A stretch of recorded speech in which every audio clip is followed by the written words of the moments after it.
Orders of the day. Orders of the day.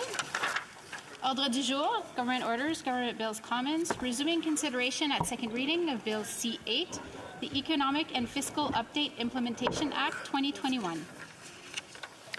Now, I know the member for Skeena-Bulkley Valley did have a minute or so left in the questions answered, but I'm not seeing him here, so I think we'll move on to the next presenter. So, going to the member for Kitchener Centre. Thank you, Mr. Speaker.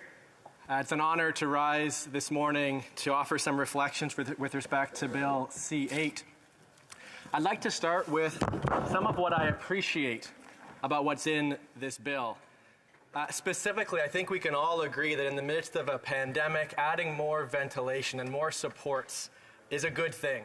In this bill is $100 million to improve ventilation in schools. There's also a refundable tax credit on taxes payable for up to 25% of ventilation expenses for small businesses. In addition, I really appreciate that in the bill it includes $1.72 billion for provinces to allocate rapid tests to expand school and workplace testing. In Waterloo Region, for example, the Cambridge Chamber of Commerce just last month shared that they're short on 200,000 rapid tests. And this is the kind of support that I know businesses in my community will really appreciate. Now, when it comes to housing, in Kitchener, house prices went up 35% the last year alone. Back in 2005, the average house price was around 3 times median income. The last year it rose to 8.7 times median income. No doubt house prices are skyrocketing out of control. And whether it's young people who are concerned that they might not ever be able to purchase a home of their own, seniors on fixed income who are anxious in my community with respect to whether they'll be able to stay, or even a nurse I spoke with last summer who shared that her rent is going up too. And she wondered to me if she'd be able to stay in our community at all.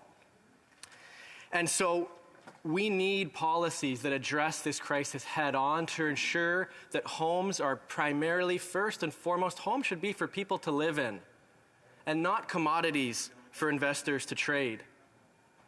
One of the problems we have in this crisis is the number of vacant homes across the country. A recent study showed 1.34 million homes across the country are sitting empty because speculators have bought them with no interest in ever living there, simply to speculate on the value. That's 8.7% of the housing stock. At our current rate of construction, it would take us 6 years to build the housing supply that we already have in vacant homes. Now, we have solutions that work. In Vancouver, for example, they've gradually raised their empty homes tax up to 3%. In doing so, they've reduced the number of vacant homes by 25%. They've added at least 18,000 units back onto the market. And they've generated tens of millions of dollars in revenue for new, affordable housing. If we turn back to this bill, there's what's called an underused housing tax. It's set at 1%. For speculators who are earning returns well over 8%, my concern is that at this level, it won't meaningfully discourage the speculation from investors we're currently seeing in the market. Not only that, but almost everyone is exempt. Canadians are exempt. Permanent residents are exempt. Every corporation is exempt.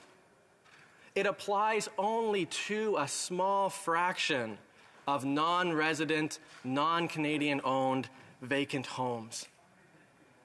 And so it feels to me like we all know the house is on fire and someone's called up the fire service. We say, great, the fire service arrives and they've got a bucket of water. And I wonder why the governing party won't more quickly move to bring on the variety of tools we know we need to address this crisis, whether that's new investments in non-market public, subsidized, and co-op housing. I noticed there was a promise in the platform of the governing party to introduce and consider an end to the blind bidding process. There are so many tools that we can and should consider, and I would strongly encourage the governing party to look to doing so if they're serious about addressing the housing crisis. And they're looking to set the priorities. I'd encourage at least looking at the tax that's in this bill to consider if we could be more serious about ensuring that this is a tool that would actually address the reality of the crisis that we're facing across the country, and that certainly in Kitchener is hitting home across our community. I'm also disappointed there was 2 other opportunities in Bill C-8 that weren't addressed that I'd like to bring forward here. The first is with respect to the crisis in long-term care. This past summer, I spoke with a woman whose mom had been waiting in hospital for 3 months. She's in tears as she shared with me if she'd wondered if her mom would make it to long-term care before she passed. She's one of 52,000 people on the wait list as of this past summer waiting to get a spot in long-term care. And the solutions are self-evident. In fact, last year, the former MP for Nanaimo, Ladysmith Paul, Manley introduced Motion 77 that offered a number of the potential solutions, including national standards on long-term care, an end to for-profit care, ensuring that personal support workers aren't providing 4 minutes of care a day, but 4 hours of care a day, eliminating the wait times altogether, and ensuring we have adequate pay so that PSWs don't have to run in the gig economy from one care home to the other. And thankfully, the parliamentary budget officer costed the plan out. And the good news is that for less money than we currently offer to oil and gas companies, the $18 billion we offer to oil and gas companies every year, for less than that, we could be taking better care of our seniors. Finally, another disappointment for me that I would encourage the governing party, if not in this bill, then in another, to consider to prioritize, is to finally introduce a national pharmacare program. We've been hearing promises about pharmacare since 1997. It's 25 years. This past summer, I spoke with a woman, and she was sharing with me that given the cost of her medications, that she is needing to intentionally take less than she needs every day in order that her medications might last her longer. This in a country where we claim to be proud of truly universal healthcare, where obviously it's not the case. And because we've had this many years of study, we know that currently Canadians are spending $24 billion a year on pharmaceuticals. And we also know that we would save money by having a national program. Not only is it a more compassionate, a moral imperative, but economically, we would collectively save $4 billion a year by introducing a national pharmacare program. And so I would encourage the governing party, and in fact all parliamentarians, to continue to advocate for Canadians across the country who deserve access to truly universal healthcare. And one element of that is ensuring we have a national pharmacare program in the country. And so in closing then, again, there are elements of good propositions in this bill, and I'm glad for those, specifically around rapid tests in particular. In my community, that will really help. But if we're going to be serious about the housing crisis, and we're going to follow through on promises that have been made over years after years, I would encourage all parliamentarians to continue to advocate not only for improvements in long-term care and a national pharmacare program, but also to meaningfully address the housing crisis that we find ourselves in. Thank you. Question et commentaire, questions and comments. The honourable member for Calgary Centre. Well, thank you, Mr. Speaker, and I'm welcoming my colleague from Kitchener to this House of Commons, and I'm going to gut check him here. And I know it's his first time he's elected in this House of Commons. We'll find out that when he presents misinformation to this House, and some of us are here that actually know that misinformation to be false, we will correct him. And in this question, I will ask him the $18 billion of subsidies that he has stated this government gives to the oil and gas sector, which is a complete falsity. We would like to hear him tell us where that $18 billion is allocated, or is it actually part of the credit? They've actually paid $500 billion over the last 20 years into federal government coffers, which is about $25 billion per year averaged out. So I would give him this opportunity to answer that question and make that correction. The honourable member for Kitchener Centre. I appreciate the question from my honourable colleague from Calgary Centre, and I'd be happy to reiterate that these aren't numbers that are coming from me. This is the International Institute for Sustainable Development. And they have already done the research with respect to the amount of funds that Export Development Canada currently allocates. It's around $13 billion a year. We purchased a pipeline for another $4 billion a year. In fact, we intend on spending many billions more in expanding that pipeline. And so I would encourage for the member across, I'd be glad to have a conversation not only about the dollar amounts, but more meaningfully how we could use those funds to reinvest where we need it most, and that's in workers. In workers across the country that are on the front lines, that either we allow them to go through an unjust disruption or we support them today to ensure that they have the supports they need to transition to the economy of the future. Question et commentaire, l'honorable député de Saint-Jean. The honourable member for Saint-Jean. Pour son discours. I would like to thank my colleague for his speech. From the beginning, he talked about the underused housing tax. At the Bloc Québécois, we fully agree with the principle, but we do have a bit of hesitation because this is federal interference in provincial jurisdiction. It seems that would be much more effective for the federal government to work in cooperation with municipalities and provide them with the information about those who own housing without living in it. And perhaps municipalities might want to increase property taxes further to go beyond what's currently in the bill and use their own infrastructure. I was wondering if he could talk more about this point. The honourable member for Kitchener-Conestoga. Merci bien à ma collègue de la Bloc Québécois pour sa... Thank you to my colleague for the Bloc Québécois. It's impressive to me to observe over the last 2 months to hear the calls from the Bloc about jurisdictions between the province and the federal government. I'd be happy to have a follow-up conversation. In my sense, we need all levels of government working together, which includes the leadership we're seeing from the cities of Vancouver and Toronto with respect to a vacancy tax, includes provinces stepping up. I think that's part of the conversation we then need to have to ensure that with respect to jurisdiction, we can move past and ensure that the funds are there, that all levels of government can invest in the affordable housing that we so desperately need. Online to the honourable member for Elmwood Transcona. Well, thank you very much to my colleague for his speech and for raising a number of the issues that he chose to raise in the context of this debate. He spoke of bringing a bucket of water to a fire that's raging out of control, and of course, one of the big problems that's not on the horizon anymore, but bad and getting worse is the problem of climate change and the climate crisis that we're facing.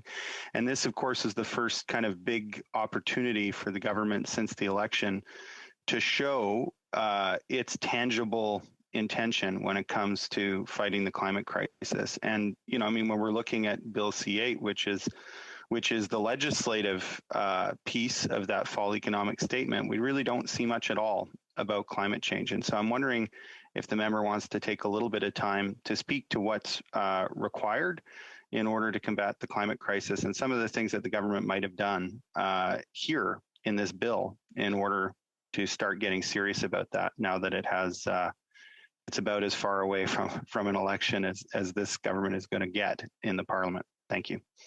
And the member for Ottawa's Kitchener Centre with a very short answer, 30 seconds. Sir. So. Thank you, Mr. Speaker, and thanks for the question from the honourable member from Elmwood Transcona. I appreciate the question because it's so important that across every piece of legislation, that while we're in the midst of a climate emergency, this is an opportunity to ensure that the funds that are spoken about when we talk about being a climate leader, that we need to actually follow through. And one of the ways we can do that, when we look at buildings across the country, we need to retrofit buildings right across the country, from workplaces to homes. And to do so, it's going to take significant investment, and it's also going to create millions of jobs while reducing energy poverty for those who need it most. Thank you. Reprise du débat, l'honorable député de Jonquière. The Honourable Member for Jonquière. Monsieur le Président, Thank you, Mr. Speaker. plaisir de prendre la parole sur I'm pleased to speak to Bill C-8 today, even though it's not the subject that I am the most passionate about. I would like to talk to you about health transfers. I would like to, as an introduction, return to the emergency business accounts and other programs. Businesses that started after March 2020 didn't qualify. In my riding, Mr. Daniel Bolduc is the owner of L'Auberge des Deux Tours, someone who carefully respects public health indications, who bought an existing business and has zero support from the federal government. If I talk about this, it's because I find it ironic. I see other entrepreneurs who, on social media, take stances that are difficult when it comes to public health measures and get assistance from the government. And those who are more scrupulous get nothing. Mr. Bolduc invested his life savings in this hotel, and now he's in an extremely difficult situation. I know that he's taken steps through the Association of Restaurateurs in Quebec. Madame Dominique Tremblay, the Director of Public and Government Affairs, sent a letter to the Deputy Prime Minister about it.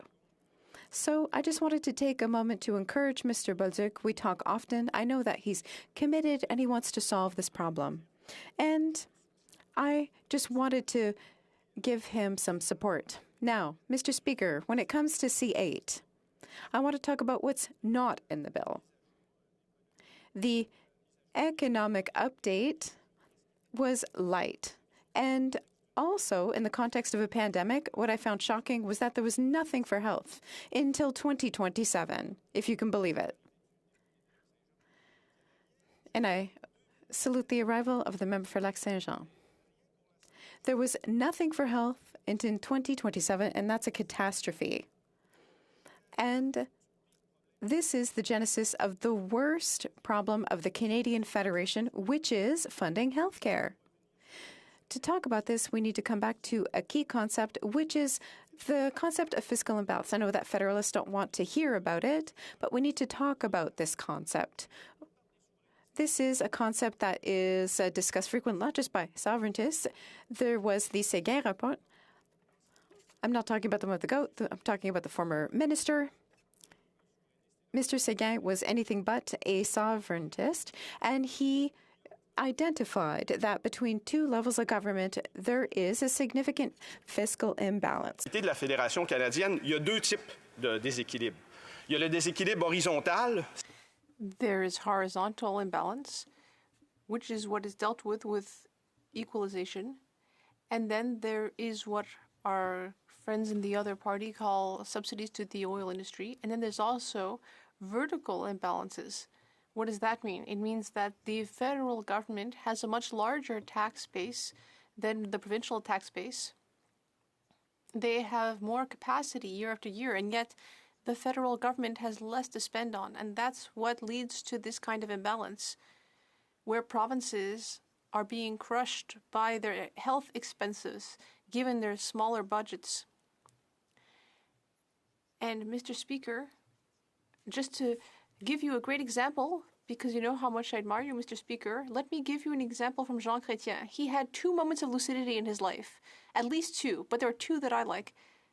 One where he said that if he had invested as much in Quebec as he had invested in the oil sector, Quebec would have remained liberal until the end of the 2000s. I appreciated that. And then his other moment of lucidity was when he said before the G7 that the way he manages to balance his budgets is by cutting into equalization payments. And then he doesn't pay the political price for that. and Jean Chrétien. Sorry, I accidentally said Jean Charest. I don't want to confuse perhaps the future leader of the Conservative Party, but anyway, Jean Chrétien said in front of G7 countries, said, well, we can always cut into equalization payments to provinces, and that's how we balance our budget, and the great thing is we don't pay a political price for it.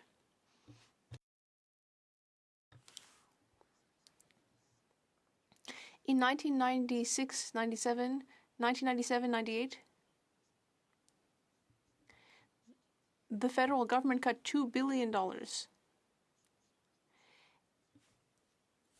And ultimately, it was the government of Quebec under Bouchard that paid the price, even though it was the federal government's responsibility.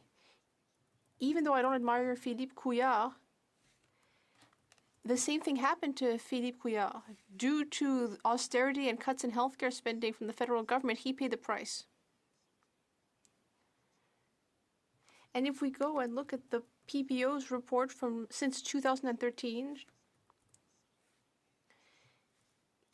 it is always clear that if we don't reinvest in healthcare, year after year, the provinces are accumulating deficits while the federal government gets surpluses.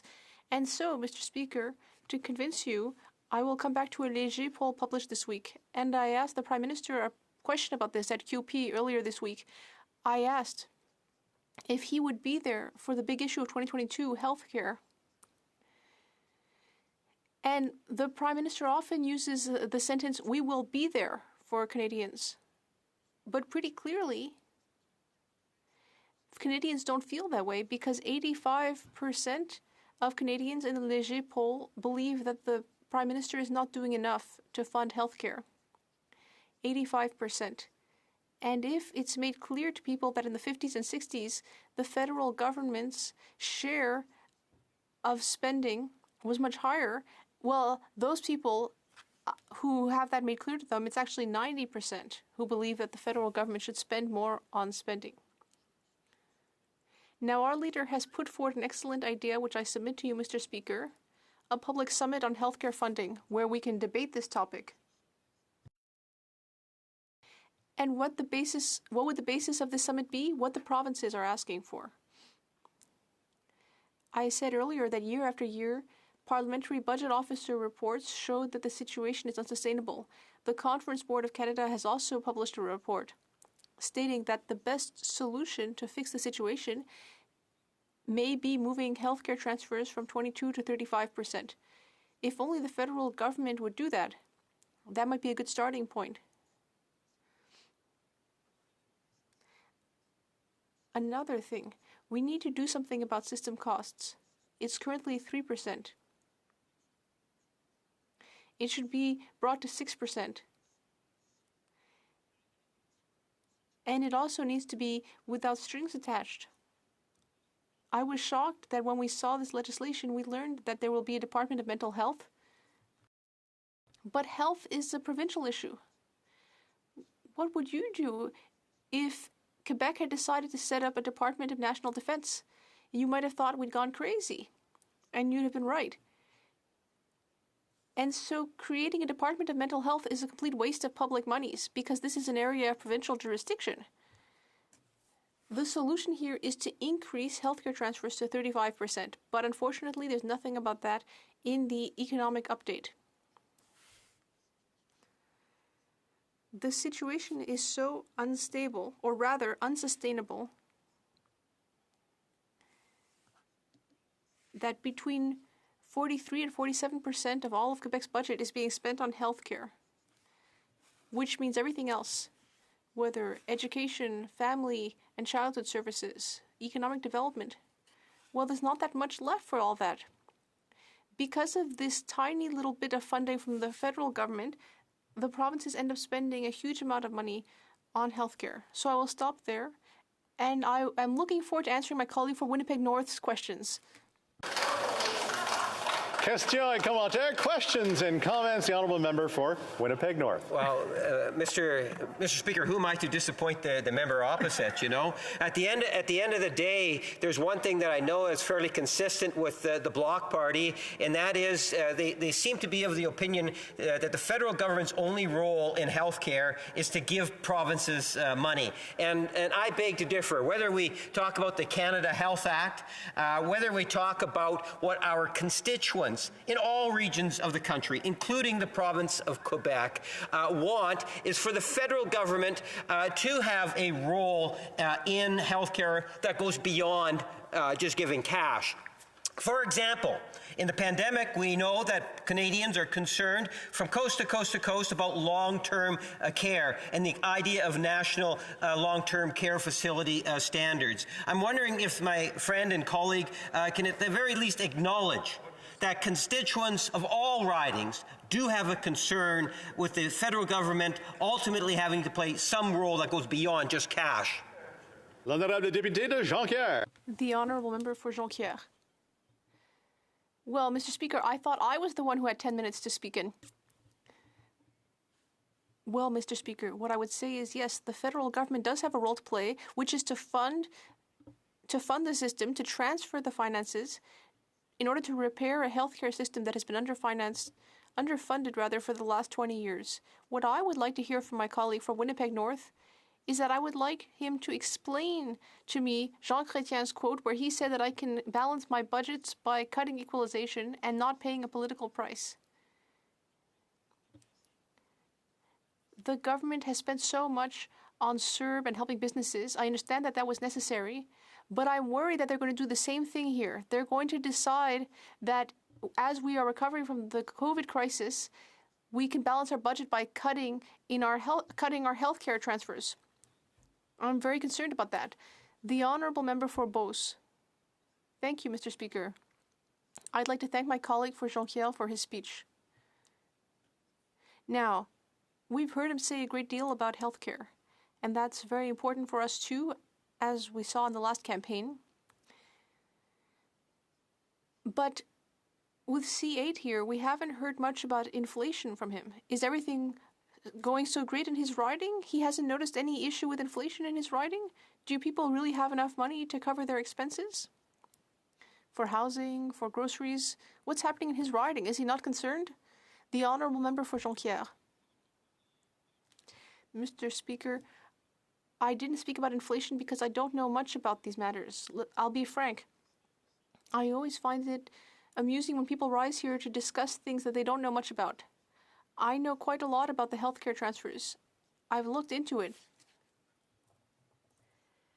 I understand why there's this conservative trend to focus on inflation. And even for healthcare transfers, inflation will mean that our healthcare costs will even be higher, which is why these transfers are so important. But the reason I didn't discuss inflation is that I don't talk about what I don't know about. I only speak about things that I'm more aware of. For Timmins St. James, I'm thinking I got that right, didn't I? James Bay. Timmins James Bay. And I've got enormous respect for you. Bay James. One of the things that really concerns me is that during the pandemic, we had so many seniors who still have to work.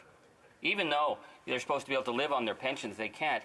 And this government, it didn't claw back the hundreds of millions of dollars it gave to big oil that was spent on whatever, but it went after senior citizens.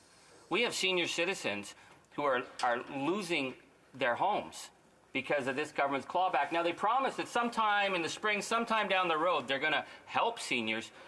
Does the Bloc agree that we need to get that money to seniors now and tell the government if they're going to claw back, they can claw back the CEOs, they can claw back the money they gave to big oil, but leave our senior citizens alone? L'honorable député de Jonquière, 40. The honourable member for Jonquière, 40 seconds. Well, I entirely agree. I entirely agree with my colleague for Timmins James Bay. If we want to do something constructive, perhaps we should stop supporting the fossil fuel industry year after year and instead consider those who are really suffering from inflation, seniors and the most vulnerable Canadians. I completely agree with my colleague. L'honorable député de Yorkton Melville. Thank you, Speaker. I appreciate the opportunity to speak today on a bill which will implement certain measures of the November economic and fiscal update. Although these are trying times for our country, I have every reason to feel hopeful. But it's not because of this legislation. On January 25th, I stood at the side of the road in Whitewood, Saskatchewan, as truckers drove away from their families towards Ottawa. By now, every member of Parliament, and I'm sure almost every Canadian, has seen and heard what these peaceful protesters are asking for. They're in our capital because a whole 2 years into the pandemic, the Prime Minister has decided to put our supply chain at further risk with a punitive vaccine mandate for cross-border truckers. These are the same truckers that have been going above and beyond to keep our grocery and retail store shelves stocked over the past 2 years with no issue. At the start of the pandemic, politicians of all stripes, including the Prime Minister, encouraged Canadians to thank a trucker as some of the unsung heroes of the pandemic. Now, a whole 2 years into the pandemic, his vaccine vendetta will disrupt supply chains further and raise the cost of everyday goods more, impacting our economy and quality of life. Already feeling the pinch of what bills like C8 are doing to our economy, these truckers are losing their means of providing for their families. They are joining doctors, nurses, police, firefighters, teachers, lawyers, members of our armed forces, miners, factory workers, public servants, and so many others whose income has been or will be cut off because of their medical choices. They're not encouraged by bills like this one, which promise even more money for proof of vaccination requirements across the country. It sends completely the wrong message to our economy, to our trading partners, and to Canadians. That's why they're standing up. This convoy has exposed many of the frustrations truckers, farmers, and hardworking families are feeling with this Prime Minister and his government.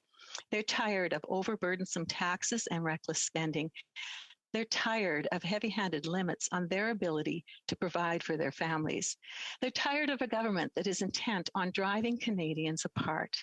I'm pleased to see that the convoy, which was initially focused on ending a punitive vaccine mandate for truckers, has evolved and bloomed into a voice for all Canadians who fundamentally believe in personal freedom. To see people standing up for their rights and freedoms makes me so proud to be Canadian. Point of order. I have a point of order from the member for Timmins Bay James. Well, I understand that MPs have the right to say whatever they want, including misinformation about our medical community and vaccines, but that is not germane to this issue. We have to debate the...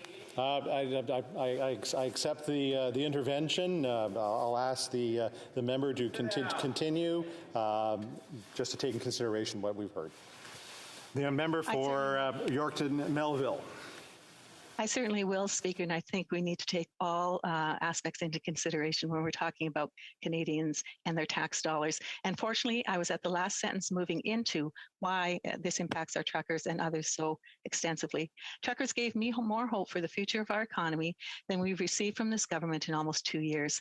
So why should truckers and all Canadians be fearful of our economic outlook? Look no further than the likes of this bill. The economic and fiscal update increases new government spending by $71.2 billion. Since the start of the pandemic, Liberals have doled out $176 billion in new spending that is unrelated to our COVID response. That's according to the Parliamentary Budget Officer, who says, and I quote, "It appears to me that the rationale for the additional spending initially set aside as stimulus no longer exists. The PBO, Canadians as a whole, and I would even wager the finance minister's own staff know that never-ending and extreme deficits contribute greatly to inflation. We started off the year on the wrong foot, to be sure. Inflation's hit a 30-year high of 4.8%. But what does this actually mean for Canadians in everyday terms? Let's look at housing. When this Prime Minister took power, the typical home cost $435,000. The cost has almost doubled since to $810,000. Young Canadians looking to buy their first home are facing a perfect storm of runaway inflation and a lack of supply. As a means to combat the housing crisis, this bill proposes to add an annual tax of 1% on the value of vacant or underused residential property directly or indirectly owned by non-resident non-Canadians. I argue this is completely insufficient.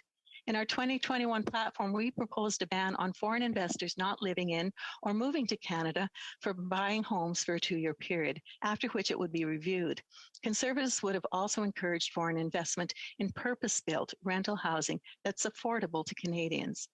Even if you aren't able to buy a home in today's market, every Canadian is also feeling the pinch at their local grocery store.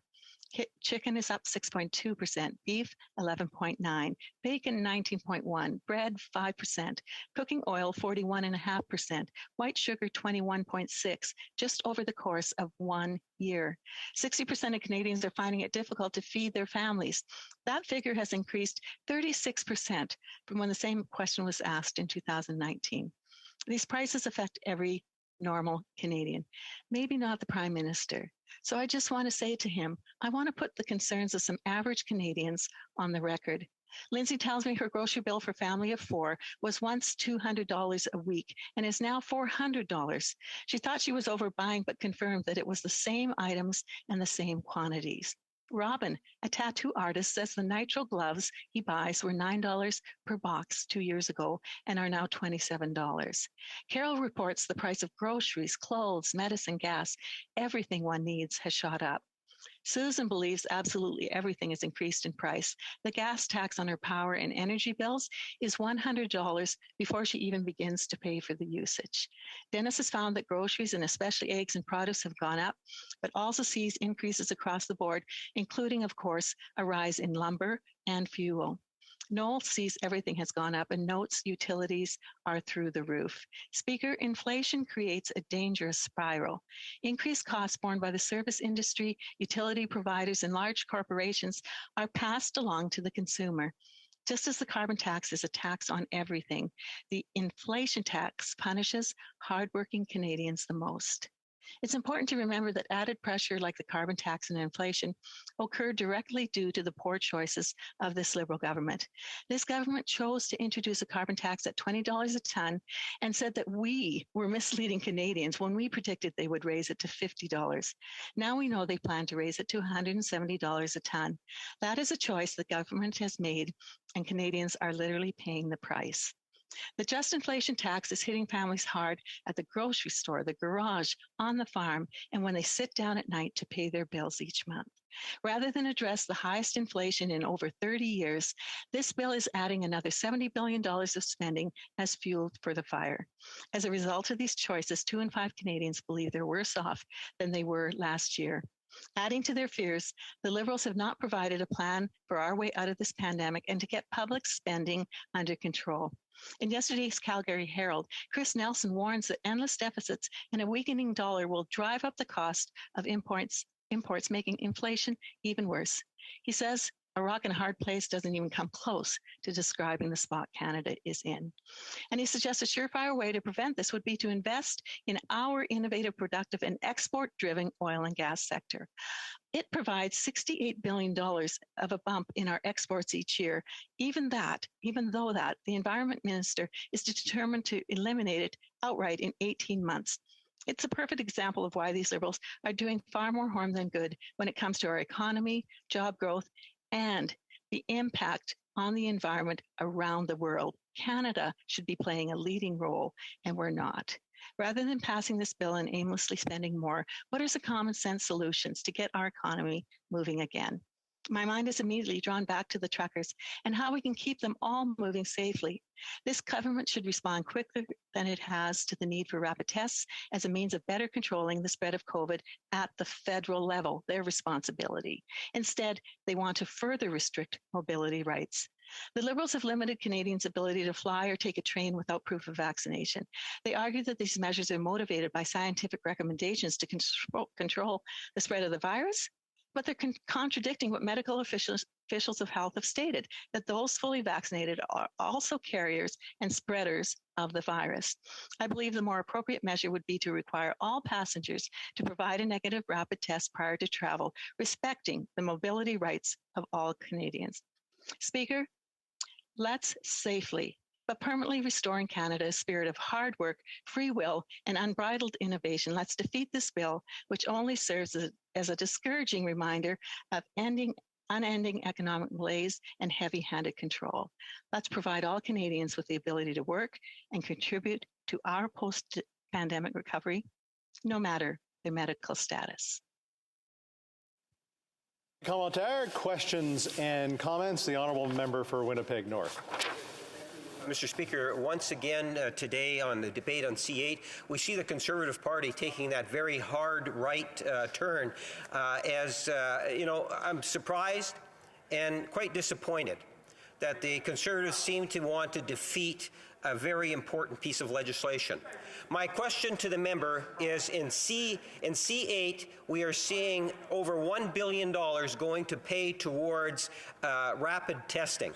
My question to the member is, does the member believe that Ottawa should not be paying for rapid testings? Does she want the provinces and territories to be paying for it, Mr. Speaker? Who should be paying for it if not Ottawa? Who would the member suggest that pay that bill?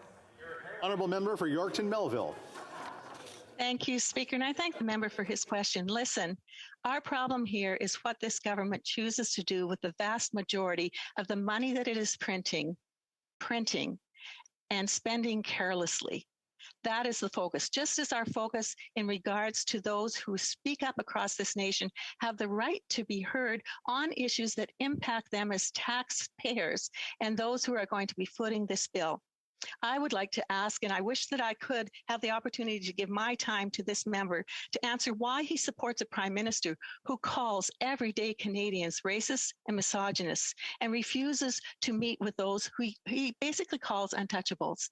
I have posted on my page an article this morning from an individual that lives in downtown Ottawa called A Night with the Untouchables. And I would encourage every member of Parliament in this House to take a look at what that article says and ask the questions. Why are they not down? Why is their leader, the leader of this country, not speaking to everyday Canadians? And continuing on with questions and comments, the honourable member for Timmins, James Bay. I'm feeling like microaggression. I'm having fingers pointed at me. I'm just asking all the members over there just to be a little more civil. Thank you. So I guess that's a point of order. Point of order. I guess we'll look over at the member for Calgary Rocky Ridge. Speaker, I'm actually speaking on the same point of order, and let's be serious here. I mean, the member for Timmins, James Bay, heckled the member from Yorkton Melville throughout her speech and heckled members on this side throughout the speech, and now rises on a point of order to claim that he is the victim of some kind of anyway, bring the member.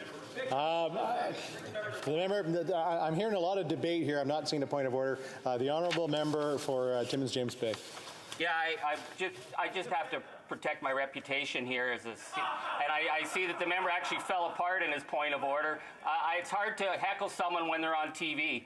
You can talk to a TV screen. Heckling is something that's done in the House. So I have such respect for you, Speaker. I will not continue putting up with this kind of shenanigans from the Conservatives. Now we're getting into a lot of debate here, and I'd really like to get back to questions and comments, but I will entertain another one from the member for Battle River Crowfoot. Thank you very much, Mr. Speaker, and I believe, Mr. Speaker, that it is that member was very close to the line of referring to someone's presence or absence in the House, and I know that in this hybrid format, those, whether attending virtually or in person, they're entitled to the same rights and privileges that each and every member of this House are given. So I would ask, Mr. Speaker, that line be respected within this place. Good. All right, I think we're all ready to move on. I think we were on a question, so the next person that would like to ask a question or make a comment to the member for Yorkton Melville would be entertained at this point. So maybe the member again for Battle River Crowfoot, I guess. Thank you very much, Mr. Speaker. And I do have a question for the member from Yorkton Melville. I appreciate her speech and bringing forward some important points. Through you, Mr. Speaker, to that member, we see in C8 a doubling down on the failed economic policies of a government that has led our economy into such a challenging state between large inflation, economic metrics that are all over the map. Mr. Speaker, I'm wondering if the member from Yorkton Melville could comment on that and specifically C8, how it affects those things. The member for, well, I'll say this, I'll go next to Zoom online with the member for Elmo and Tramscona. So I'll let the response from Yorkton Melville for the moment. Sure, and I'll be brief so that there are other opportunities.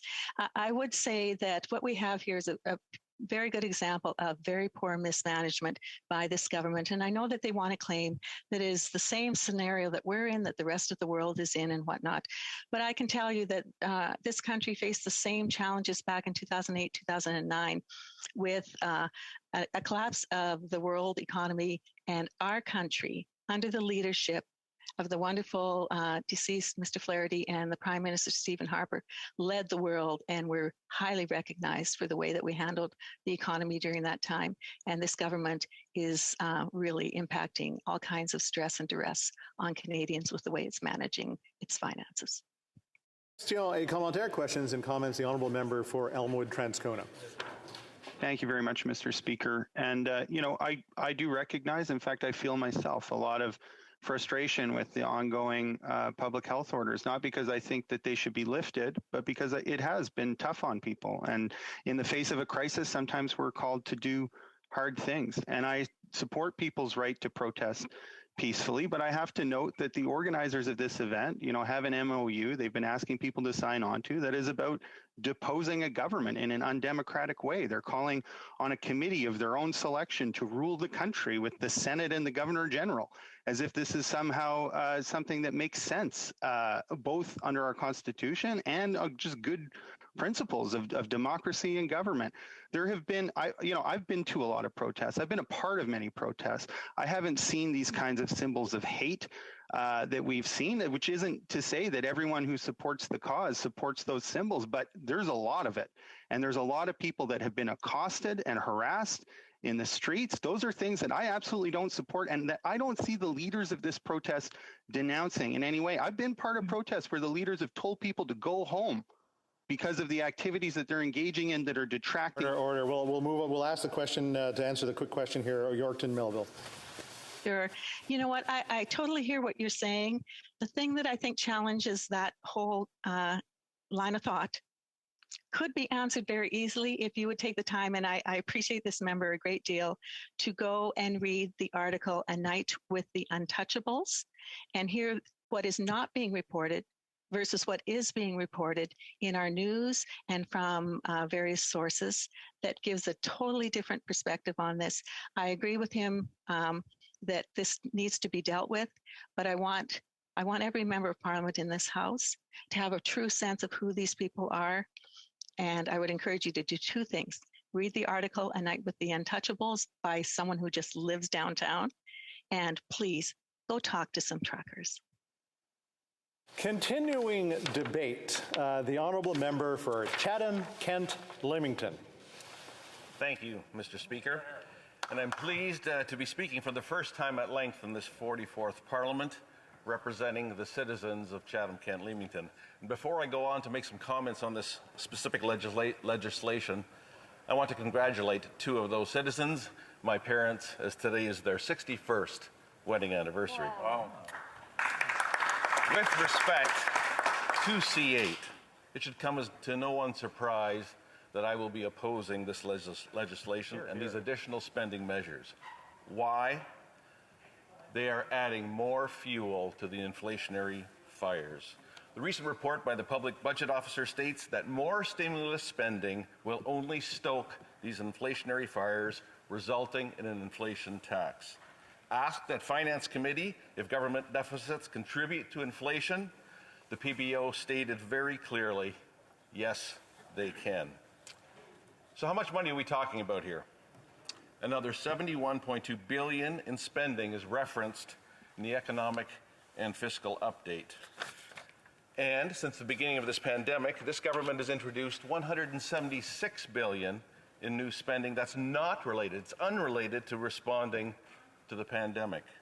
Our interest-bearing debt is approaching $1.4 trillion. Again, to borrow some descriptions from my colleague from Edmonton West yesterday, he outlined what that means. We understand what 1 million looks like, a 1 in 6 zeros. 1.4 trillion is 140 million millions. Think about that, folks. The finance minister yesterday during question period stated that 8 out of $10 spent as a COVID response have come from this federal government, even if they've been delivered provincially. And so the accountability for this spending lies with this government. Let me mention two areas where Canadians would have been better served by a government being more proactive, which would have lessened the need to be so reactive to pandemic effects. First of all, securing rapid tests. Conservatives supported the sourcing of rapid tests well before we had vaccines, almost 2 years ago now. So now, late in this pandemic, this government seems to have seen the light, and now they want more rapid tests. After 5 waves of infection and the economic carnage that lockdowns bring, now we are finally seeing an effort here. Secondly, ICU capacity. Lockdowns have been invoked by provincial governments largely in response to the fear that critical care capacity will be overwhelmed during peak infection periods. It isn't that often that colleagues agree with our opposition colleagues here in this chamber, but on the point of increased health transfers, we do agree. In particular, while in places we lack bricks and mortar in our healthcare system, Mr. Speaker, we primarily lack doctors and nurses, nurse practitioners. It's the critical care capacity deliverers that we need so many more of. And while this is, of course, a provincial responsibility, in my federal role, I have been closely monitoring our own local healthcare capacity at Erie Shores Hospital in Leamington and at Chatham-Kent, especially because of the overlap. Providing this care to our citizens is combined with the guest worker community that we have in our community with our agricultural sector. And boy, I could spend 10 minutes just talking about the experience here in the last 2 years. You know, what I didn't realize that Canada only had 1/3 of the healthcare capacity of our neighbor to the south. I didn't know that until we got into this pandemic. That's why such a low percentage of people that are critically affected by COVID so quickly overwhelm our healthcare capacity. So these are the two areas, Mr. Speaker, that especially early on this pandemic, it would have been far better to respond proactively. But the cumulative effect of government spending in areas responding to rather than preventing the economic damage of COVID have led to a very, very predictable outcome: inflation. This form of taxation, and that's what inflation is, affects so many areas of our lives. It affects those particularly who can least afford it, more than those with assets who can actually benefit from it. Let me just touch on just 2 areas. First of all, housing and the crisis in housing inflation. The injection of so many printed dollars into our economy has exacerbated the rise in the cost of housing. While in Chatham-Kent Leamington, our average costs aren't as high as national averages, the rate of increase, particularly on the lower end of the spectrum, is even higher. And with interest rates now below the rate of inflation, because it's rising, this provides a further incentive to bid up prices. And folks, we haven't seen the end of this inflationary housing bubble yet. The end's not written. The Bank of Canada has signaled that interest rates will rise. So how many people will face an even greater pressure on their personal finances when it comes to renewing their home mortgage? The main solution, of course, lies in the basic laws of supply and demand. We need more houses built, not more taxes, not more spending. That only drives the inflationary cycle. Secondly, food inflation. Anyone who eats, or more specifically, buys groceries, understands the rising cost of food in Canada. Mr. Speaker, prior to having the honor to stand in this place today, I actively farmed and produced food for most of my adult life. And I also had the opportunity to be involved with the business of representing food producers at negotiation tables and in industry circles. So I understand that the broad inflation is not the primary driver of the cost of raw product food prices in Canada. Weather events, geopolitical tensions, and other trade issues impact the cyclical nature of these markets more than broad inflation. But, and this is a big but, I'm speaking of raw food pricing. What the Canadian consumer experiences at the grocery aisle is only minimally impacted by the price of what a farmer receives. In most foodstuffs, the percentage cost represented by the raw component is very small. The label, the packaging, the transportation, The processing or preparation, those cost components dwarf the raw component. And of course, these are all cost drivers that are affected by inflation. So in conclusion, Mr. Speaker, what will it take to get us out of this mess? First of all, this government needs to reorient its approach. And it is encouraging to hear from our healthcare leaders, and in particular, I want to call out our Ontario's Chief Medical Officer, Dr. Kieran Moore, where he supports that we need to learn to live with COVID and work with COVID, or in COVID. We need to move from a pandemic state of COVID to an endemic state. The vast majority of Canadians have done what we've asked of them, to get vaccinated and to observe public health measures. But we have the tools, we have the vaccines, we have the rapid tests, or we should have the rapid tests. Mr. Speaker, we need to learn to live with COVID now, and we need to open up. Second, we need to rein in government spending. We need to tamp down inflation. We need to blunt the trend of rising interest rates, which inevitably result in inflation. It appears that this government's tax and spend approach resulting in inflation is almost intentional, that this is their way of inflating their way out of massive debt. Mr. Speaker, lower taxes, less spending, leading to lower inflation and more economic growth is the only way out for all Canadians. Thank you, Mr. Speaker. Question et commentaire, questions and comments for the member. Well, listen, I'm trying to share all my best, so we'll go back there, and I got to get the right list because it's not on there. Vancouver Grenville. Thank you, Mr. Speaker. I thank my honourable colleague for his speech. You know, we've now seen the occupation of Ottawa by right-wing radicals and racists, an occupation that's been supported by some of his colleagues and denounced by others. We've seen Confederate flags, swastikas, anti-Indigenous racism, not to mention the total shutdown of small businesses in Ottawa. Now, my honourable friend has said he doesn't support any new spending because that's not necessary. Given what he has seen in Ottawa this week, would he not agree that spending to support small businesses, women-owned businesses, Indigenous innovation, and Black-owned businesses is actually good policy and good for this country? The honourable member for Chatham-Kent-Leamington. Thank you, Mr. Speaker, and I'll thank my honourable colleague for the question. Actually, that's not what I said. What I said is that we need less spending broadly. I supported measures for rapid tests, particularly if it would have come much sooner. Targeted spending at preventative measures would have lessened the need for gross spending in response. Two areas I cited: rapid tests, investments in healthcare. That would have prevented much of the spending in response and the resulting inflation that Canadians are now experiencing. We have time for a very quick round here. So the honourable member for Vancouver East. Thank you very much, Mr. Speaker. I'd like to ask the member with respect to support for seniors.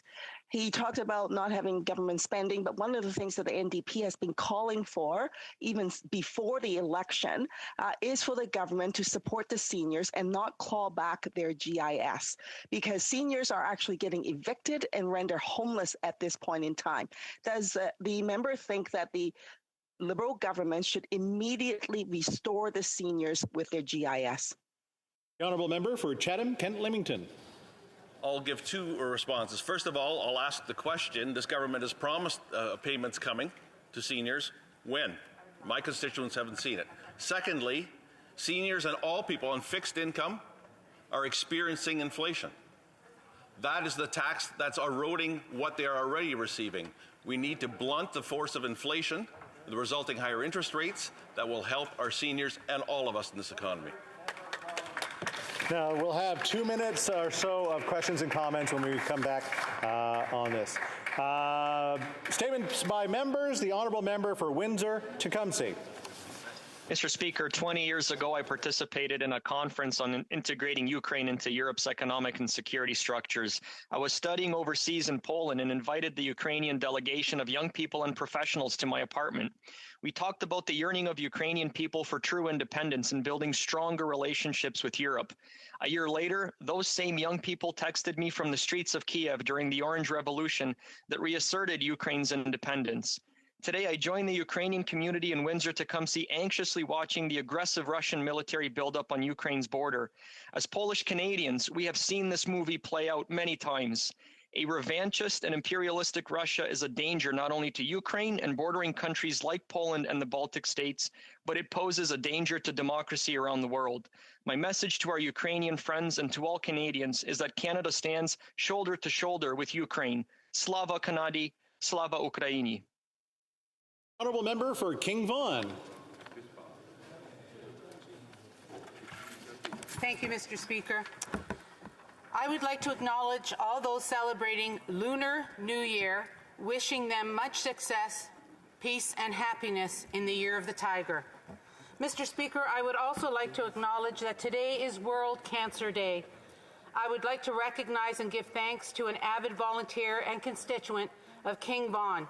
Mrs. Mina Patosha is a two-time cancer survivor who lives with the positive attitude that a cure can be found. I also want to recognize a dear friend, Mr. Tony Gallo, who is currently undergoing treatments so that he too can count himself a survivor. Our thoughts and prayers go out to his family, Donna, Joseph, Mario, and his family and friends. We recognize that every one of us has the ability to make a difference, no matter how little, and by working together, we can make meaningful progress in reducing cancer globally. Thank you. The honourable member for Halifax West.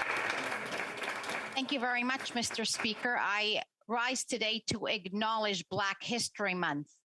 It's an occasion to celebrate, show appreciation, and recognize the accomplishments of Black Canadians throughout our history to building a better Canada.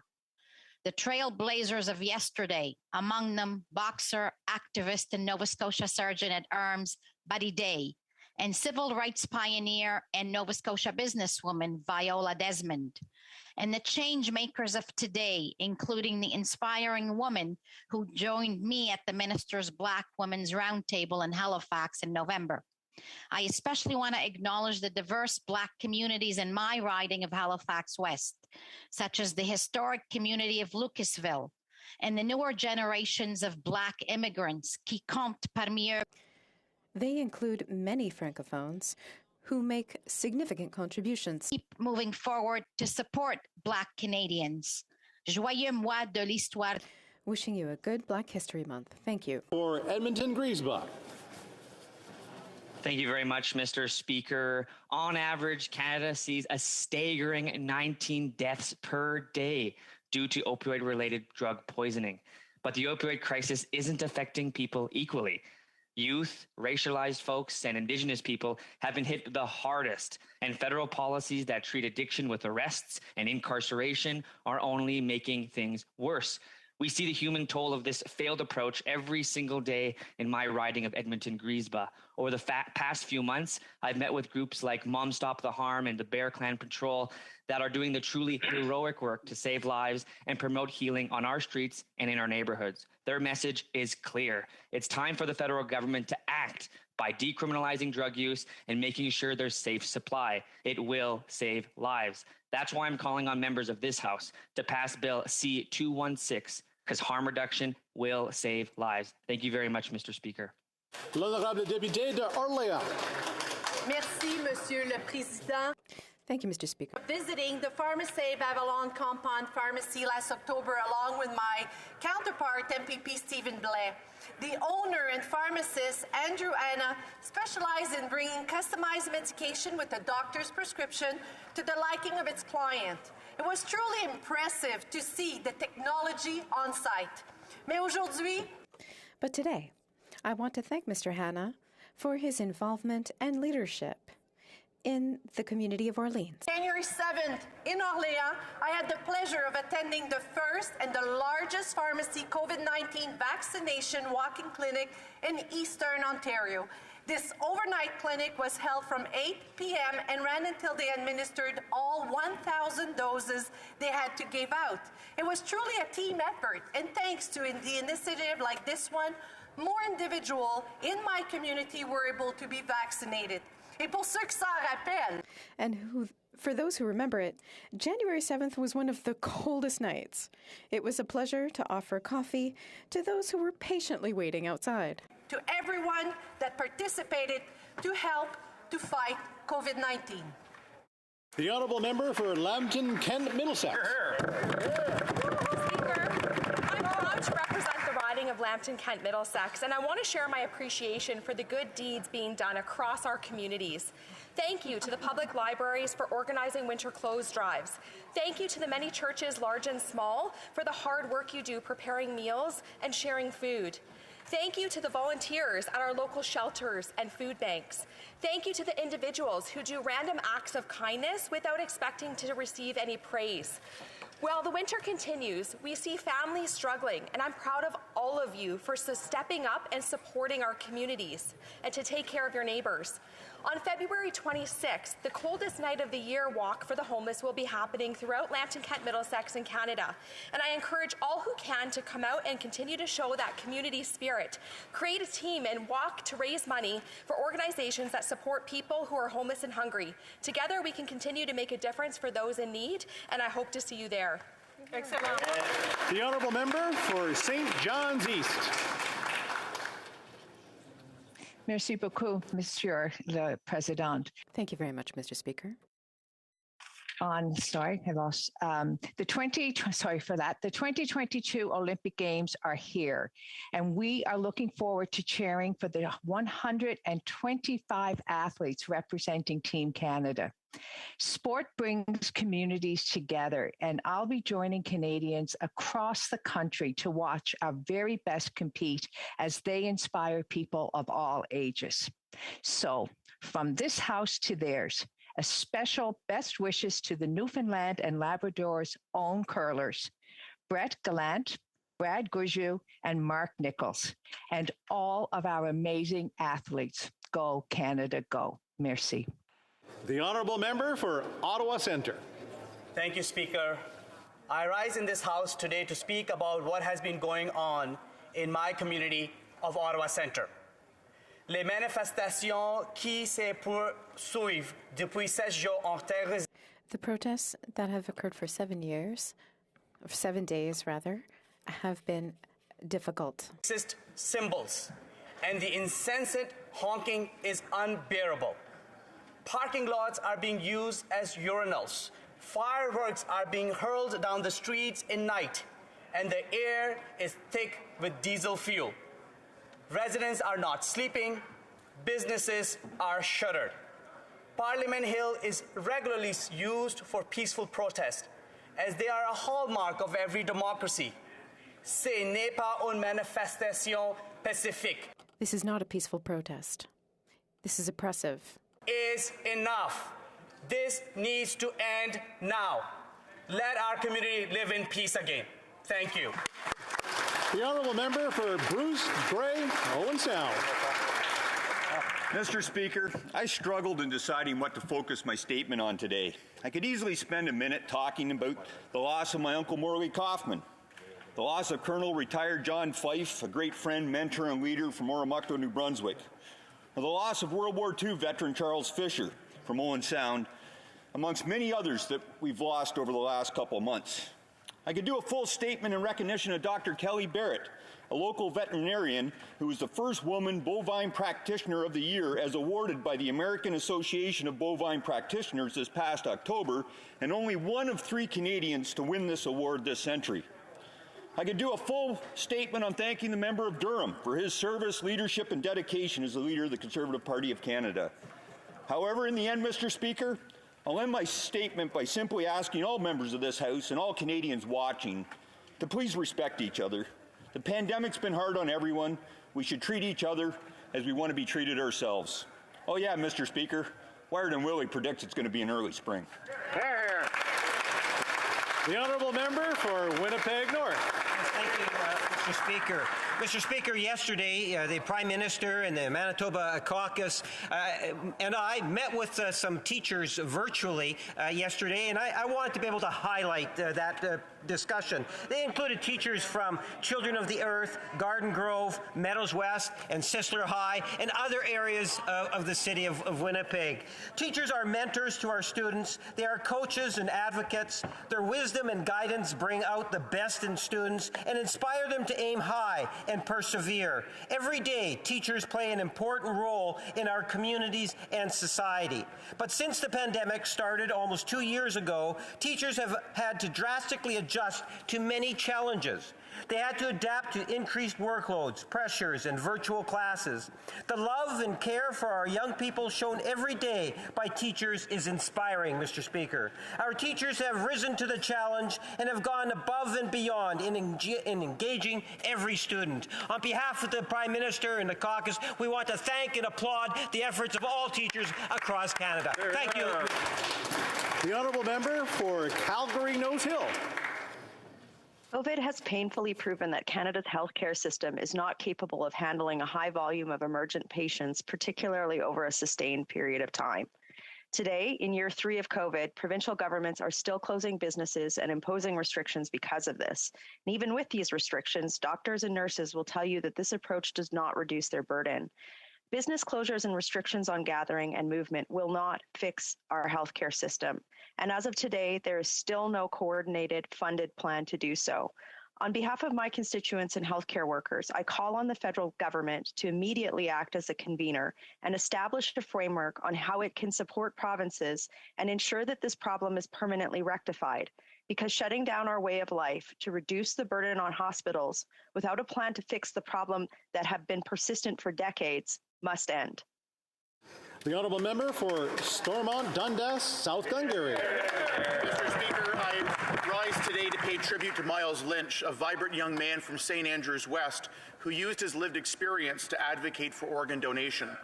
Miles battled cystic fibrosis and made history when he became the first Canadian to receive 3 double lung transplants in his lifetime. But I'm sad to say that Miles passed away at the young age of 24 on December 31st. Miles is what I would define as a happy warrior, positive, passionate, even humorous, as seen in his documentary, 8,000 Miles. I had the pleasure of chatting with Miles several times about ways more organ donors could save lives for generations to come. In 2019, 260 Canadians died while waiting for an organ donation. We need to change that. So I ask Canadians to think of Miles Lynch today and his family and friends, and take a moment to sign up and be an organ donor in this great Canadian's memory. Thank you. L'honorable député de Laval-les-Îles. Mr. Speaker, I rise today to mark Sri Lanka's 74th Independence Day, a day filled with enormous pain and anguish for the Tamil people on the island.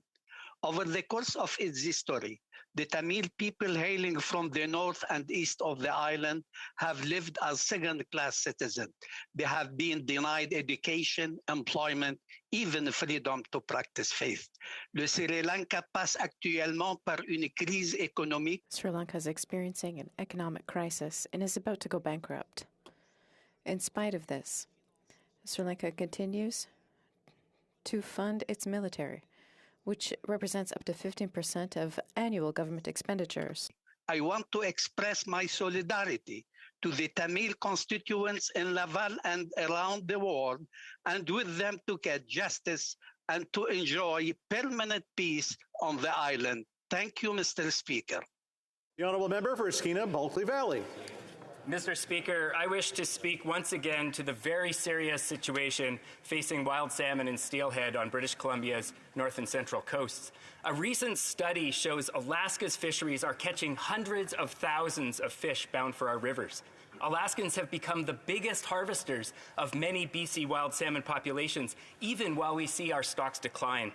Last year, BC's commercial fleet was tied up at the dock. Sport fisheries were closed, and many First Nations couldn't catch their food fish. That same year, Southeast Alaska caught 650,000 Canadian sockeye salmon. 470,000 of those were headed for the Skeena River alone. And that's just sockeye, Mr. Speaker. The same story holds true for chum, pink, coho, chinook, and steelhead. The Pacific Salmon Treaty was negotiated during times of relative abundance, but now it's failing to deliver on its key mandate of equity and conservation, and it isn't up for renewal until 2028. We need the Fisheries Minister to act now. We must use mechanisms to open the treaty and begin emergency negotiations with the Americans. Mr. Speaker, our wild salmon can't wait until 2028. L'honorable député de Abitibi-Témiscamingue. Merci, Monsieur le Président. Thank you, Mr. Speaker. This morning we saw the opening of the 24th Olympic Winter Games in Beijing.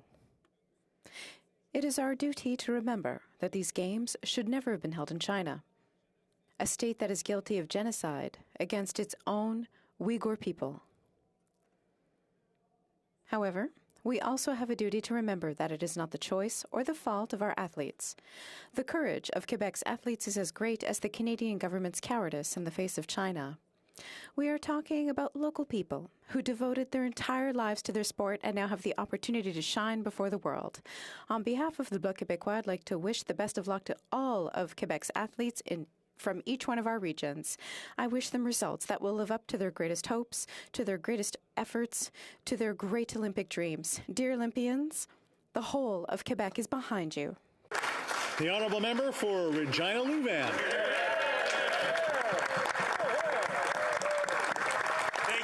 Mr. Speaker, and I'll take a quick second to say hi to Nixon, Claire, Jameson, and my wife Larissa in the galleries today.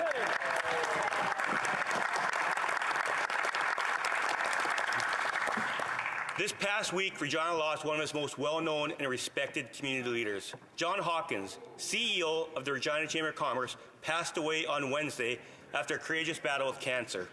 John was a staple in the Regina business and political community, lending his organizing skills to many Regina initiatives over the 21 years that he was the CEO.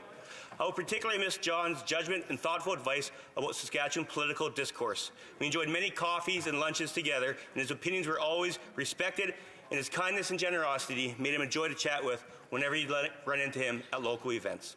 When John was diagnosed with cancer in 2018, he took the challenge head on, continuing to be visible in the community, taking advantage of each day to educate others about his illness and to raise money with his garage band buddies. John's passion for Regina's business community was infectious, and he undoubtedly left Regina better than when he was CEO in 2001.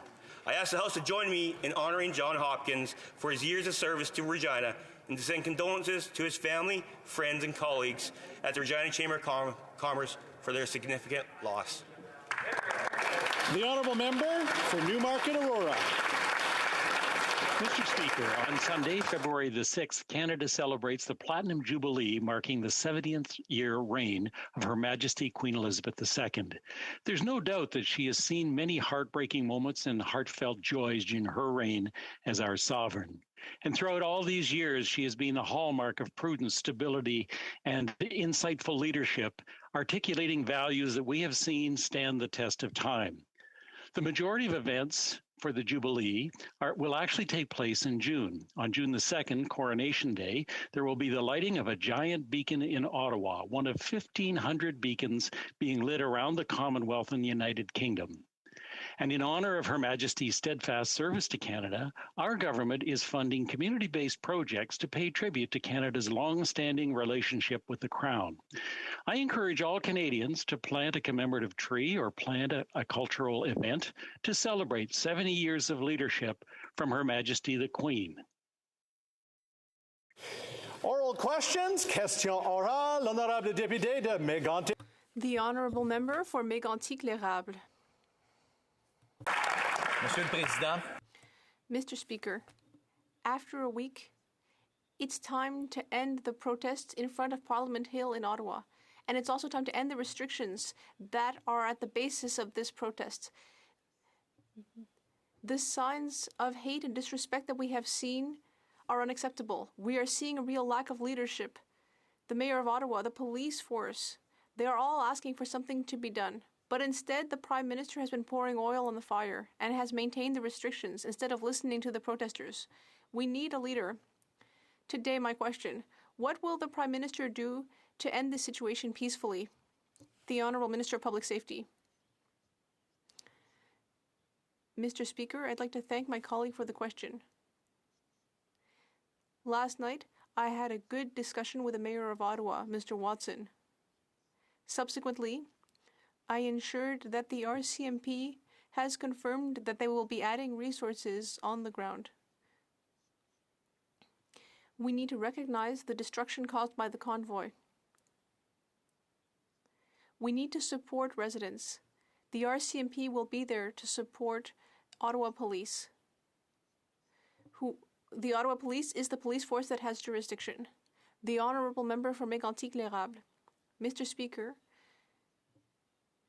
2 years after the beginning of the pandemic, 34,000 Canadians have died. The pandemic has placed great strain on a healthcare system that was already fragile. The healthcare system is suffering, and it is not just the COVID pandemic that is responsible.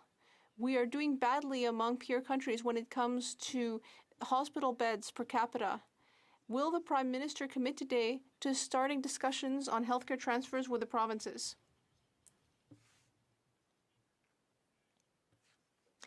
Thank you, Mr. Speaker. I would like to thank my colleague for his question. The COVID-19 pandemic continues to bring to light many challenges in the healthcare system. For example, when it comes to prevention control, we have been there to support the provinces and territories from the beginning of the pandemic. And we will continue to work with provinces and territories in order to fight COVID-19. The Honourable Member for Mégantic-L'Érable. Mr. Speaker, I would like to share some numbers with my colleague. When it comes to the number of doctors, Canada is 32nd among OECD countries. It's not surprising that people are having trouble finding family doctors. The Conservatives have promised to increase healthcare transfers by at least 0.6 a year and to start discussions with the premiers within their first 100 days. The Council of the Federation will be held today. Will the Prime Minister agree to unconditionally increase healthcare transfers? Yes or no? The Honourable Parliamentary Secretary to the Minister of Health. Mr. Speaker, I'd like to thank my colleague for the question. And I'd like to thank my colleague for the chance to practice my French today. However, in this case, I will answer in English. My numbers, because the question was about numbers, and indeed we've provided $63.7 billion in support for Canada's health response, including $14 billion for vaccines, including $5.3 billion for PPE, and last year alone we provided almost $42 billion in cash support to provinces and territories. I wish to work together with my colleague on the Committee for Health so we can find better solutions for healthcare in this country. Thank you, Mr. Speaker.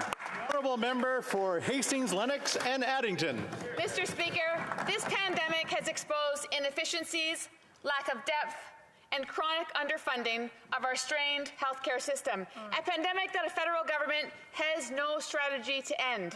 The limited capacity, staff shortages, and backlogged health services have caused irreversible harm to Canadians, and it's caused by this government's refusal to increase funding. Why is this government refusing to negotiate health transfers to the provinces? The Honourable Parliamentary Secretary to the Minister of Health. Thank you very much, Mr. Speaker, and I thank my honourable colleague who, again, I share a position on the Health Committee with, so I look forward to tackling some of these issues in committee. But once again, I'll reiterate the numbers. The Government of Canada has indeed provided almost $42 billion in cash support. We will continue to be there for our provinces and territories, and I will also acknowledge that we must continue to work and ensure that people are getting vaccinated and talking to our communities about getting vaccinated and not bowing to pressure from the anti-vax lobby that seems quite insistent to remove that from the conversation. Thank you, Mr. Speaker. The Honourable Member for Hastings, Lennox and Addington. Mr. Speaker, the Conservatives promised to meet the premiers in our first 100 days of governing to address the urgent needs of the provinces and to boost the growth rate of the Canada Health Transfer to at least 6%, providing stable, long-term, predictable health funding. The Prime Minister has failed to create a plan to work for all Canadians, and he has failed to bring Canadians back to normal.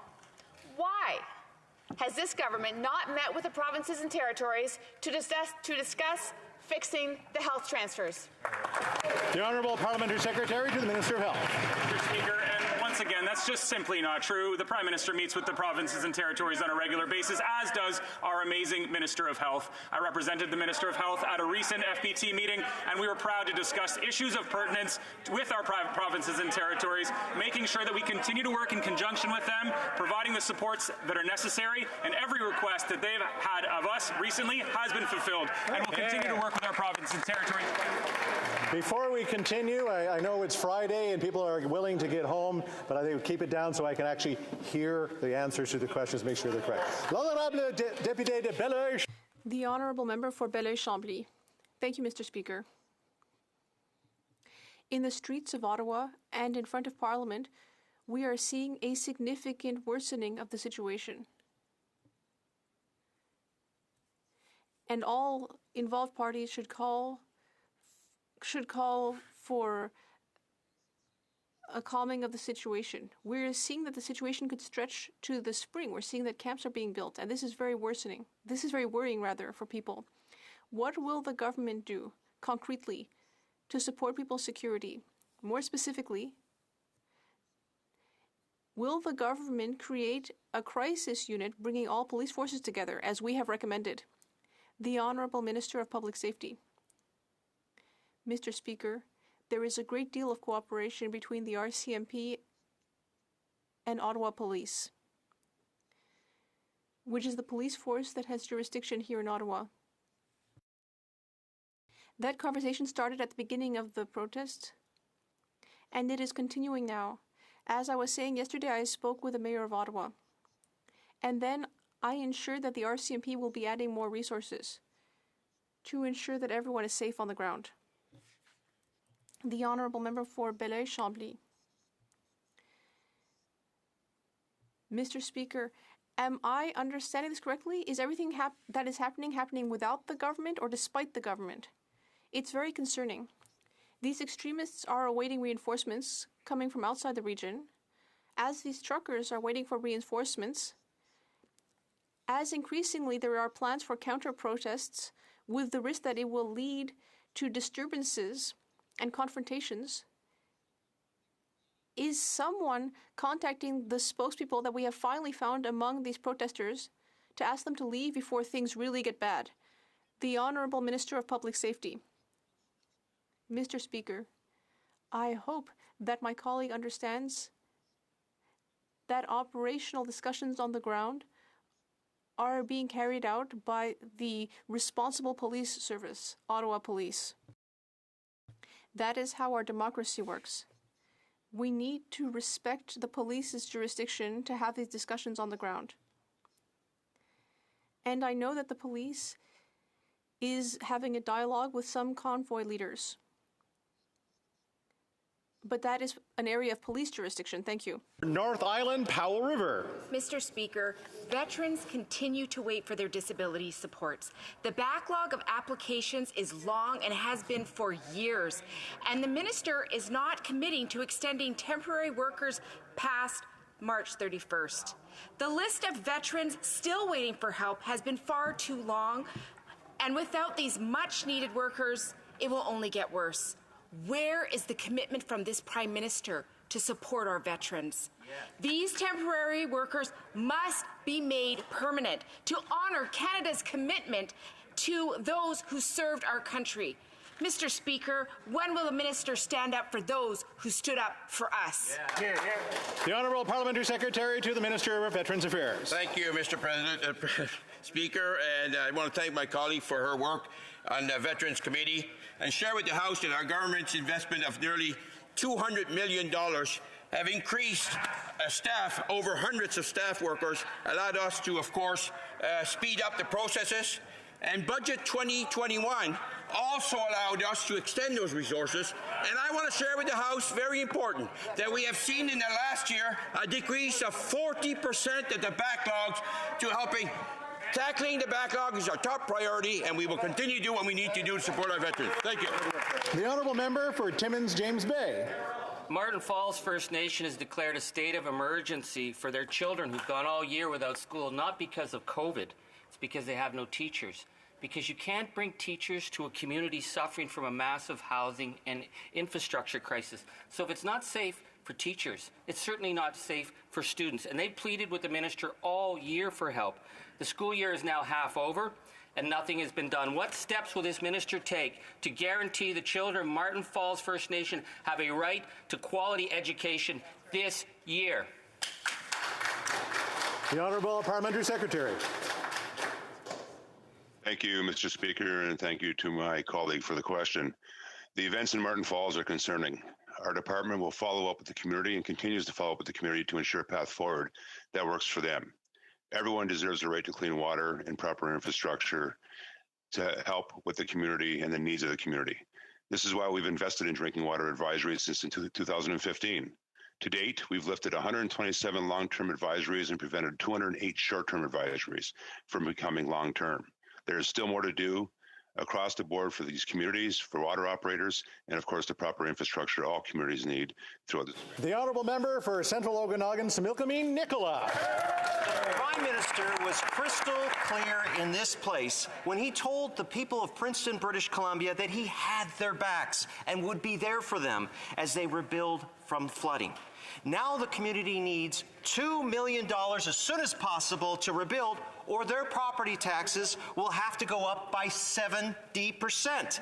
Can the Prime Minister tell the people of Princeton when they will receive the federal support that he has committed to them?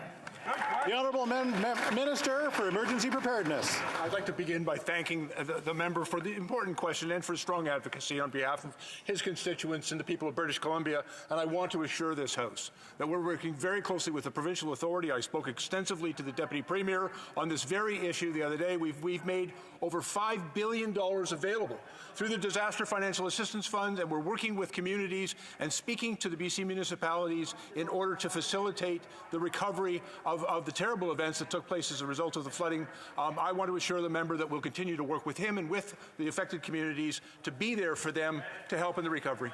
The Honourable Member for Central Okanagan, Similkameen Nicola. Mr. Speaker, this Prime Minister has made a commitment in this place.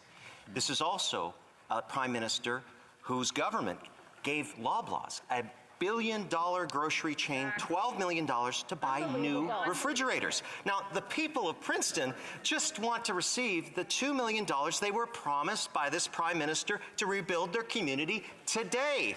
Can this Prime Minister answer why they are waiting when others are receiving supports for things that are not, or that are nice to have, but not necessary to have? The Honourable Minister of Emergency Preparedness. And again, I understand the member's frustration. We share it. We are working very hard with the province. And as the member, I'm sure knows, the Disaster Financial Assistance Arrangement is done in partnership with our provincial authorities, and we're working with them to move money as expeditiously as possible to those communities that need it. We know that there's an enormous amount of work and issues with respect to interim housing. And I would also point out to the member that as a result of money that we have provided, as well as the province, to the Canadian Red Cross, we've been able to provide financial supports and services to individual families. Over 7,500 families have received direct support as a result of that contribution. We'll continue to be there for the people of Merritt and for all of the people of British Columbia. Honourable Député de Richmond Athabasca. The Honourable Member for Richmond Athabasca. Mr. Speaker, the average family will have to spend about $1,000 more in 2022 for groceries. And that's not including additional costs for housing, gas, heating. $1,000 more just for groceries. That's the average wages, that's average weekly wages for a worker in Canada. People have had enough. What will this government do concretely to do something about the increase in the cost of living, which is something that everyone is suffering from right now?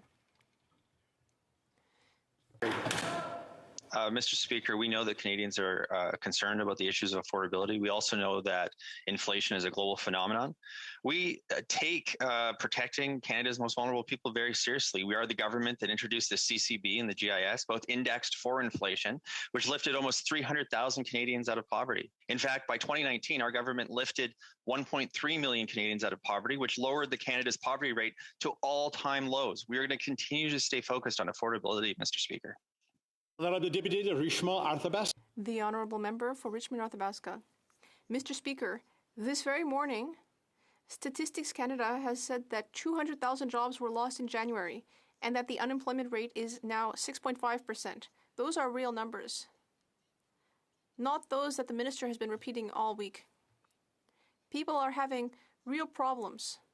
The cost of living is skyrocketing. People have less money in their wallets today because of Liberal decisions. And what are the Liberals doing? Spending, spending, spending. And that is having a real impact on inflation rates. When will this government focus on what really matters? Jobs and the cost of living. Honourable Parliamentary Secretary to the Minister of Tourism and Associate Minister of Finance. Monsieur le Président, les Canadiens comprennent que Mr. Speaker, Canadians understand that inflation is a global problem. And here are some numbers. The latest inflation rate in Canada was 4.8%. In the US, 7%. In Germany, over 5%. Mr. Speaker, our inflation is under the G7 average, the G20's, and the OECD's averages as well. Perth Wellington. Mr. Speaker, the government is trying to use 20th century rules to address the digital world of 2022. Through Bill C-11, the government is once again delegating more power to the CRTC for some future solution at some future time. But the government could act now and give support to Canadian broadcasters by simply abolishing CRTC Part 2 license fees. Will they? Minister of Heritage Canada. Mr. Speaker, this is a very important bill for Canadians, for our artists, for our creators, and the objectives are very important. It's about streamers contributing to our culture, Mr. Speaker. And we heard there were concerns about social media. We heard, we listened, and we fixed it, Mr. Speaker. Now the question is, what are the Conservatives going to do this time? Are they going to support our artists or creators or abandon them once again? Hear, hear. The Honourable Member for Perth Wellington. Mr. Speaker, I think that the Liberals are also supporting Facebook spending $4.2 million in ad spending on Facebook alone in the last 2 years. Wow. But Mr. Speaker, it's like Groundhog Day, the day that this bill was introduced, because the challenges that were in C10 are again in C11. The old C10, there was an exclusion for user-generated content, but then they excluded that exclusion in committee. This time, the exclusion for user-generated content is excluded by another exclusion. So, Mr. Speaker, why can't the government simply exclude user-generated content that's on social media and protect Canadians in that way? The Honourable Minister. Well, it will be a pleasure to sit down with my friend and colleague and talk about the bill, maybe explain some of the sections of the bill, because the bill is very simple. It's about the platform contributing to the Canadian culture. That's extremely important. That's how we tell our stories. Mr. Speaker, our culture it's our past, it's our present, it's our future, it's our story, it's our Canadian stories, our music and everything. So this bill is very simple. Platforms are in and users are out. Yeah. L'Honorable Député de Belleuil-Chambly. The Honourable Member for Belleuil-Chambly. Thank you, Mr. Speaker. The Mayor of Ottawa has asked for support to do something about the occupation, an occupation which is clearly illegal. Ottawa police officers clearly need rest, and the developing tensions will eventually become truly dangerous. If the Prime Minister comes here once he gets better from COVID, he will see. Does he understand that the message he's sending to these protesters is that they can stay as long as they want? In fact, that they're practically welcome? The Honourable Minister of Public Safety. Mr. Speaker, perhaps my colleague didn't hear my answer a bit earlier. Yesterday, I verified that the RCMP will be offering more support and resources on the ground to help Ottawa Police, the police that has jurisdiction in the area. We need to respect the law. We need to respect the rights of people who live in the area. And the RCMP will be helping Ottawa Police. The Honourable Member for Belleuil-Chambly. Speaking of respecting the law, at a time when the number of trucks may increase, this protest is illegal. Not because of the ideas that it's promoting. I may not agree, but they have the right to have different ideas and express them. But because trucks are being parked in the middle of the street, It's illegal. Tickets should be handed out. Normally, when you do this kind of thing, you look around and you see a sign that says you will be towed at your own expense. It's time to put up a sign like that. And where is the Prime Minister in all this? The Honourable Minister, I share my colleagues' concerns. I share them because there are several examples of cases where the convoy has not respected the law. That is why it is very important that the RCMP be there to offer support to Ottawa Police to ensure that the law is being respected, including on Wellington and throughout Ottawa. For Calgary Midnapore. CEOs of companies received extravagant compensation in 2020, even the companies that received the Canada Emergency Wage Subsidy. This government allowed corporations receiving federal supports to still give massive payouts to their CEOs at the same time that Canadians were struggling to make ends meet. Why has the minister allowed for federal supports to go towards CEOs instead of Canadian workers? The Honourable Parliamentary Secretary to the Minister of Finance. Mr. Speaker, when COVID first hit, businesses had to close their doors to keep Canadians safe. Today, we have more active businesses than we did before COVID, and we are seeing that bankruptcies and insolvencies are below normal levels. Thanks to our government's decisive economic policies, we've avoided the economic scarring that followed the 2008 economic crisis. The Honourable Member for Calgary Midnapore. ESDC was made aware in July of 2020 of over $442 million in double payments for the Canada Emergency Response Benefit. However, the Auditor General can't audit the program until the CRA verifies whether recipients meet eligibility requirements, which won't be until 2023. Will the government start verifying the eligibility now so that Canadians can know how their tax dollars are being spent? The Honourable Parliamentary Secretary. Mr. Speaker, our government is focusing on making sure that Canadians and Canadian workers have the measures that they need to be supported during this pandemic crisis. It is unfortunate that with the verge of Omicron that the Conservative Party voted against C2. It brought in measures that are currently supporting Canadians. We are going to be there for Canadians. We made a promise to do whatever it takes for as long as it takes. So we're going to continue doing just that, Mr. Speaker. The Honourable Member for Edmonton West. Mr. Speaker, this government has again stiffed Canadian IT companies and awarded a sensitive tech contract to a foreign company. So sensitive, in fact, they stated the work had to be done here in Ottawa using a government's computer. Yet the work is actually being done outside the country and certainly not on a secured government server. But don't worry, for security, they told the company to merely turn the screen away from the window when working. Is this seriously the government's idea of cybersecurity? The Honourable Minister. Mr. Speaker, I'd like to thank the member for the very important question. Mr. Speaker, when it comes to national security, when it comes to cybersecurity, members on the other side of the House and Canadians at home understand that we take that very seriously. I can assure the member that all issues relating to cybersecurity and national security are reviewed by the relevant agency to make sure that we protect data and we protect the safety of all Canadians. The Honourable Member for Edmonton West. Not at all the case, Mr. Speaker. The government actually, when queried, claimed the workers had to stay in the U.S. due to COVID restrictions. But during the first year of the pandemic, 7 million people were able to cross the border into Canada. The Liberals famously even exempted wealthy, connected American CEOs from the border restrictions. So why would the Liberals give a pass to the wealthy and connected, but tell contractors working on our sensitive security tech abroad to simply turn the monitors away from the window when working? The Honourable Minister of Science, Innovation and Technology. Mr. Speaker, I'd like to thank the colleague for a very important question. The colleague understands that throughout this pandemic, Mr. Speaker, we put a number of measures to protect the health and safety of Canadians. A number of them were regarding our borders. Like I said before, Mr. Speaker, when it comes to cybersecurity, I don't think we can take lessons from the colleagues. We take that very seriously, as well as national security. Canadians at home know that we will always take decisions to further their best interests. Thank you, Mr. Speaker.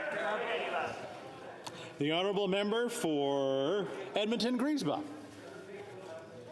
The Liberals have been promising to lift the blood ban for years. In December, the Canadian Blood Services and AMA Quebec submitted a recommendation to lift the ban and move to behavior-based policy for donations. The Minister of Health said his government would be moving quickly, but it's been 6 weeks and we still have no idea about the process, how long it will take, and when changes will be implemented. Will the minister share the timeline for ending the ban on blood and plasma donations for men who have sex with other men and trans women once and for all? The Honourable Parliamentary Secretary to the Minister of Health. Thank you very much, Mr. Speaker, and I sincerely thank my colleague from Edmonton-Griesbach for this important question. We committed over and over again to continue to ensure that our blood services are fair and equitable, and I agree with the member that historically they have not been. Steps have been taken, and as we all know, there is a timeline going forward to ensure that blood donations can be made by everybody in Canada. That's the fairest way forward. That's the most equitable way forward, and I share a commitment with many members of this House that want to ensure that these changes are made ASAP. Thank you very much. The honourable member for London Fanshawe. Mr. Speaker, London and Windsor's airports, which contribute enormously to their local economies, have remained closed to international travel, while other smaller airports in the region and across the country have been allowed to open. The Transport Minister has given no indication of when they will be allowed to reopen to international flights. They have lost significant revenue through this key winter season.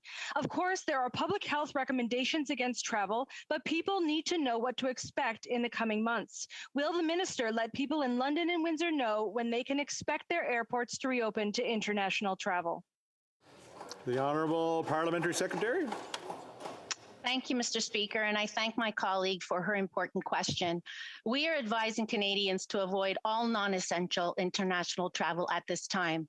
This is to add to our layered approach at the border, including pre-departure PCR testing, on-arrival testing, and these are measures that are based on public health advice, and we are constantly evaluating domestic and international COVID situation. We won't hesitate to adjust these measures as needed.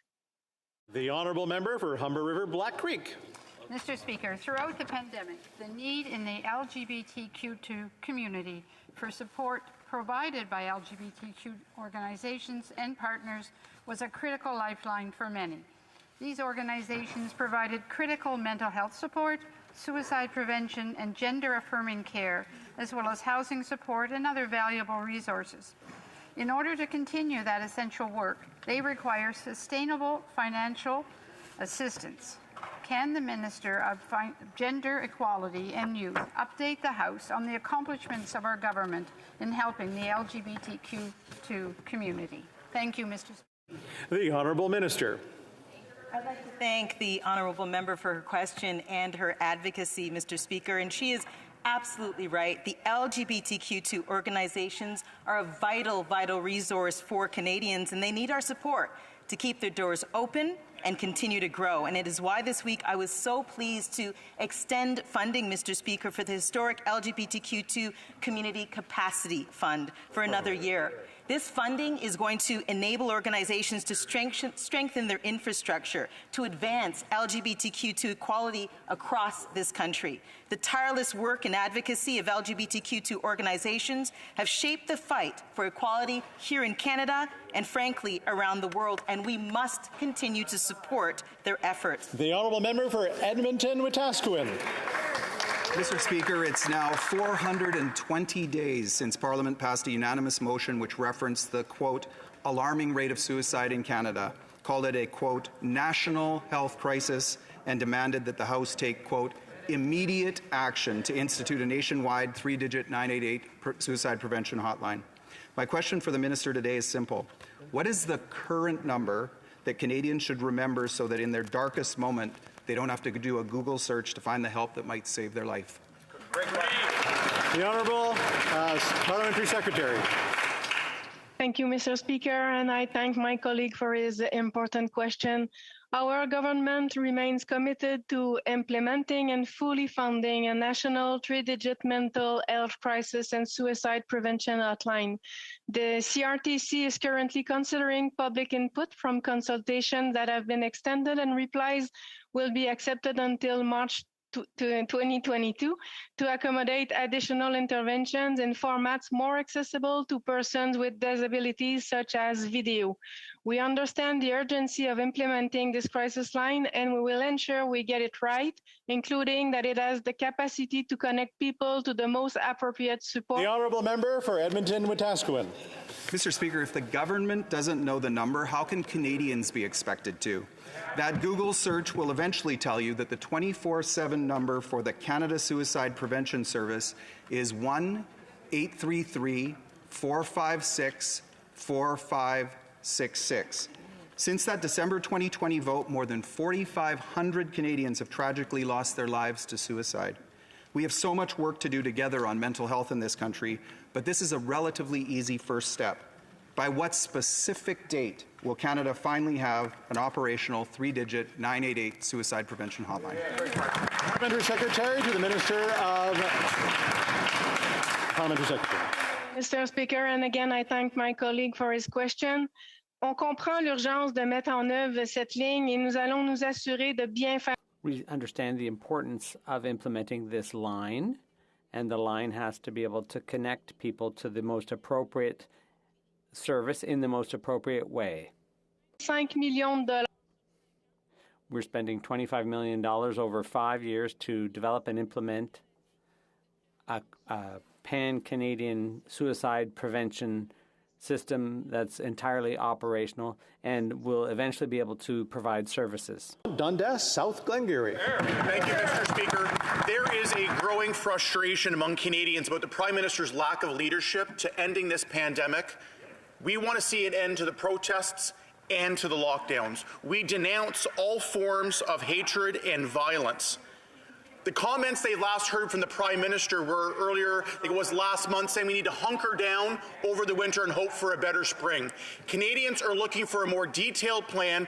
They're looking for leadership. They're looking for unity to get us past this. Will the Prime Minister, will this government finally stop dividing Canadians, bring them together with hope and optimism to finally get us past this pandemic?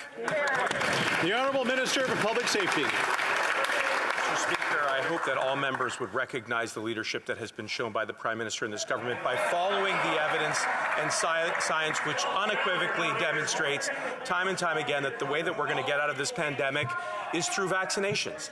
And that's why we've been working with all Canadians. We put this question on the ballot in the last election. Canadians had an opportunity to choose, and they chose to support a way forward through vaccinations. Mr. Speaker, I'm very concerned about the demonstrations that we've seen and the lack of following of the law in the streets. We need to be sure that we follow the law. No one is above the law, Mr. Speaker. That applies to the convoy as well. Thank you very much. Honourable Member for Sturgeon River Parkland. Mr. Speaker, the minister is ducking the question again. The most important question that my constituents and all Canadians want to know is when. When will the federal COVID-19 restrictions end? Canadians deserve transparency. They deserve to know what the Liberals' plan is, if any, to end these restrictions. My question, what is the metric and what is the timeline for Canadians to expect to see an end to COVID-19 restrictions? The Honourable Parliamentary Secretary. Adam, get up. Stop there. Parliamentary Secretary. Thank you, Mr. Speaker. Absolutely, I agree with my colleague that we all want COVID-19 to be over. Perhaps one thing that we disagree on is how. We need to ensure that all of our communities are vaccinated, and we're encouraging everybody to get vaccinated so that we can get back to normal. My colleague knows that many of the lockdowns are provincial in nature, and we continue to work with our provinces and territories to ensure that our communities continue to be safe. Thank you, Mr. Speaker. The Honourable Member for Avignon, Lamitis, Matane, Matapédia. Mr. Speaker, I'm completely flabbergasted by the answer from the Public Safety Minister to the Leader of the Bloc. He says that the federal government has never attempted to speak to the various representatives of the protesters in Ottawa. He's putting it all on the Ottawa police, but the occupants are here to demonstrate against the federal government. The minister is not here to comment on the news. He's here as Minister of Public Safety. When is he going to show some leadership? The Honourable Minister of Public Safety. Mr. Speaker, I'd like to thank my colleague for her question. This government had a record of making a lot of commitments during the pandemic, and here on this side of the House, we follow the evidence, we follow the science. And the way to get out of the pandemic is through vaccination. And we want to continue engaging, but we have to respect the police jurisdiction on the ground. They make the operational decisions, and that's how our democracy works. The Honourable Member for Avignon, Amétis, Matane, Matapédia. Mr. Speaker, what's happening in Ottawa is more than a demonstration. The capital city of a G7 country is under siege. The federal government should be organizing a crisis team across all levels of government and police forces. The Minister of Public Safety should be held accountable every day in a press briefing, as any good government does during a crisis. Will the minister take this crisis seriously and create a crisis unit? The Honourable Minister. Mr. Speaker, as I already said, and I have done so a number of times, we have to respect the police's role. They have the skill and the jurisdiction over operational decisions on the ground. This government has a record of engagement with the public in the pandemic. We have to follow the science. We have to use vaccination as our best strategy to get out of this pandemic. Thank you. Thompson Caribou. Mr. Speaker, veterans' benefits should adjust with inflation. And yet, veterans' benefits increased only 2.7%, while inflation increased to 4.8%. Shameful. This may not seem like a lot to Laurentian elites, but to veterans who are trying to feed their families, every single penny counts amid ballooning inflation. That's right. Will the Minister of Veterans Affairs commit to ending this discriminatory policy so veterans can get what they deserve to feed their families? The Honourable Parliamentary Secretary to the Minister of Veterans Affairs. Thank you, Mr. Speaker. I want to thank my colleague for joining our Committee, of course, of Veteran Affairs. But I'd like to remind him that it is our government that invested $11 billion in the last 5 years to support our veterans. And please let me share with Canadians, that government fired 1,000 workers and closed 9 offices. We reopened the 9 offices, and we are investing in supporting our veterans, and we will continue to do so. Thank you. Honourable Member for Lambton Kent Middlesex. Speaker, the price of chicken is up 6.2%, bacon 19.1%, and gas 33%.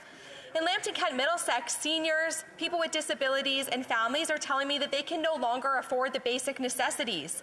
And rural Canadians have no choice but to drive everywhere. That's right. So with the government so disinterested in Canada's inflation crisis, they are feeling frustrated and losing hope.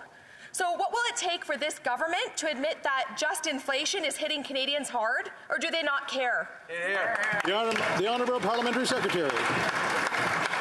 Mr. Speaker, we understand how important the issues of affordability are. We also understand that inflation is a global phenomenon.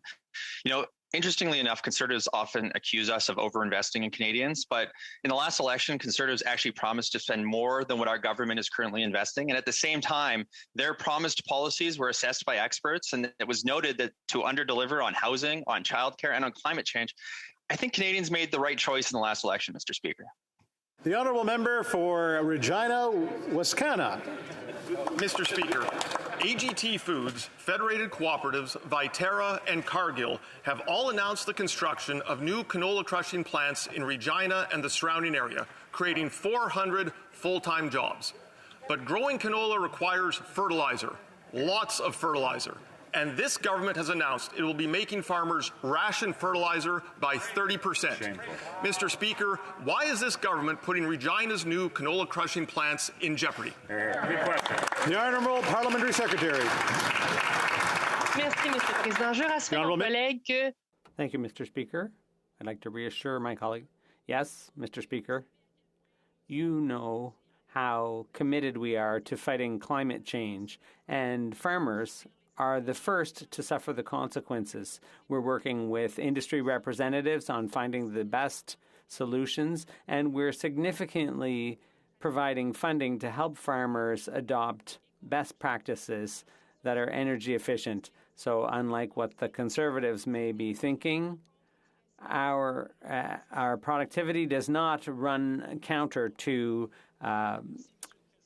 environmentalism or productivity. The honourable member for Vaudreuil-Soulanges. Mr. Speaker, according to a Léger poll, more than two-thirds of Canadians believe it's important that streaming platforms contribute to Canadian culture. And according to the same poll, young Canadians are the ones most interested in having these companies contribute to our culture. The Minister of Heritage has just tabled a bill on online streaming. Can he tell us in concrete terms what this bill means for young Canadians? Monsieur le Président, je tiens... Mr. Speaker, I'd like to thank my colleague. That's an excellent question he asked. And it's good news for our artists. With our bill, streaming platforms will have to contribute to our culture. It will create more homegrown movies, series, and music. And that's what we need to build the next generation of Canadian artists, to support the next Denis Villeneuve, The Weeknd, or Cœur de Pirate. So in concrete terms, our bill means that young Canadians will be able to celebrate and participate in our culture today and for the future. Mr. Speaker, I'm not going to be the last person to rise and ask a question about the price of all essential goods. The problem, Mr. Speaker, is 60% of Canadians say they're struggling to pay their monthly grocery bills. And today, the job numbers come out for January, and it's not good news. The unemployment rate is 6.5%, and this means more than 200,000 Canadians do not have jobs. In Canada, in 2022, this is a disgrace, and it lies squarely at the feet of this Prime Minister. So my question is, with hundreds of thousands of Canadians out of work and the prices skyrocketing, when will Canadians once again be able to afford the food, fuel, and heat they need to heat their homes? The Honourable Parliamentary Secretary. Mr. Speaker, the data released today showed that Canadian workers and businesses were impacted by Omicron, and that is precisely why we have supports in place to support them. Supports, by the way, that the Conservative Party voted against. The fact remains our economy has strong fundamentals and is recovering well from the COVID recession. Jobs have recovered 101% from pre-pandemic levels, while they have only recovered by 87% in the U.S. Statistics Canada has released data that shows that we had 6 consecutive months of GDP growth. We're going to continue to focus on Canadians. We're going to continue to focus on affordability, Mr. Speaker. L'honorable député. The honourable member for Beauce. Mr. Speaker, last November I contacted the Minister of Immigration and the Minister of Employment and Social Development to discuss the problems that several businesses in my riding were experiencing with the temporary foreign worker programs. Unfortunately, dead silence. I wonder if these ministers communicate with each other. Do they even talk to each other? Do they have a real plan to shorten processing times and, moreover, simplify the paperwork so that this workforce, which our businesses need so badly, can finally get here? The Honourable Parliamentary Secretary. Mr. Speaker, I'm pleased to answer the honourable member's question. He's right to point out that businesses need access to workers and need access to them quickly. I would respond by pointing to the fact that we have last year welcomed the greatest number of permanent residents, including under economic migration streams, in Canada's history. Just this Monday, I also had the opportunity to make an announcement that includes $85 million to reduce processing times with a specific focus on work permits. And to respond to his question about whether I have the opportunity to meet with the minister responsible for ESDC, we will be chatting this afternoon, as we often do, to work on programs that will get workers into Canadian businesses more quickly, because we know the economy can flourish if we give it the opportunity to gain access to the labor that it needs. The honourable member for Battle River Crowfoots. Thank you, Mr. Speaker. On January 28th, it was reported that Rideau Hall paid out $277,592 in confidential settlements, as well as running up legal bills of nearly $170,000 in the same year. Former Governor General Julie Payette resigned for presiding over a, quote, toxic workplace. how much more hush money has been paid to those who endured the intolerable workplace at Rideau Hall, and when, specifically when, was the Prime Minister made aware of it? The Honourable Minister. Thank you very much to my colleague for this question. I would advise him, first of all, that all questions pertaining to legal matters of the Office of the Secretary of the Governor-General are best directed to that office. But I also want to advise this House that our government remains firmly committed to ensuring that every Canadian has a safe and healthy workplace, and the Prime Minister has made a commitment to provide such a workplace to Canada's public service. We welcome the Right Honourable Mary Simon's commitment to foster a positive environment at Rideau Hall as she and her staff continue to undertake important work in the service of all Canadians. Thank you. The Honourable Member for Calgary Skyview. Thank you, Mr. Speaker. This week marks the 26th anniversary of the designation of the month of February as Black History Month, thanks to a motion moved by the Honourable Jean Augustine in this Parliament. This is a month to celebrate, remember, and recognize the many contributions made by Black Canadians and their accomplishments. Could the Parliamentary Secretary to the Minister of Housing and Diversity and Inclusion please update us on how the government will be supporting Black History Month? The Honourable Parliamentary Secretary. Mr. Speaker, I thank the member for Calgary Skyview for his question. This year, the theme for Black History Month is February and Forever, celebrating Black history today and every day. Our government supports Black Canadians through investments in a number of areas, including building capacity in Black communities, supporting young Black Canadians, culturally focused mental health programs, entrepreneurships, and anti-racism strategy. During Black History Month, I invite everyone to join us in celebrating and recognizing the many contributions Black Canadians have made to our Canada. Bravo. Member for Port Moody, Coquitlam. Mr. Speaker, the pandemic has impacted transportation. Canadian communities are facing damaging cuts to public transit that impact thousands of seniors, workers, and students who rely on it every day. The Federation of Canadian Municipalities are calling on the federal government to invest urgent funds to keep public transit running for people and to address the climate crisis. Last November, the NDP made the same call, and we haven't heard back yet. When will the Liberals act to ensure our public transit remains viable for the people who rely on it? The Honourable Parliamentary Secretary. Thank you, Mr. Speaker, and thank you to my colleague for her question. We know that many Canadians, including those living in remote areas and Indigenous people, depend on public service for transportation. I sent a letter to my provincial counterparts earlier this year. The minister did, actually, and the federal government is ready to support provinces where public transit is concerned. I understand that the importance of this service for Canadians is top of mind, and we will continue advocating for them and working with provincial and industry partners to find a solution. Order. I guess that does question period for today. I thought things were going so well, but thank you for your indulgence in that. I recognize the Honourable Deputy House Leader for the government. Thank you, Mr. Speaker. There have been discussions amongst the parties, and if you seek it, I believe you will find unanimous consent to adopt the following motion.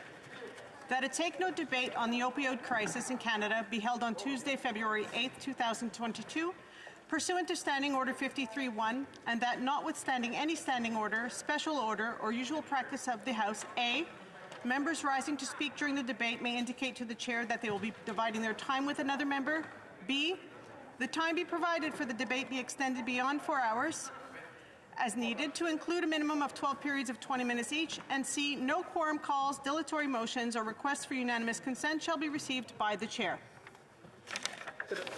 All those opposed to the Honourable Member moving the motion, please say nay. Agreed. The House has heard the terms of the motion. Tous ceux qui s'opposent à la motion veuillent bien. All those opposed to the motion will please say nay. Carried. Now, tabling of documents. Introduction of government bills. Statements by ministers. Reports of interparliamentary delegations. Presenting reports from committees. The Honourable Member for Scarborough Centre. Thank you, Mr. Speaker. Mr. Speaker, I have the honour to present in both official languages the following two reports of the Standing Committee on Citizenship and Immigration.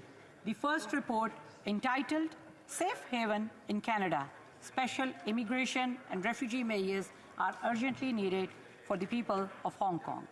The second report, entitled Immigration in the Time of COVID-19, Issues and Challenges. Pursuant to Standing Order 109, the committee requests that the government table a comprehensive response to each of these two reports. Thank you, Mr. Speaker. The reports are tabled. The Honourable Member for Humber River Black Creek. Thank you very much, Mr. Speaker. Mr. Speaker, pursuant to Standing Order 1073, I have the honour to present in both official languages the first report of the Liaison Committee entitled Committee Activities and Expenditures April 1st, 2021 to August the 1st, 2021. This report highlights the work and accomplishments of each committee, as well as detailing the budgets that fund the activities approved by the committee. Thank you very much, Mr. Speaker. The report is tabled.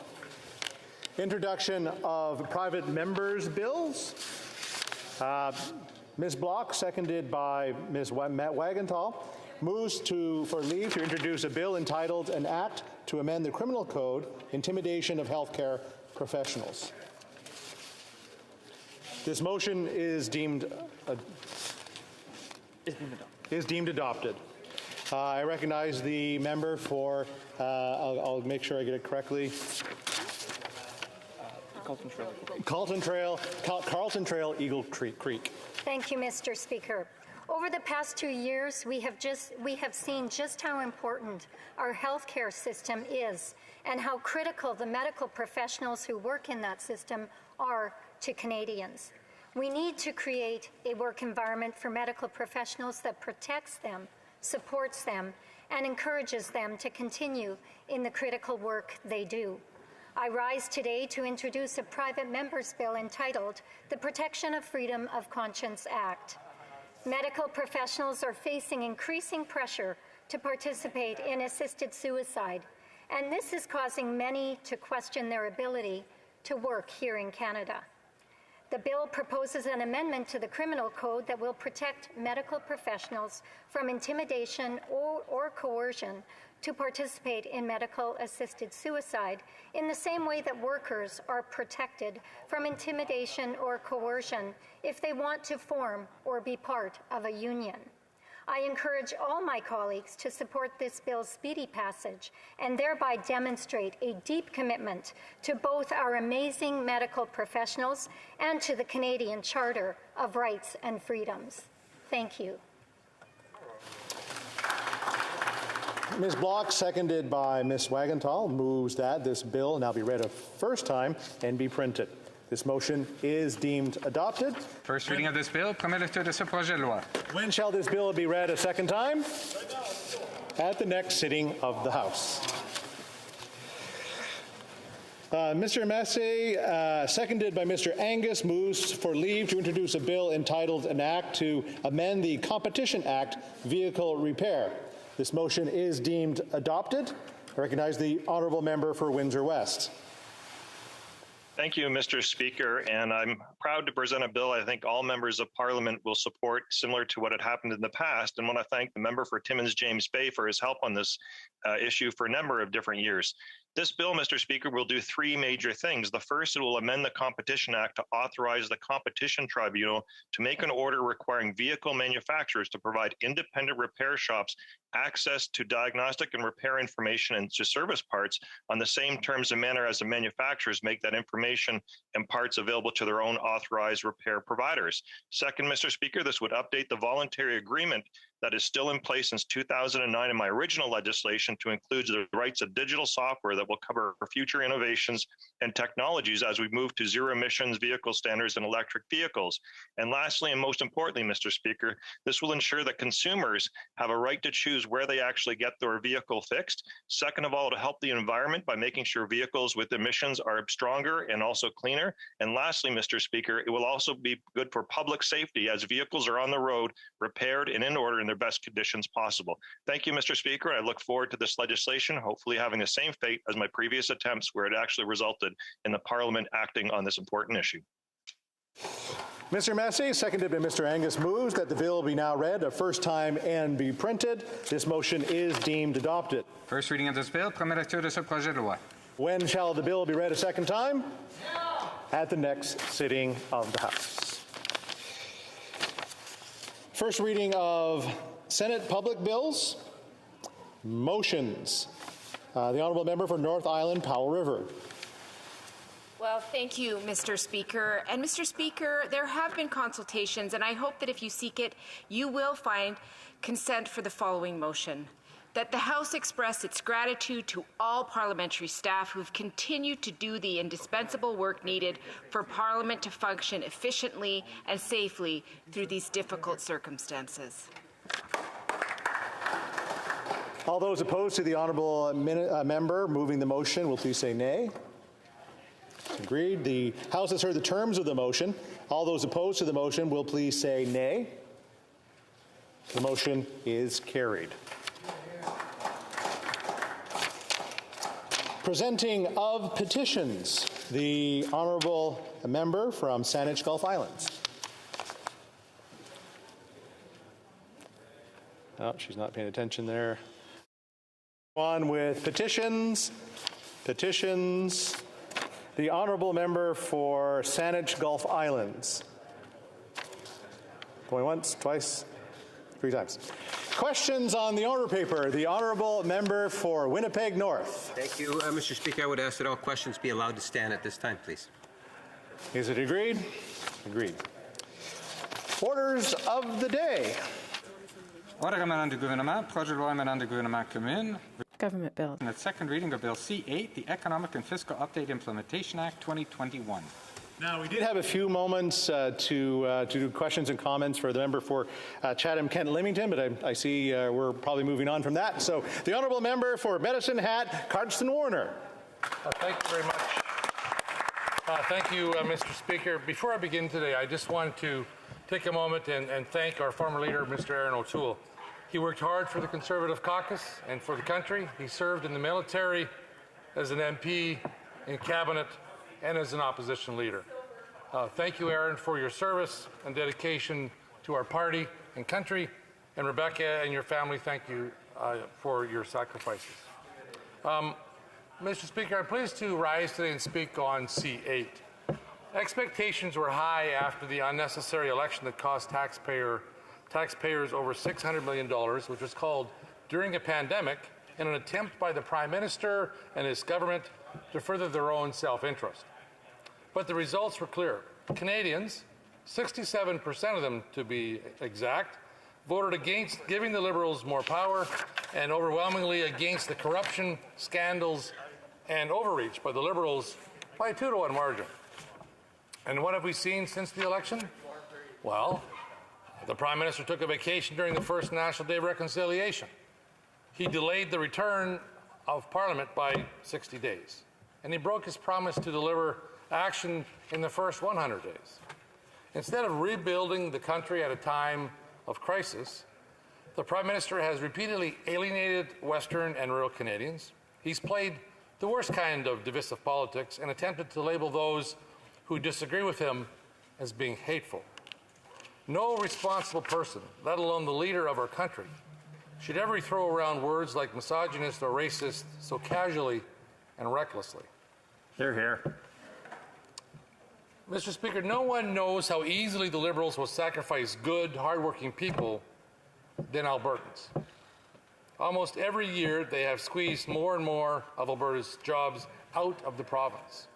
They have killed 4 pipelines with their No More Pipelines Act. Shame. They've ignored the cries of Indigenous communities who rely on resource development agreements. Shame. They've created political problems with key trading partners that hurt farmers in the West. Shame. And have sought to fight Alberta's provincial government at every turn. Shame. Yeah, thank you. Thank you. The irony is that their drive is to make a green, clean energy grid, and it's got the likelihood of delaying even by a decade or more, as many energy companies who invested heavily in renewable energy and new technologies left the country or simply pushed their investments to another location.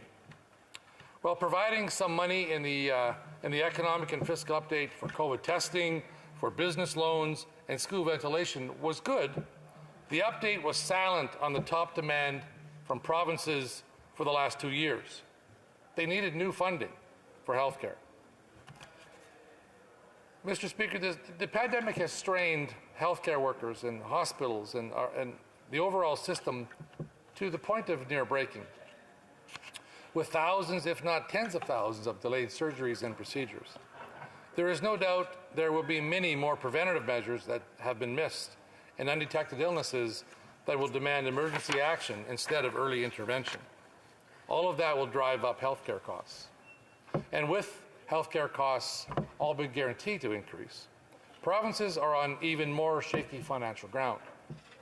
Newfoundland, for example, has already received a bailout of sorts, while other provinces could even be headed towards economic crisis after the debt piled on during the pandemic.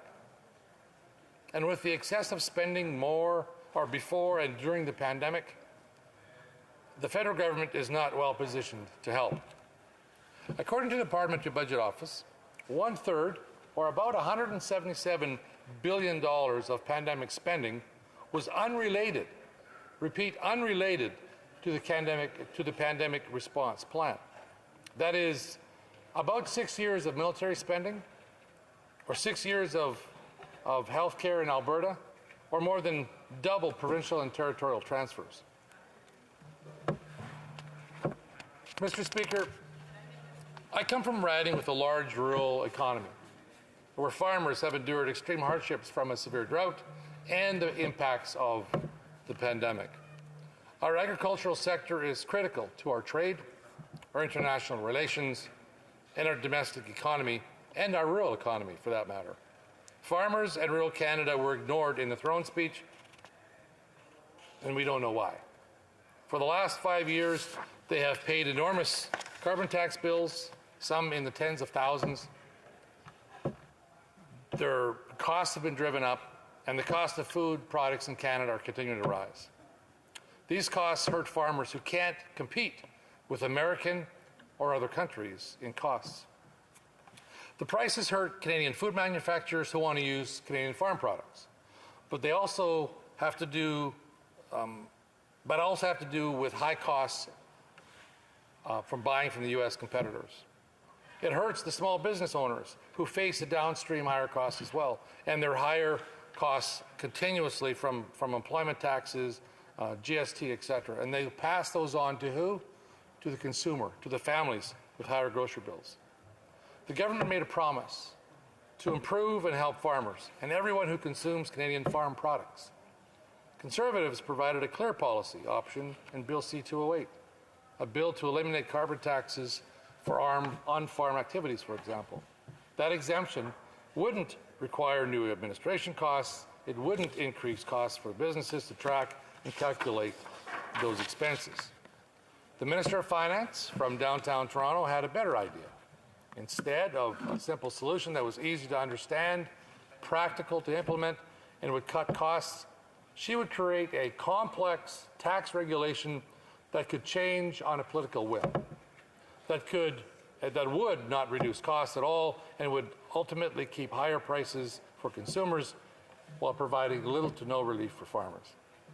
According to the Parliamentary Budget Office, instead of tens of thousands less in taxes, farmers will get a rebate. Yes, a rebate. And wait for it, of between $1.47 to $1.73 per $1,000 spent on eligible farm activities. Ka-ching. It's amazing, the generosity of this government to the farming community. But those eligible farming activities were determined by who? By the government. So what is eligible? Well, we don't know. It's entirely up to the minister and this government. Mr. Speaker, there are many serious issues facing Canada right now that need immediate crisis or immediate action. We have a drug addiction crisis. We have a violent crime and criminal gang shooting crisis. Canada is increasingly alienated by our allies while facing greater global pressures and hostilities. Our military is lacking key trades and trained personnel, equipment, and plans to meet their increased mandate. Inflation is quickly eating away at the working class and lower income Canadians. Anger, resentment, and division are increasing at an alarming rate across this country, spurred on by the indifference and rhetoric from even our Prime Minister. Small businesses are struggling to hang on and unable to get workers. Canadian shelves are emptier and have less options than ever before, and worker losses and capacities increase and decrease the supply of goods. Private sector investment has dropped massively since 2015 and hit record lows, suggesting Canada could face significant competitive challenges in the years ahead. Our consumer energy prices are among the highest in developing countries, and our housing prices have hit one of the top in the world. We need better, Mr. Speaker, from this government. We need the government to swallow their pride and stop slapping Band-Aid solutions onto their broken policies in an attempt to address the problem. Crime is up, and the witch hunt on law-abiding firearm owners while ignoring gangs and gun smuggling needs to end before we can actually address crime. Inflation is up, due in large part to unchecked and uncontrolled and wasteful spending by the Liberals. We need a plan to get back to a balance and to manage spending properly. Mr. Speaker, if we fix the policies that created these issues, we can begin to solve the problem. But without acknowledging their mistakes, their failures, the Liberals will never be able to govern Canada to better days. They will be forever stuck trying to distract Canadians with social media campaigns, hashtags, and undelivered commitments. Mr. Speaker, better is possible. The people of my riding and all Canadians deserve to be heard and respected by their government. They deserve a clear economic recovery plan for their communities and our country, a plan to manage inflation, reduce crime, reduce everyday costs, and deal with our national security. And they should not have to wait the better part of a decade for that to happen. Thank you, Mr. Speaker. Questions and comments? Question et commentaire. The honourable member for Milton. Thank you very much, Mr. Speaker. And I followed with interest my colleague's speech today, and I have a couple of questions for him. First and foremost, I heard him repeatedly say that we should spend less, we should do more. Then I also heard that we should spend more, and in other cases, do less. It was a meandering speech, one that didn't really settle on any solutions, except to urge the government to do more.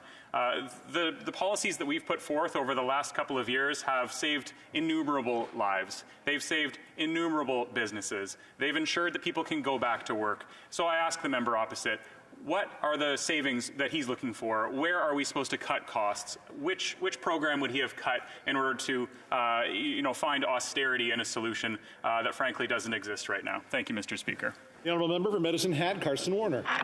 Well, thank you, Mr. Speaker.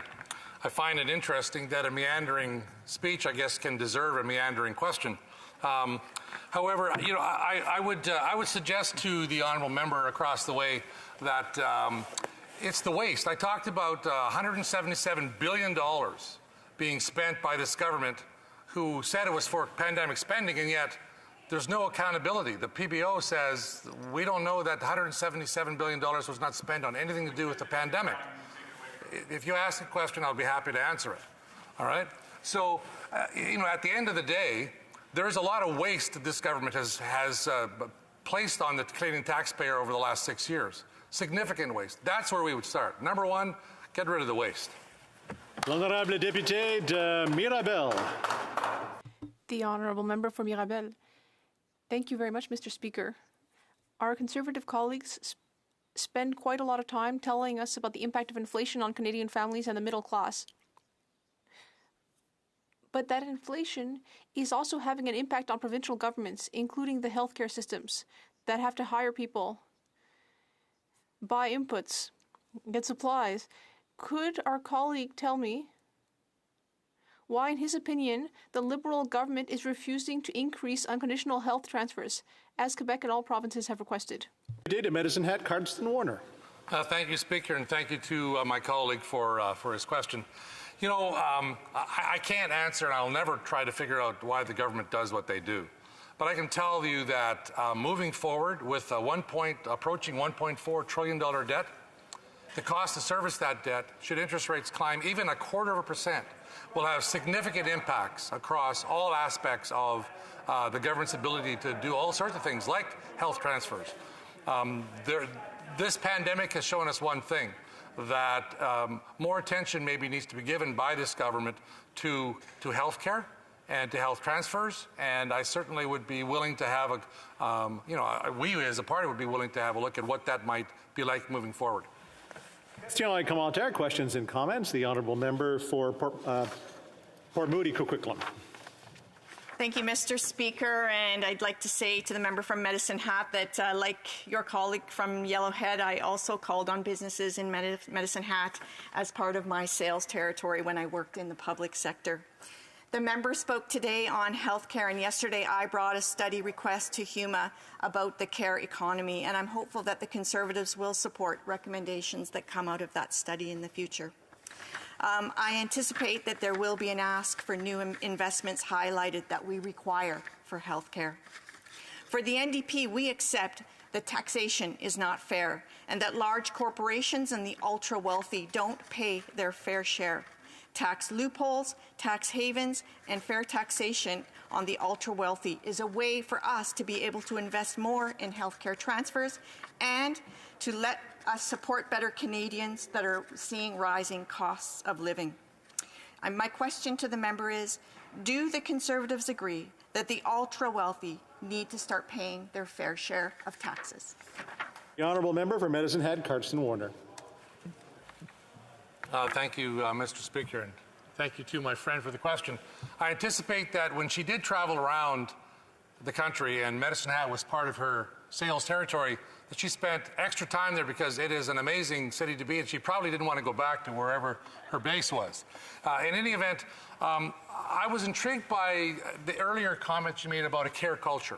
And, and I think it's important to see that, we as Conservatives have been saying all along, and I think we agree with the NDP and a couple of things, that mental health is a health issue.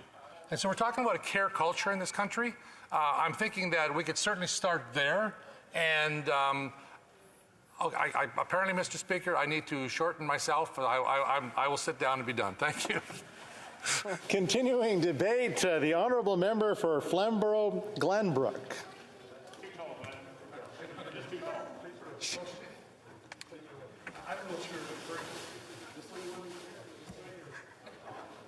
Go ahead.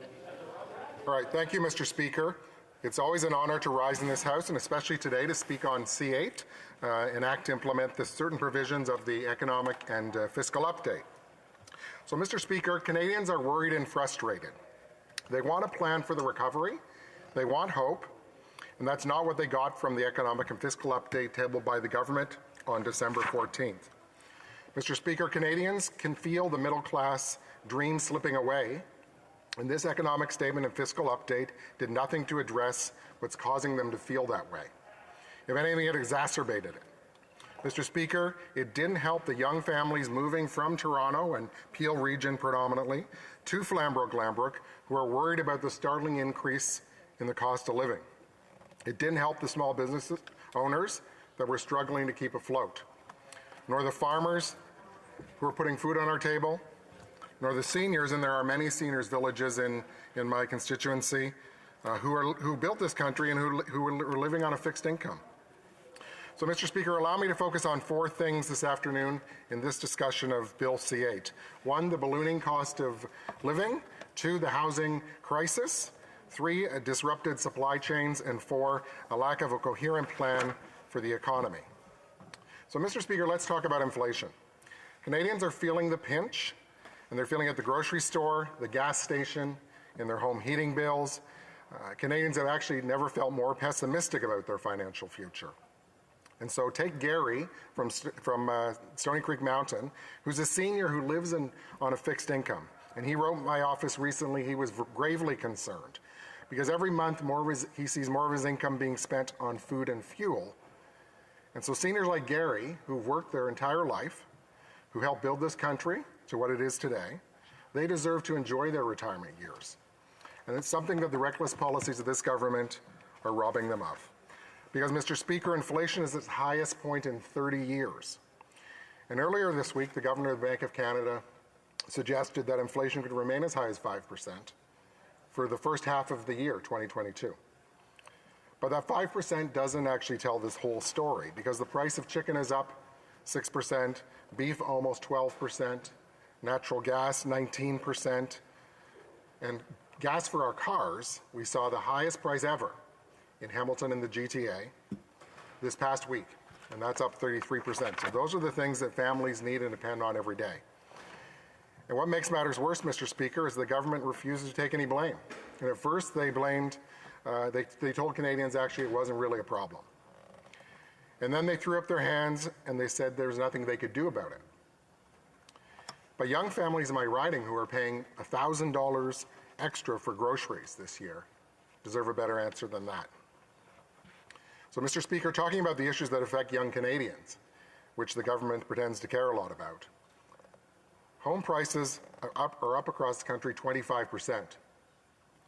The Realtors Association of Hamilton Burlington, in my area, said this week, in fact they just announced this yesterday, that the average home price in Hamilton is now over $1 million. So under this government, my constituents have seen the housing bubble grow to be the second most inflated in the world, up 85%. So, Mr. Speaker, how much can young Canadians see these prices go up under this government?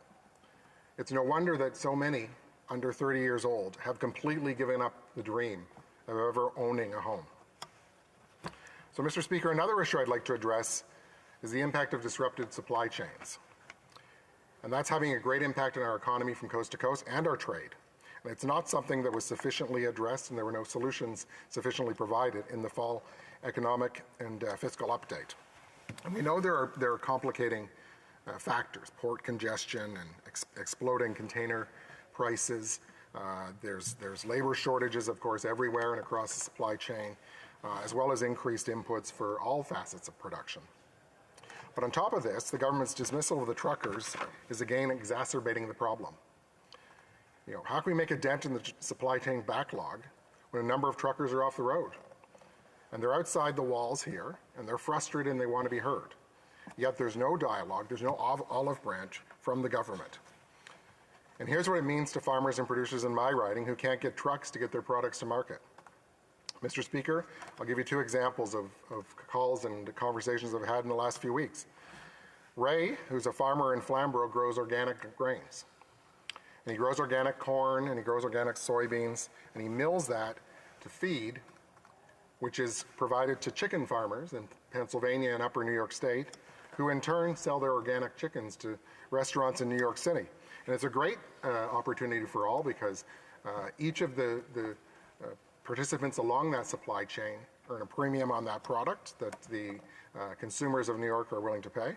And so it's good for everyone. But Ray is frustrated because he can't get trucks to get the grain out of his bins.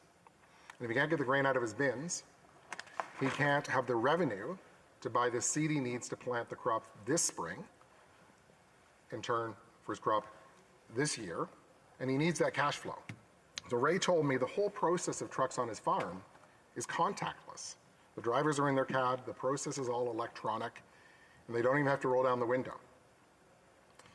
And so I think it's another example of these disruptions in the supply chain that are taking place across the country that were not sufficiently addressed in the government's fiscal and economic update. And the response really has been a shoulder shrug. Another example, there's a large greenhouse operator in my riding, and he also said, you know, I need the trucks to get my product to market. It's perishable. And so on top of the labor shortages that he's dealing with, the dramatic cost of freight, which has increased, the inputs costs that have increased, the packaging costs that have increased for him, he can't ship by truck. And so this economic and fiscal update offered no hope to Jan and the other producers across Canada. Urgent action is needed. Which is why, Mr. Speaker, the glaring omission from the fiscal and economic update was any concrete plan for the economy. Where's the plan for the economic growth? We can see the plan to spend another $71 billion that we don't have, but where's the plan to grow the economy to pay for that? To create the prosperity this country needs so we can have more money to buy more goods and alleviate those inflationary pressures. To have the resources we need to invest in healthcare and ICU capacity, which we know from the pandemic is something that has been clearly lacking. So, Mr. Speaker, it should worry all of us that the OECD published a report the same week as the fiscal and economic update that said Canada would be the worst performing industrialized economy in the world in the decade from now, 2020, through to 2030. So that's shocking. The OECD is saying that Canada will have the slowest growth of all the world's industrialized economies. So that's worse than Italy, and that's worse than Greece. And with all due respect to my Greek and Italian friends, they're perennial underperformers. That's not where Canada should be. So, Mr. Speaker, what's even more worrisome was a report that was out in January that said that Canada has the weakest private sector investment in our economy in years. Where is the business confidence? Where is that growth potential for the future that we need? Because it's private sector investment that's going to grow our economy, not government spending. And so the fact that this fiscal and economic update ignored that is something that doesn't encourage us. Mr. Speaker, it's yet another reason to vote against C8. No one works harder than Canadians. None of our OECD competitors have smarter people or people with more ingenuity. And we've got a great country blessed with resources from coast to coast. So the problem isn't us. The problem isn't Canadians. It's the economic headwinds that we're facing. That's a problem of the government that's leading us. So C8 doesn't offer any hope to change that. There is no plan to really unleash Canada's economic potential in this particular piece of legislation. We can do better. Thank you very much. Questions and comments? Question et commentaire. The honourable member for Edmonton Strathcona. Skipped on you, I know, but I skipped you this time. I'd like to thank my colleague for his first comments today. They're very interesting. He spoke about the supply chain, and I have some questions about that and the Conservative support for the blockades, for the convoys that we're seeing across the country. The member will know that I'm from Alberta. So today, actually, I brought it up because I wanted to quote it. Today, the Alberta Beef Producers, the Alberta Cattle Feeders Association, and the Canadian Cattlemen's Association have called for a stop to the blockades in Coutts in southern Alberta. You know, in Ottawa, we're seeing time after time racist symbols like Confederate flags, like yellow stars be used by the protesters in Ottawa. How can you stand with protesters and say that the supply chain is at risk when these are the protesters that are actually stopping the transport of goods in my province and are showing such disregard for our electoral positions, such a disregard for our democracy in Ottawa? For Flamborough-Glenbrook. Thank you to the honourable member from Edmonton for the question. I too lived in Alberta for 9 years. In fact, my wife's from southern Alberta, so we certainly share that in common. And look, I gave you a couple of examples of farmers and farm groups in my riding that have been impacted by this, and so I empathize with them. You know, in terms of some of the acts that we have seen from the protests, I've personally condemned those. I did that on Facebook earlier over the weekend. My grandfather fought the Nazis as part of the Dutch resistance in the Netherlands, and certainly we abhor that. And we condemn that. And you know, the acts that took place at the National War Memorial, we did have a member of the military from Hamilton, my hometown, who was there, Captain Nathan Cirillo, and gave his life to the country during the shooting in 2014. But the point that we've been making is that the government needs to have a dialogue with truckers, those that are legitimately there protesting peacefully, and have that dialogue so we can end the protests and end the lockdown and clear the backlog. The honourable member for Milton. Thank you, Mr. Speaker. I thank my colleague and my neighbour for the intervention today. The member from Flamborough-Glanbrook is indeed in the riding just next to mine. And I have never addressed him in the House of Commons before, so I would welcome him to this House and welcome him as a neighbour. Perhaps we can find a good coffee shop on the border between our two ridings, as I have many times with the member from Wellington Halton Hills in the past. He spoke about progress, and I agree. We share other things, indeed, our Dutch heritage, our desire for a strong economy, and the recognition that Canada has offered our families a great future, and certainly a great last 70 years or so, if that's how long your family has been here, as has mine. Mr. Speaker, my question is very simple. Earlier last week, I made an announcement in his riding for an increase in broadband availability for some of his constituents. This is the fourth such announcement that I've made for his riding in the last couple of years. I acknowledge that he is new to this House. I would like to know if he would like to work together on ensuring that more residents in Flamborough-Glanbrook will have high-speed internet delivered to their homes. Thank you, Mr. Speaker. Sorry, Dan. The honourable member for Flamborough-Glanbrook. Sure, and thank you. And it's great to address my neighbour, and absolutely we'll find a coffee shop. I'm not sure there is along Millborough town line because there's really kind of just fields there, but that's fine. I'll make the trek to Milton. It's a great community.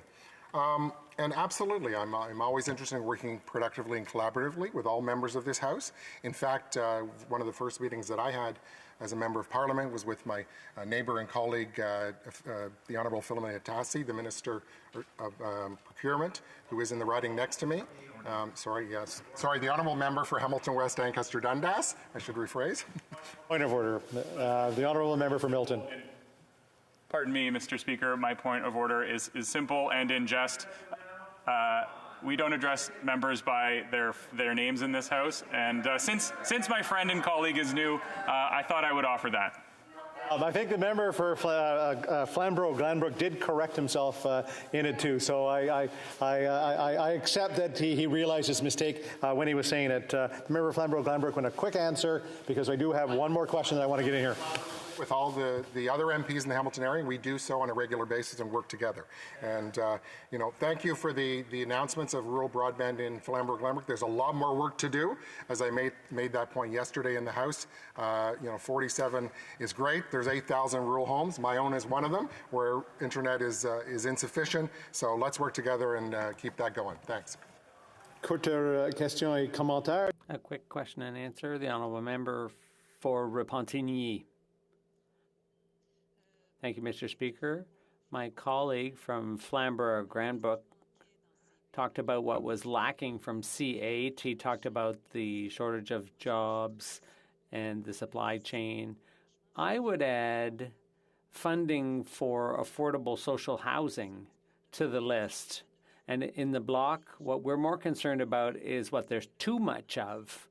In C8, the government is talking about interfering or intruding into provincial jurisdiction in the area of property tax. What does my colleague think of that way, once again, for the federal government of intruding upon Quebec's and municipal jurisdictions? The honourable member. Member for Pontigny for the question. Look, I've also lived in Alberta and in Quebec, and I understand Canada is a complex country. We need to respect our provinces as well as the federal government. So I take that to heart. Her question about housing, I raised in my comments. Housing is something we need desperately in my part of the world. We're short 110,000 homes in the Hamilton area simply to catch up. So I'm certainly encouragement all of the investment in housing that can happen, and we await the government's housing strategy. Thanks. Continuing debate, the honourable member for Central Okanagan, Similkameen Nicola. Thank you, Mr. Speaker. It's always an honor to rise in this place, particularly after such a great member right there. So what a speech, and I congratulate him on that. Mr. Speaker, I believe few would dispute that we live in highly unusual times. Indeed, we are charting a path through a pandemic without a playbook. This is not the fault of the government. Every government in the world is in the same situation. We all know different governments have proposed different ways of moving forward. We must recognize that we, and I say we, because we, in large part, unanimously agreed upon most of the fiscal measures to this point. Now, Canadians sent a minority parliament to Ottawa, and aside from the Prime Minister's shameless attempt to stage a power grab, calling an expensive and unnecessary election here, we are back again in a minority situation. Now, what I believe we must recognize is that, rightly or wrongly, our fiscal cupboards were literally spent dry responding to the pandemic. Now, I'm not here to debate the past. I'm simply pointing out the obvious. A significant portion of Canada's fiscal capacity has been spent. It's gone. We must recognize that. Why? Well, because in the event we run into another type of future emergency situation, we will have less fiscal room to respond. Now, again, I don't rise and say this to point fingers of blame. I raise this because we must recognize that going forward, we must be very careful on how we proceed fiscally. Let me give you an example of this. If anything during this pandemic we have learned is that our healthcare system was ill-equipped to deal with stresses and demands placed on it. More so now when we see fully vaccinated Canadians who find themselves in our hospitals and ICUs. Every premier of every political stripe is clear that the current Canada Health Transfer is not enough to meet the needs of Canadians now or going forward. So here is something I would like to share with every member of this House. The Canada Healthcare Transfer stands at just over $45 billion a year. In this current fiscal update bill, that spending is forecast to increase to over $55 billion in the fiscal year of 2026-2027. In other words, an increase of $10 billion over that time frame. I'm hopeful that my friends in the fourth party heard that clearly, as they also have a bad habit of referring to increases in healthcare as spending, healthcare spending, Mr. Speaker, as cuts. Now, getting back to the increase in health spending, $10 billion in increased Canada Health Transfer spending between now and fiscal year 2026-2027. But here's the problem. Today, the interest we pay on servicing our debt is just over $20 billion. Over the same time, it too will increase. The same budget bill forecasts that these debt servicing costs will increase to almost $41 billion by fiscal year end 2026-2027. Now, I know I can already hear members of the governing party, but debt to GDP ratio, they'll say. A AAA credit rating, they will say. But here's the thing, Mr. Speaker. Between now and fiscal year 2026-2027, we know two things. That the Canada Health Transfer increased by $10 billion, but servicing our debt will increase by over $20 billion. $10 billion on health, $20 billion on debt servicing. To be clear, our interest costs servicing on our debt are climbing at twice the rate as our increases in the Canada Health Transfer are. Does anyone else in this chamber not see such a serious problem with this? Now, aside from the finance minister, who made it very clear yesterday, Mr. Speaker, she does not. Because keep in mind that doubling of the interest that we are paying in our debt is based on today's interest rates. And we all know those interest rates will not stay low. If there's one thing I believe all Canadians are united on, Mr. Speaker, is how much we value our healthcare system, particularly now more than ever. And everyone in this room knows healthcare spending is on the minds of all Canadians. And let us not forget we have an aging population where there will be fewer working Canadians supporting an increased number of retired Canadians. The demographics on this are clear. So why do I raise this aside from the reason I've already stated? Because we know this bill proposes once again even more stimulus spending. Why? Now before people start dismissing questions as a typical Conservative question, let's remember it is our very own Parliamentary Budget Officer who scrutinized these numbers. The PBO, as we know, has also come out stating that stimulus spending is not needed. Now, let's recognize why the Parliamentary Budget Office has said this. Now, the PBO points out that Canada has now recovered, or at least, unfortunately, with today's job numbers, these are probably a little out of date, Mr. Speaker. But previously, as of last week, we'd recovered 106% of the jobs that were lost at the onset of the pandemic. Indeed, this is a statistics I've heard often crowed by members of the government. And earlier this week, our finance minister, who is also the deputy prime minister, stated, and I quote, "Yesterday, Statistics Canada published new data showing that our GDP increased by 0.6% in November. That means by the time Omicron emerged, our economy had completely recovered from the COVID-19 recession." End quote. So to recap, by this government's own acknowledgement, both our employment rate and our GDP is fully recovered. So why borrow even more money for more spending when the objective of the spending has largely been met? And again, this is not me pointing this out. The Parliamentary Budget Office has noted the same things. This is literally spending for the sake of spending.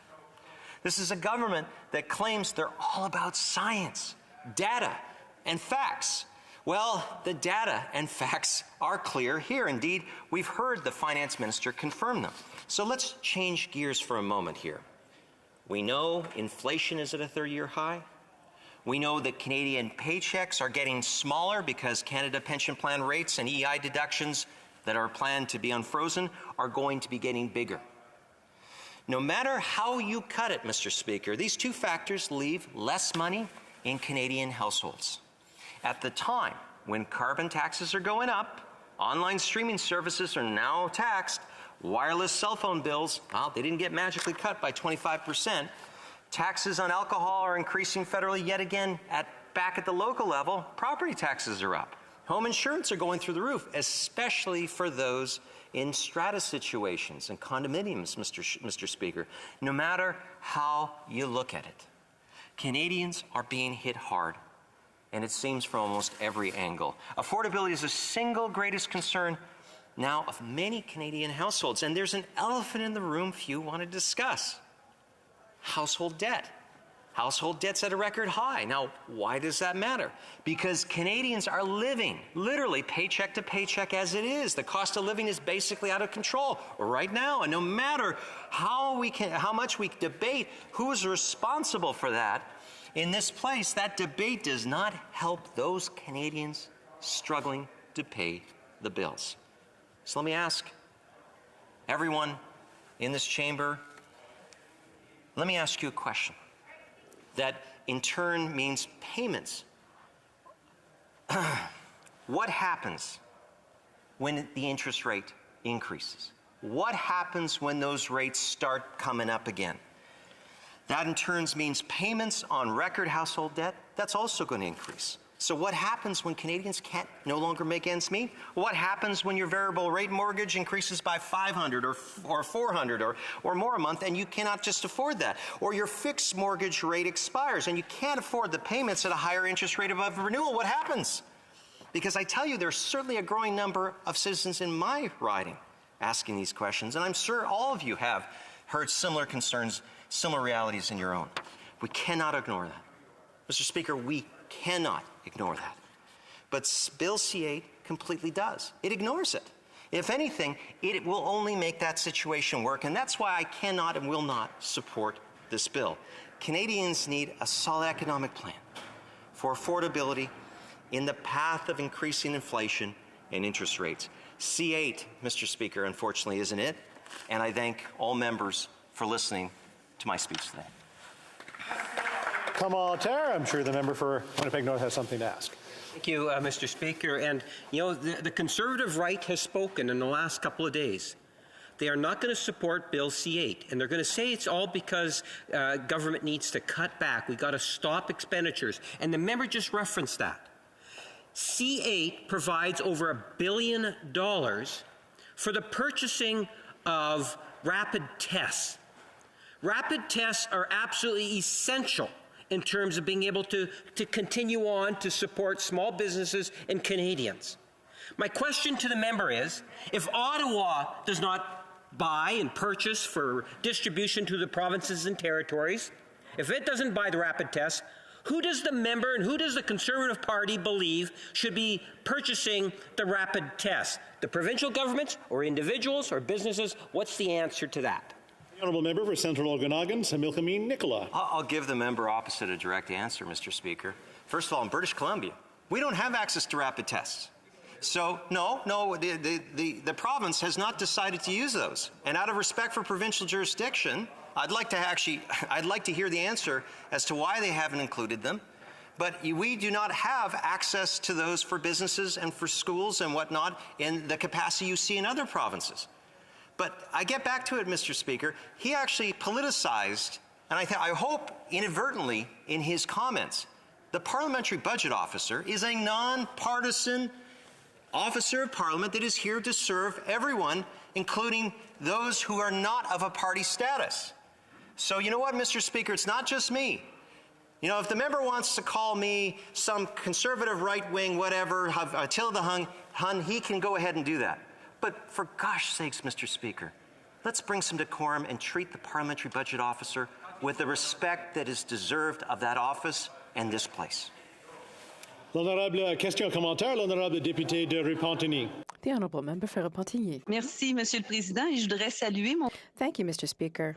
And I would like to greet my colleague from the Environment Committee. He amply demonstrated that money doesn't grow on trees.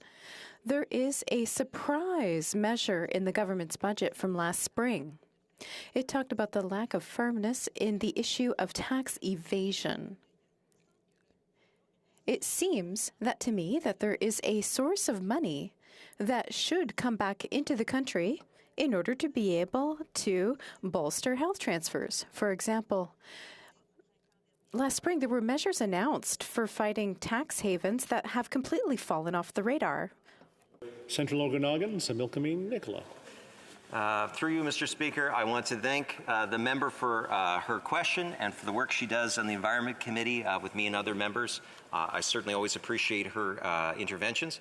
Let me start by saying this, Mr. Speaker. Anyone who evades their taxes, anyone who tries to work outside the system should be brought in and pay their fair share. On the flip side, Mr. Speaker, I do believe the Government of Canada, and we've seen this in continual Transparency International reports, where they have specifically cited this government's inaction on things like money laundering. The province of British Columbia have set up the Cullen Commission and have received the final report. But one thing that happened, Mr. Speaker, is they took action in dealing with things like casinos, but those activities moved to other provinces. So whether it be tax evasion, whether it be money laundering, this government has been lax, and it's at the expense of so many. Money laundering is a scourge and needs to be stopped. Question et commentaire, the honourable member for Vancouver East. Thank you very much, Mr. Speaker, and I thank the member for his comments. One of the issues that he raises, of course, is around inflation, and that ties into the cost of housing. It's not just inflation, but there are many factors impacting the huge rise in the cost of housing. Part of that is the financialization of housing, where people are treating housing as though it's a stock market. The RITS has been is part of the problem, and the government has not taken any action with respect to that. With the member and the Conservative support, bringing in measures to address the financialization of housing, and particularly putting a moratorium on RITS. Honourable member of Central Okanagan, Similkameen Nicola. Thank you, Mr. Speaker, and I just want to thank my fellow member from British Columbia and say that she has done more than her fair share to bring up the lack of action on housing, particularly in her riding, and the lack of federal monies that the government continues to say that are coming. Now, when it comes to financialization, I do think that I do have some concerns about how our economy under this government is going. But I would say the Finance Committee has recently been holding hearings on housing. We should be looking to them for what their recommendations are. But I would say this, Mr. Speaker. If an entrepreneur right now takes $100,000 and says, should I put that in my business, in new factory or new equipment, or in hiring new people, or should I put that and purchase a home? Well, Mr. Speaker, that productive capital, immediately people will say it'll go to the home. That doesn't hire people. That doesn't put more people to work. That doesn't make our economy more innovative. And unfortunately, until this government actually starts addressing these problems, we're going to see real estate dominating our economy. And Mr. Speaker, that may not be good to have all your eggs in one basket. Reprise du débat, continuing debate, the honourable member for Edmonton Strathcona. Thank you, Mr. Speaker, and I'd like to say how happy I am that I have the opportunity to speak to Bill C-8 today. And I wanted to start my comments today talking a little bit about how much people in Canada and around the world have been struggling during this pandemic. You know, the past 2 years have been extremely hard for so many people in Canada and around the world. You know, none of us imagined. We didn't imagine in March 2020, when we all left this place, that it would still be, we would still be in a pandemic situation 2 years later. So I get the frustration that we're seeing. I get why people want to get their lives back to normal. I want to travel. I want to do those things that we used to be able to do before COVID. Unfortunately, COVID-19 is not over, and we still need to do those public health things that are so important to keep people safe, to keep our healthcare system intact. And I guess one of the things I'll start with, nobody in this House will be surprised to hear me say, is I'm very disappointed in the way that we are in this situation because I think that we have not done a very good job globally to ensure vaccines get out to everybody around the world. You know, I think during this pandemic, we wouldn't be in the situation where we're dealing with yet another variant if we had done global vaccine equity more appropriately. It's concerning to me because I look at some of the problems facing humanity that are global in scope, and I see the response to COVID-19 as a precursor, an indication, a worrying indication of our inability to find global solutions to some of these global problems, like the climate crisis, like increasing inequality. So you know, as somebody who is vaccinated, I'm delighted that I'm vaccinated. I'm delighted that my elderly parents are vaccinated. My children have been able to be vaccinated. But I do just want people in this House to understand that there are only 2.6% of the people in Nigeria who've had access to a vaccine, that there are only 2.9% of people in Tanzania who've had access to a vaccine. So we are dealing today with C8. We're dealing with some things that are being put in place so that we can help people as we continue to go through this pandemic. But I think it would be a missed opportunity for me to not say in this House that I blame the global response and the inability of our government to help get vaccines into the arms of people around the world for this variant. Now, I'm going to talk a little bit about C8, and I do want to talk a little bit about some of those things within C8 that I like. You know, I like that there is a tax credit for teachers in there. I like that there is a tax for housing that is owned by non-Canadians, that is not being used to be lived in. I like some of the changes to EI. The New Democratic Party would have made different choices. We don't think this does enough to help Canadians, to help where we are right now. You know, the changes to EI, they didn't help all of the folks that we needed to help. It doesn't do enough, and I know the government has the opportunity to bring forward legislation that would do more, and I would encourage them to do that. Another thing that I like within this bill is the ventilation for SMEs, for small and medium enterprises, and the ventilation that's in place for schools. But you know, as somebody who in August of 2020, I stood in this House and I brought forward a unanimous consent motion asking for $2 billion to go out to the provinces to help with a safer restart of schools. And the government did that. The government sent that $2 billion to the provinces to make schools safer. And that was in 2020. But you know what? That's when we needed to invest in ventilation for schools. That's when we needed to see that. We're going into 2 years, and there is no downside to increasing ventilation in our schools. There is nothing that we could do to make our teachers and our students safer when they are in schools. I'll also say that while I think it should have happened 2 years ago, I don't think that this is enough. When I look at the amount of money that's there, it is going to provide less than $5,000 per Alberta school. And that might work in other provinces, but in the province of Alberta, our premier is cutting funding for schools right now. We have 2,400 school-aged children that have COVID-19 right now in Alberta, and that is just the number we know about. Because like other parts of the country, there is no testing happening unless people are very, very ill. Some people estimate that the number of school-aged children in my province that have COVID-19 is probably closer to 20,000. And we don't know the long-term impacts of COVID in children. We also need in Alberta strings attached to programs like this. Because we've seen this before. We've seen this a lot of times. You know, last year we learned that the government of Alberta was sitting on millions of unspent federal COVID emergency funding, more than any other province. There needs to be strings attached to make sure that these dollars get to the schools, help the teachers, help the students, help the support staff that need them. So while I do like the ventilation, I do think there is some loopholes there we need to close. Now I'm going to talk again about one thing that I really dislike about this bill.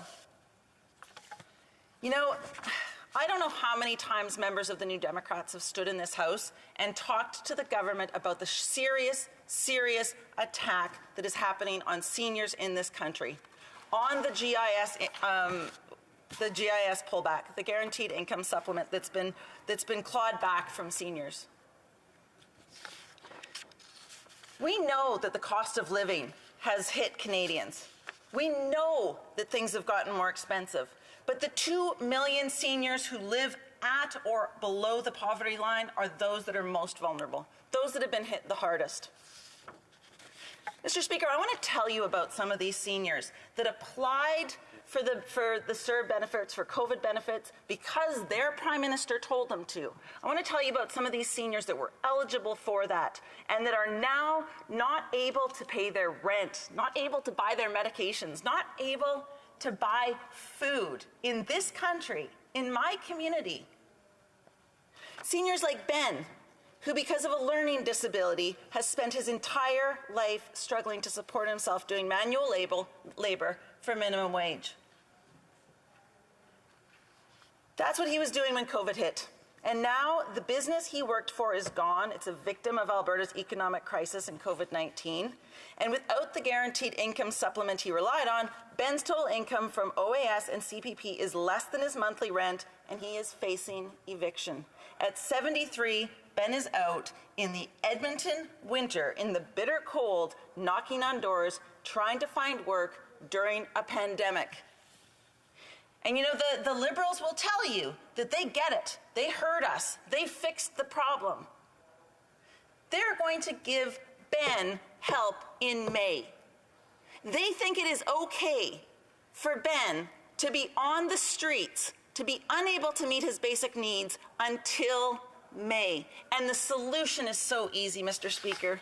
They could fix this tomorrow.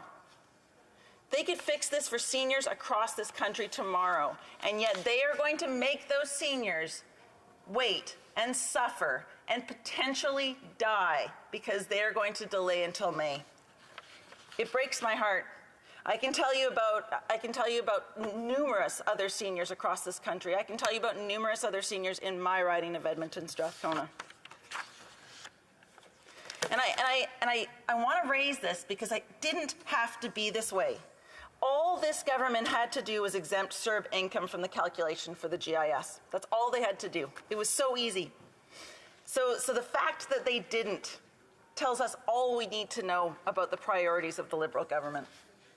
You know, there's other things that's missing in here. There's nothing on just transition for workers. You know, Alberta, we really do need to start thinking of a plan on how we're going to help our energy workers. There's no funding for public transportation operations. There's nothing for energy efficiency retrofits for low-income households. There's nothing for dental, mental, or pharmacare coverage. There's no measures for tax haven to eliminate tax havens. to eliminate tax evasions, or to even have better law enforcement. There's no wealth tax. So, Mr. Speaker, while there are things in Bill C-8 that I support, things that move us in the right direction, the government missed an opportunity. And I really hope that they will reflect on that and think about how they can fix some of the gaps that C-8 left behind. Thank you, Mr. Speaker. Question et commentaires, questions and comments. The honourable member for Winnipeg North. Yes, thank you. Mr. Speaker, I'm wondering if the member will help me out and provide some advice in terms of what it is that she would do. I had a constituent of mine who was collecting GIS. She had given me a call indicating that it was going to be cut back. And when she was explaining the situation, she said, well, when I was collecting GIS, I was actually making some money on the side. I was collecting quite a bit in terms of babysitting. And as a result of collecting the babysitting money, it caused some issues in terms of her having not claimed that. In situations such as that, are there any circumstances at all, from the NDP's perspective, where someone that maybe should not have been collecting the CERB should have to be obligated to, in any fashion to pay it back? The honourable member for Edmonton Strathcona. Mr. Speaker, I'm very disappointed that the member is blaming at-risk seniors for the situation his government has put them in. Let me put a question back to him. Perhaps the member could tell me if he thinks that there's any examples where a corporation that used money for the wrong thing should be asked to pay it back, because this government appears to think that corporations never have to pay it back, even if they are using it to pay scab labor in my riding so they can lock out their workers. So instead of attacking our vulnerable seniors, let's look at making it more equitable for them, please. Question et commentaires, questions and comments. The honourable member for Edmonton Manning. Well, thank you, Mr. Speaker, for giving me the opportunity today. I know it's everybody wants to have a question. And congratulations to my colleague from Edmonton Strathcona on her speech. I think she touches on so many points, but one item I was hoping that she will talk about is the housing crisis. And right now we have a housing economy, basically. The economy is run by the real estate industry, and that is very dangerous for seniors and for healthcare transfers and for education, for everything we're talking about is been affected by this crisis. The question is, does she believe that the government is just sitting on the sideline and watching what's happening in this, I call it the biggest massacre of economic situation in Canada? The honourable member for Edmonton Strathcona. Thank you, Mr. Speaker, and I would like to thank my neighbour from Edmonton Manning. We share a beautiful city, and I wanted to just say to him that, you know, I met with the mayor of Edmonton recently to talk about the housing crisis in Edmonton and the failure of the federal government to do what needs to be done to do things like a Indigenous housing strategy that's been developed with Indigenous people with their input. Obviously, the housing strategy or the housing crisis is desperate across the country, but I think one of the areas that I see is the fact that we don't have a strong housing strategy for Indigenous people in our country, and that was something that's been promised, and the government has absolutely sat on the sidelines and has not done anything to make that happen. And we're well past that deadline for that, certainly. Thank you. Question et commentaires, questions and comments. L'honorable député de Saint-Jean. The honourable member for Saint-Jean. Thank you, Mr. Speaker, and I'd like to thank my colleague for Edmonton Strathcona for her speech, and I have the same question for her as I did for the member for Kitchener Centre. At the Bloc Québécois, we pretty much agree with the NDP and the Green Party when it comes to applying a tax on underused housing. But property taxes are one of the last places that the federal government had reached into. Perhaps there should be cooperation with municipalities so that they can collect taxes and use them for their own infrastructure. Perhaps we should target more people than what the bill outlines, because there's a great deal of exclusions. I'd like to hear my colleagues comment. Strathcona. Thank you, Mr. Speaker, and I'd like to thank my colleague. Je suis désolé, je parle en... I'm sorry, I only speak English. It's a work in progress. So I would say that I think that there needs to be intervention from all levels of government. I think that it's important that we do have that. She will understand in the province of Alberta, it's particularly important that we are able to work with municipalities because our provincial government seems very unwilling to support some of these initiatives and has been a barrier to us being able to achieve things that we want to achieve from the federal, municipal, and provincial level. So absolutely, I do think that there is an opportunity for the federal government to work with municipal governments. If you have a government that's more open to that, maybe even provincial governments. That's not the case in Alberta. Reprise du débat, continuing debate. The honourable member for Calgary-Midnapore. Thank you. Thank you very much. Thank you very much, Mr. Speaker. It's always a pleasure to stand in this House and speak on behalf of the wonderful citizens of Calgary-Midnapore. Well, certainly, Mr. Speaker, what a week this has been. I first of all would, of course, like to thank the member for Durham and for his leadership over the last 18 months. I'm truly grateful for the leadership he provided for our party and for all of the incredible opportunities that he gave me. I wish him, his wife, Rebecca, his beautiful children, Molly and Jack. Jack, of course, is the same age as my son, Edward. I wish them nothing but the very best as they go forward into the future. I'd also like to, thank you.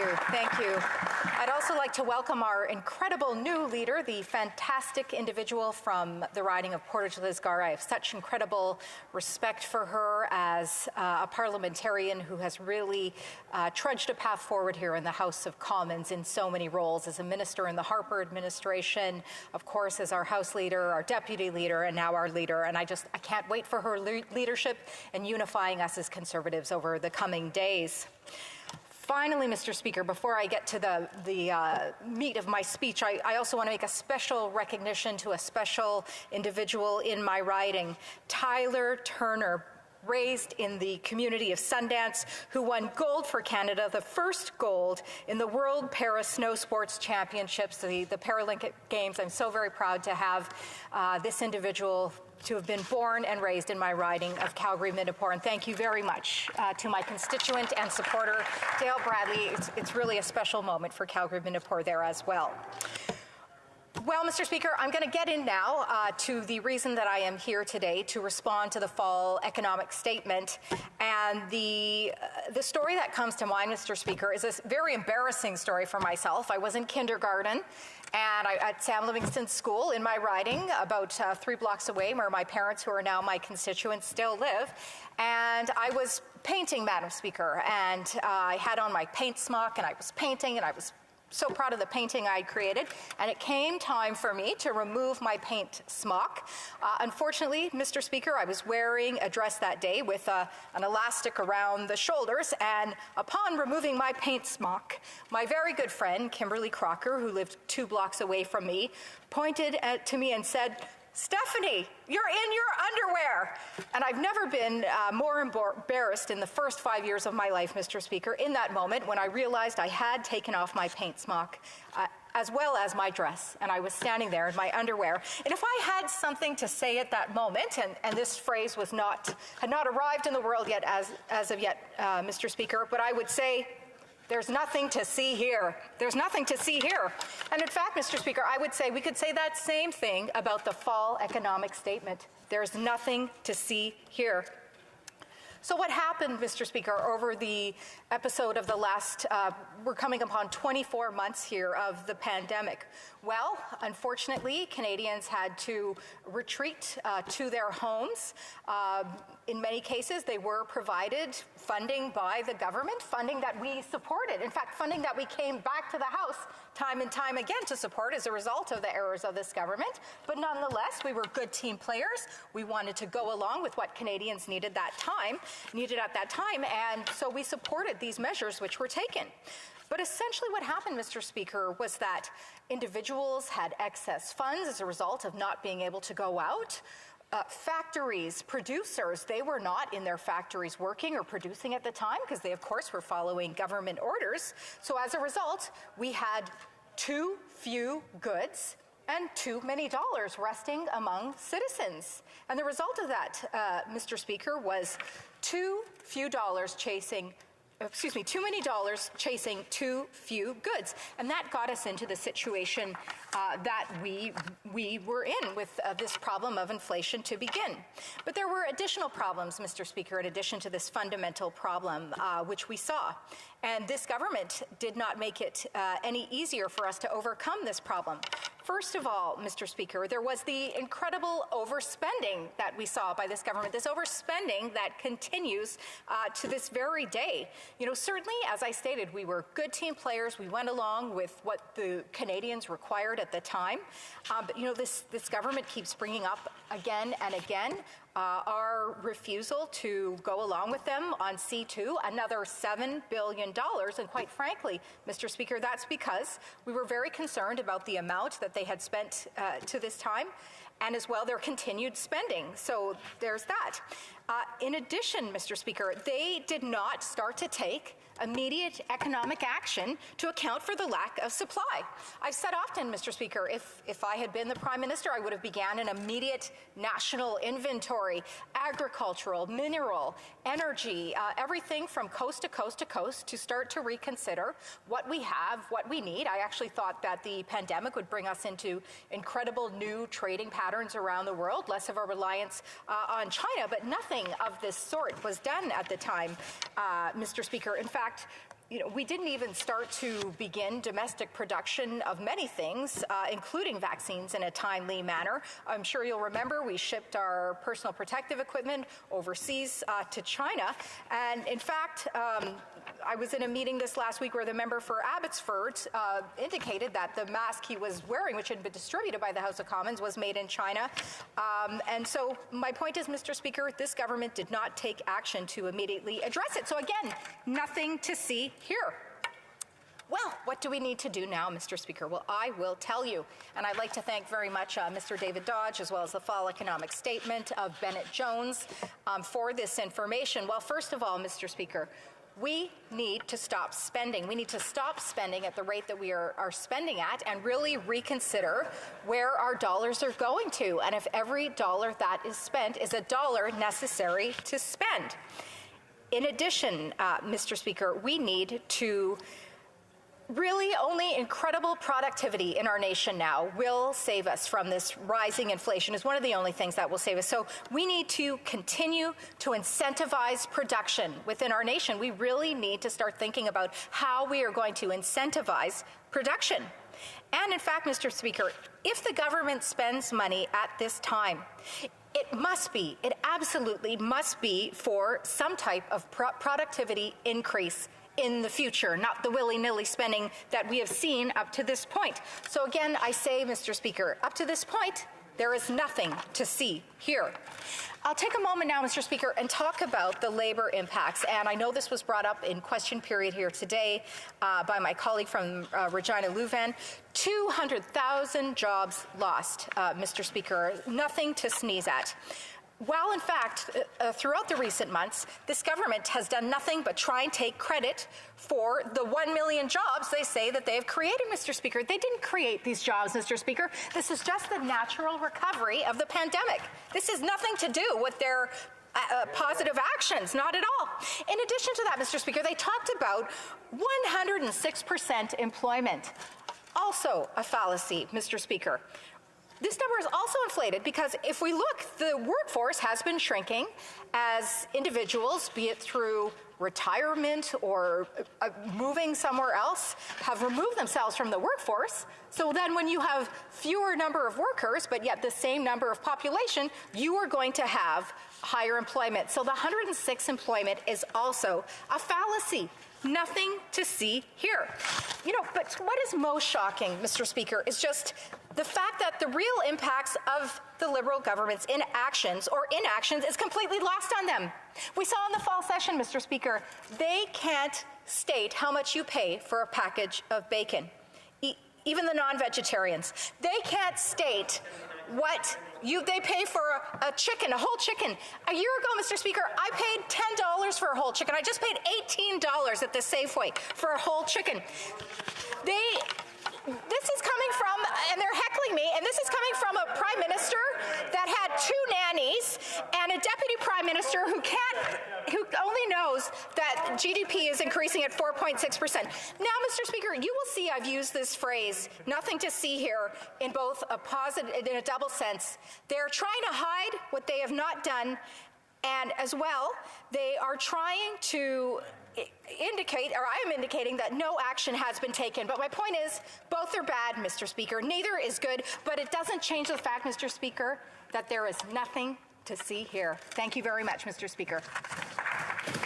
Questions et commentaires, questions and comments. The Honourable Parliamentary Secretary to the Minister of Health. Thank you very much, Mr. Speaker. I was amused, as I think everybody in the House was, to hear the funny anecdote about kindergarten. I really do struggle to see what relevance the story had to the conversation around Bill C-8, which certainly does have quite a lot in it, as I'm sure you've read the bill. As you say, there's just nothing to see here. So, I'll read a quote here. It's nice to see $60 million identified to support workers in the arts. I've heard the member speak about the importance of the arts. The live performance industry has been struggling hard during COVID, and we haven't seen nearly the same support that tourism and restaurants have. So they were really, really grateful for that support. And I wonder, aren't you happy to see, isn't the member opposite happy to see some support for the arts and many, many other things, given that she must have read the bill before standing up today? I will remind the member, he did correct himself in the end to come through the chair and not to address somebody directly as you. The Honourable Member for Calgary-Mindapore. Well, Mr. Speaker, this is not surprising at all that a Liberal member of this House would take a story which is so personal to me, where I felt so much pain and embarrassment in my life, and try and make fun of it, not even try to relate to it, say, oh, ha, I had something similar in my life. No, he's laughing even at me now. So, this is not surprising. I certainly wouldn't expect these members to understand economics, much less be able to have the simple human relation of an embarrassing moment, which I'm sure everyone in this House has faced. Thank you very much, Mr. Speaker. Questions et commentaires, questions and comments. The Honourable Member for Elmwood-Transcona. Well, thank you very much, Mr. Speaker, and I thank the member for her speech. One of the things, obviously, that Canadians are contending with right now is just massive increases in price in the housing market. And in debate previously on C8, I heard a Conservative colleague of hers say that there really wasn't a need to see governments build more social housing units. What was needed was to tackle the problem of money laundering. And certainly we do need to tackle the problem of money laundering, but I think most Canadians expect that government will have to do substantially more, and that the problems in the housing market aren't simply a function of money laundering. So I'm wondering if we could hear from the member some concrete proposals for what they believe government ought to be doing to tackle the issue in the housing market, which I would note predate the pandemic and predate this government. Real estate prices have been having astronomical increases for some time now. So what can government do in order to get a handle on the situation? The Honourable Member for Calgary-Mindapore. Well, thank you very much, Mr. Speaker, and thank you very much to the member from Elmwood-Transcona for that excellent question. I do have some concrete proposals, believe it or not. First of all, the government can stop directing their benefits to those who money launder and those who, buy arms with these funds. That would be a great start if they could get some accountability within the benefits that they distribute. That would be a fantastic start. And secondly, I think the best way to have a good housing economy is to have a good economy. When people have good jobs, when people aren't overwhelmed by the price of groceries and gas, they can actually start to save money for homes. And I think that's a fantastic thing. I'll also add, we had a fantastic housing initiative put together by my colleague in our platform this last election. And I really think that the Liberal government should go back to our platform, review that housing strategy in an effort to move forward, because what they're doing isn't working, Mr. Speaker. Thank you very much. The Honourable Member for Rimouski, Nejet, Témiscouata-les-Basques. Thank you very much, Mr. Speaker. First of all, I'd like to congratulate my colleague on her excellent speech, and I'm pleased to learn that she enjoys painting I also do. We have some great painters in Quebec. For example, Riopelle. Well, enough joking around, Mr. Speaker. If there's something we agree on in our party with my colleague's speech, it's the lack of concrete proposals to deal with the rampant problem of the labor shortage in Quebec. In Quebec currently, there are about 1 million jobs to be filled, double the number of before the pandemic. And Quebec is the part of Canada where it's hardest for entrepreneurs to be able to fill positions. 60% of businesses have trouble with that. In the Bloc Québécois, we've been making concrete proposals, tax credits, efforts to stimulate R&D. I'd like to ask my colleague what she thinks about the lack of proposals from the government about the labor shortage. Report on a short answer.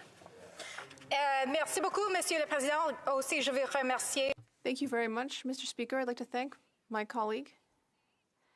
Well, I believe that we need to do a number of things.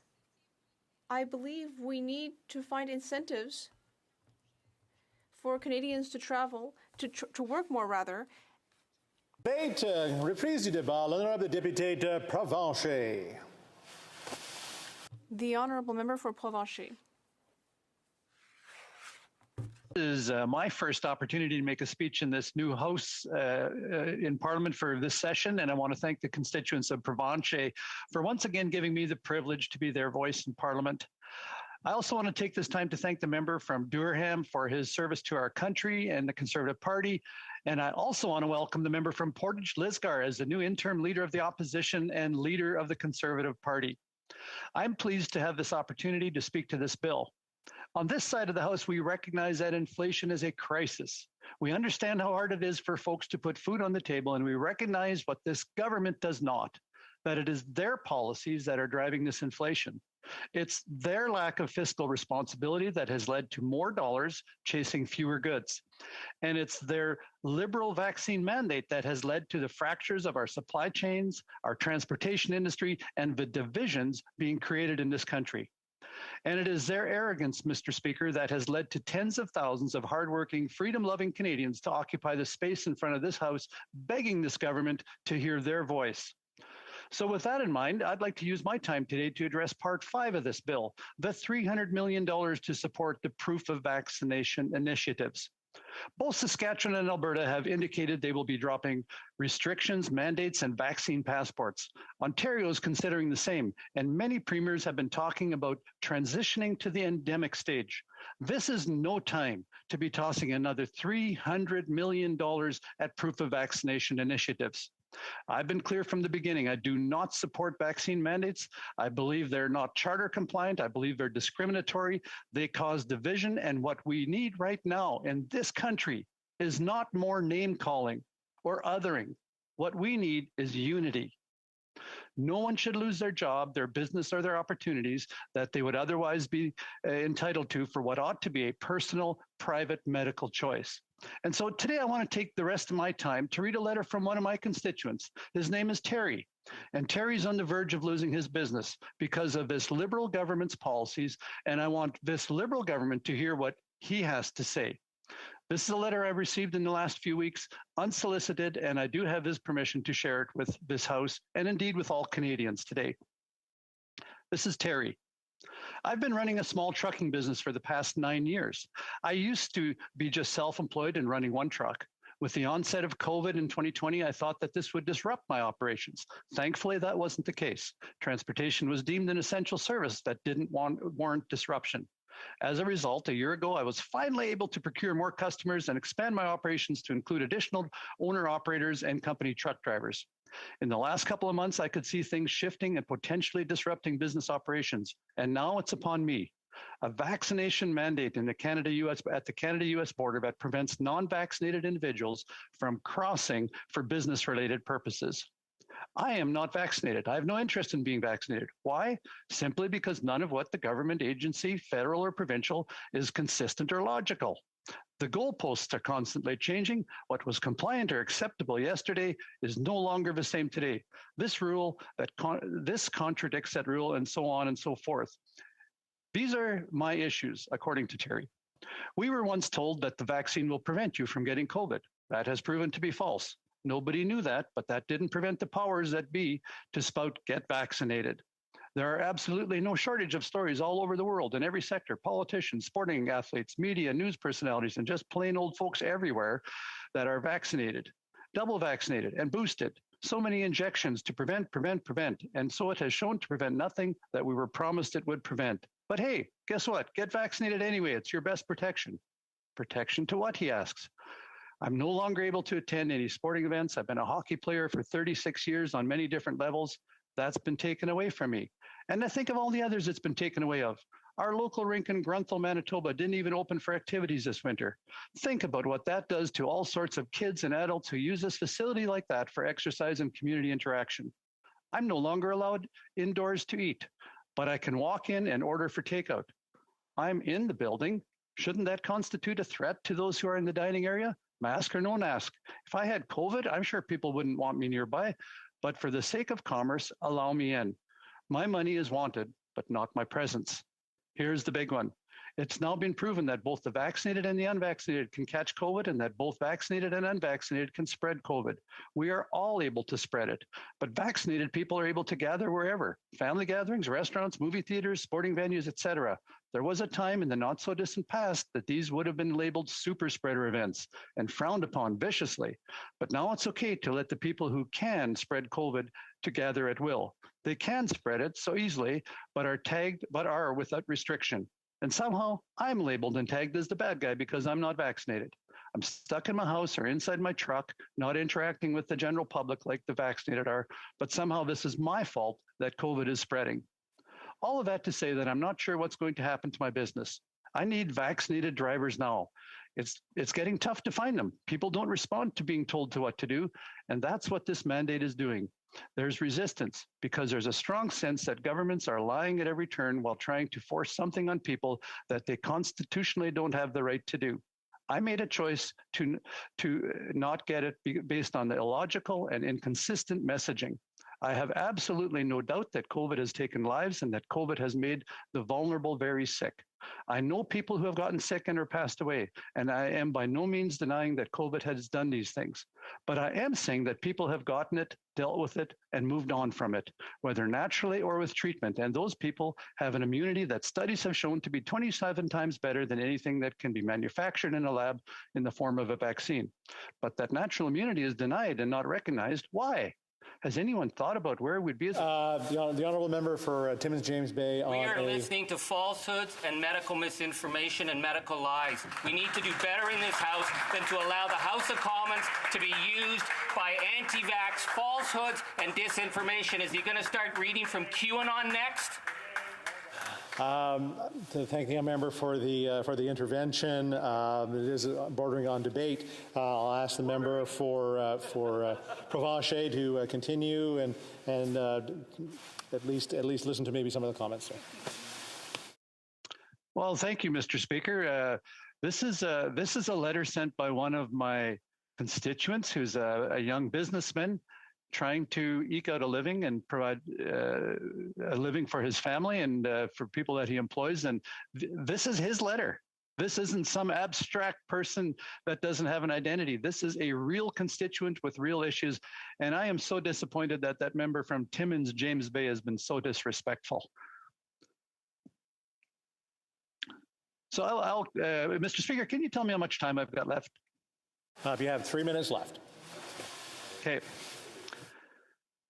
So I'm going to read a little further. Surely you can see the incompetence of that kind of thinking. It's absolutely illogical in every sense of the term, and it's affecting hardworking, honest, productive individuals all over this country. People like me, people who are worried sick over where this is all going.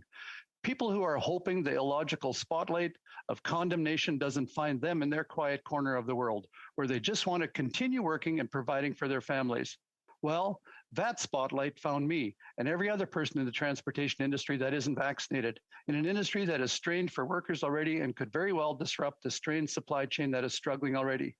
Well, I know that saying this isn't good for anyone on any level, but maybe a severely disrupted supply chain is exactly what needs to happen to wake up the government and start thinking about ramifications of their actions.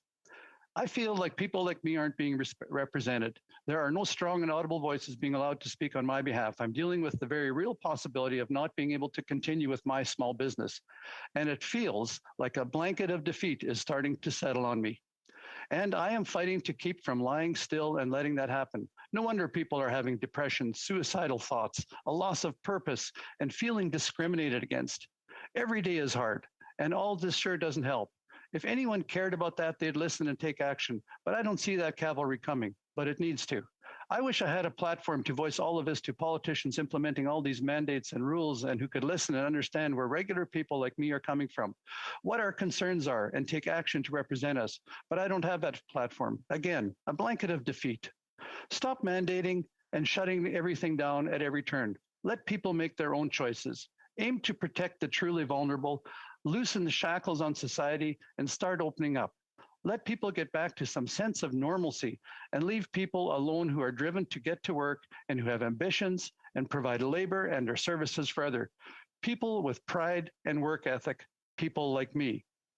Mr. Speaker, that's a letter from one of my residents, one of my constituents, who is just completely exasperated and feeling frustrated, feeling alone, feeling overwhelmed.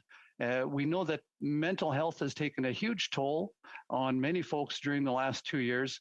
And his urge to all politicians is that we would consider plights of individuals like himself who are being mandated to do something that they don't feel is good. And so I'm speaking directly to Part 5 of Bill C-8, and that Part 5 is spending $300 million at providing proof of vaccination initiatives. And for me, you know, we're looking at ways that we can start to trim back our spending.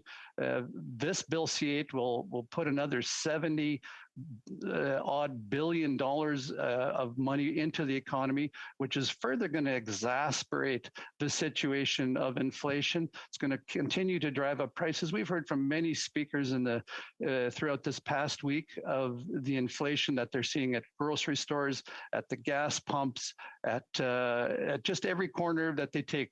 Inflation is hitting us hard, and this is $300 million we don't need. Order. We're out of time there. The time for questions and comments. Question et commentaire. The honourable member for Calgary Skyview. Thank you, Mr. Speaker, and I want to thank the member opposite from Provencher for his speech, but I don't agree with much of what he said. You know, members of my community have been stuck across the border because of the illegal blockades at north of Coutts. And I think he talked a lot about trucking, his concerns for the trucking industry, but what about those truckers that are trying to deliver goods and service after hard-working days and weeks away, trying to get home to their families? Does the member opposite support illegal blockades that prevent goods and services entering our communities, and for members of the trucking community getting home to their loved ones? Honourable member for Provencher. I want to thank the member from Calgary Skyview for that question. And I want to also thank him for his appreciation and concern for members in the trucking community. And I think what we need to do is we need to take a look at the whole picture here and see how our trucking industry is being so negatively affected by these mandates. And what we have is a group of people that, and our statistics show that well over a third of Canadians support these truckers that are saying that they need an end to these discriminatory mandates. And, you know, it wasn't that long ago when the Prime Minister was calling our truckers the heroes of the pandemic. He said these are, you know, while everybody else had the luxury of working from home, not even having to drive to the office, they had the luxury of locking themselves up and staying in their own little social bubbles. Our truckers were the ones who went out there, and they went to wherever they were told to go to pick up goods and the goods to bring them back and make sure that our grocery store shelves. Question et commentaire. Questions and comments. The honourable member for Timmins James Bay. Thank you, Mr. Speaker. You know, I note this weekend that medical workers in Toronto are being told not to wear their medical clothes because of the threats that they're facing. And when I hear the Conservatives of calling this term a vendetta, a vaccine vendetta, that we have descended so far down that our medical teams who are keeping people safe have to listen to what that member is saying, the misinformation and the vaccine lies that have been spouted over the fact he keeps quoting this mystical trucker that he talks about who can't go into a restaurant because of provincial legislation, who can't cross the border because the Americans won't let them. And yet they stood by as people came and desecrated the tomb of the unknown soldier. Those Conservatives stood as upside-down Canadian flags were waved with swastikas, and they called them freedom fighters. This is the face of vaccine disinformation, and this is the face of the Conservative Party. Shame on them. The honourable member for Provencher. Well, I want to... sorry, I had to interrupt the member for Provencher, the member for Edmonton Manning. The member must smart up today. He's being unreasonable, and that's not acceptable. The honourable member for Holden. Okay, let's stop. Let's stop and take a second. I think the member for Edmonton Manning didn't get his point of order out, so I'm going to give him an opportunity to do it again, and then I'll go to the member for Timmins James Bay. No? Okay. Yeah, the member for Timmins James Bay. Thank you. I think it's really distressing to see the Conservatives waving their fists at us. I think we're getting into debate. I would rather the member for Provencher maybe answer the question that was before him. Thank you, Mr. Speaker. And while I don't really know what the question was from the member of Timmins James Bay, I think he was just trying to stand on his political soapbox again and make some kind of statement. But I will say that as Conservatives, we have deep respect and admiration for all of our health. Order.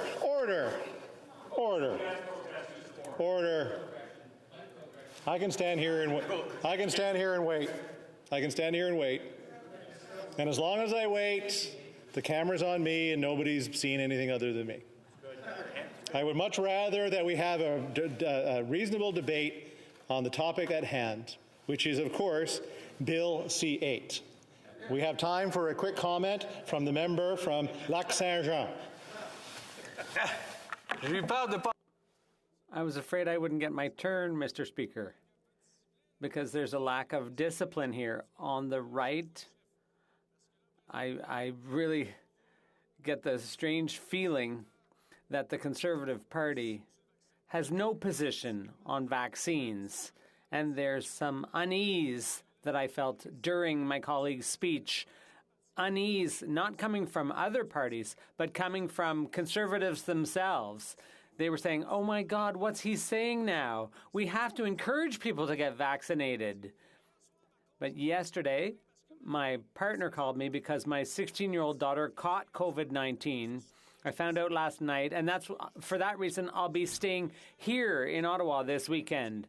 And Mylène, my spouse, has to isolate with our children, and one of our other children cannot come home for the weekend because there are still today, encouraging people not to get vaccinated. And not only that, they're right here in this place. They're the guilty parties. Okay.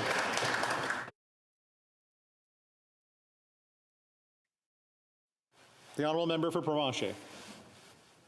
I think what we have here with Bill C-8 is a bill that is going to, again, inject unnecessary money into the economy. And it's going to be further exacerbating the situation that we have with inflation and making it very difficult for everyday Canadians to continue to keep up with the cost of living. Thank you.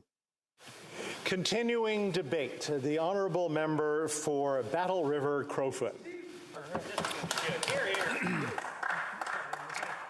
Thank you very much, Mr. Speaker, and it is good to be able to enter into debate within this place. Now, Mr. Speaker, there's many topics, including the very, very important issues surrounding Bill C-8 and its implications on our economy, the pocketbooks of Canadians, the failed fiscal policy, I would suggest, of a Liberal government that is so out of touch with Canadians that they can't even acknowledge their failures when the jobs report today came out, and they even had to amend their tired old talking points. You know, when during question period today, they amended their talking points down 7% on the jobs that they claim have been recovered over the course of the pandemic, when, Mr. Speaker, Canadians are truly hurting. But, Mr. Speaker, I would like to first spend a moment, if you would indulge me, to talk about the circumstances that we're facing here in Ottawa with the protests, and I know some other protests, convoys, and whatnot across the country. You know, Mr. Speaker, it should be the first priority of any leader of any country, but specifically the Prime Minister of Canada, a country that is vast and diverse, from peoples from all around the world, Indigenous peoples that have been here far longer than our European founders. But Mr. Speaker, the objective of any leader should be to unite their country. Yet we have a Prime Minister, Mr. Speaker, that has been more focused on his narrow personal political gain than anything else. We see a country that is more divided than what I would suggest, Mr. Speaker, than maybe ever before. West versus East, there's a level of Western alienation. I can tell story after story of folks who are giving up on the idea of Canada. These are not separatists, Mr. Speaker. These are folks that feel left behind by a Liberal Prime Minister that has divided Canadians for their own political gain. Mr. Speaker, urban versus rural. We see a greater level of that alienation. We don't hear that talked about as much as about 90% of Canadians live in what we would consider major urbans. Yet the level of alienation that exists within rural Canada is very, very real. Policies like the carbon tax, that may be great for somebody who can take public transit. Yet the attitude of the government opposite is to simply suggest to my constituents who live in a large rural area, to Indigenous folks that live in remote areas across this country, to other Canadians that are far away from our urban centres, that they don't matter as much as their urban counterparts. Mr. Speaker, it is absolutely shameful. We see a demonization of rich versus poor. We see any opportunity that this Prime Minister has to pit one group of Canadians against another and be able to score cheap political points, he takes advantage of it. And we saw that no more than in the last election. We're only months before, Mr. Speaker, Justin Trudeau, my apologies, it's been a few weeks since I've been back in the House. This Liberal Prime Minister, he promised first that he would not mandate vaccines. The members opposite forget that. They have very selective memories, it seems. He promised he would not mandate vaccines, said it time and time again in this place and in interviews and whatnot. But then, over the course of a couple of months, that position changed. In fact, that Prime Minister, Mr. Speaker, actually thanked the Leader of the Opposition for encouraging Canadians to get vaccinated, and then went on to say how he would never mandate vaccines. Yep. Then, Mr. Speaker, what did that Prime Minister do? Used divisive rhetoric, took Canadians down a path that he promised he wouldn't, and then is now somehow surprised and blaming those Canadians for being frustrated with the fact that he changed his position, that he misled Canadians, that he put his political interests before that of our country. Mr. Speaker, that is shameful, absolutely shameful, and I'm hearing about it from constituents each and every day. When it comes to the protests outside, Mr. Speaker, the Liberals opposite and other left-leaning partners in his coalition are quick to dismiss their concerns. Yet according to some of the polls that have come out, the majority of Canadians, full stop, according to a poll, there's been a massive shift in the last number of weeks saying that Canadians want to see a path charted forward, a path out of COVID. That after 2 years, the rinse, recycle, repeat of the lockdowns and job losses and economic devastation associated with the message that we had to flatten the curve. Well, Mr. Speaker, after 2 years of the pandemic, it's time for leadership to figure out a path forward for Canadians.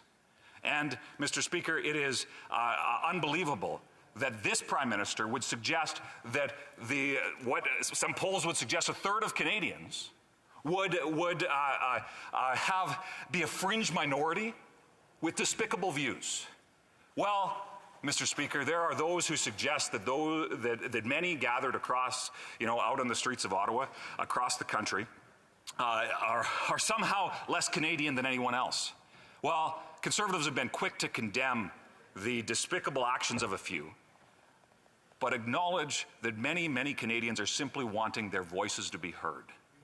When you have highways, overpasses, folks waiting for hours on end in -30 to simply cheer on, Mr. Speaker, I had a family member who drove across my constituency the other day and called me. This was on Tuesday. Called me and said she had never seen more Canadian flags flying than on that trip across my constituency on February 2nd.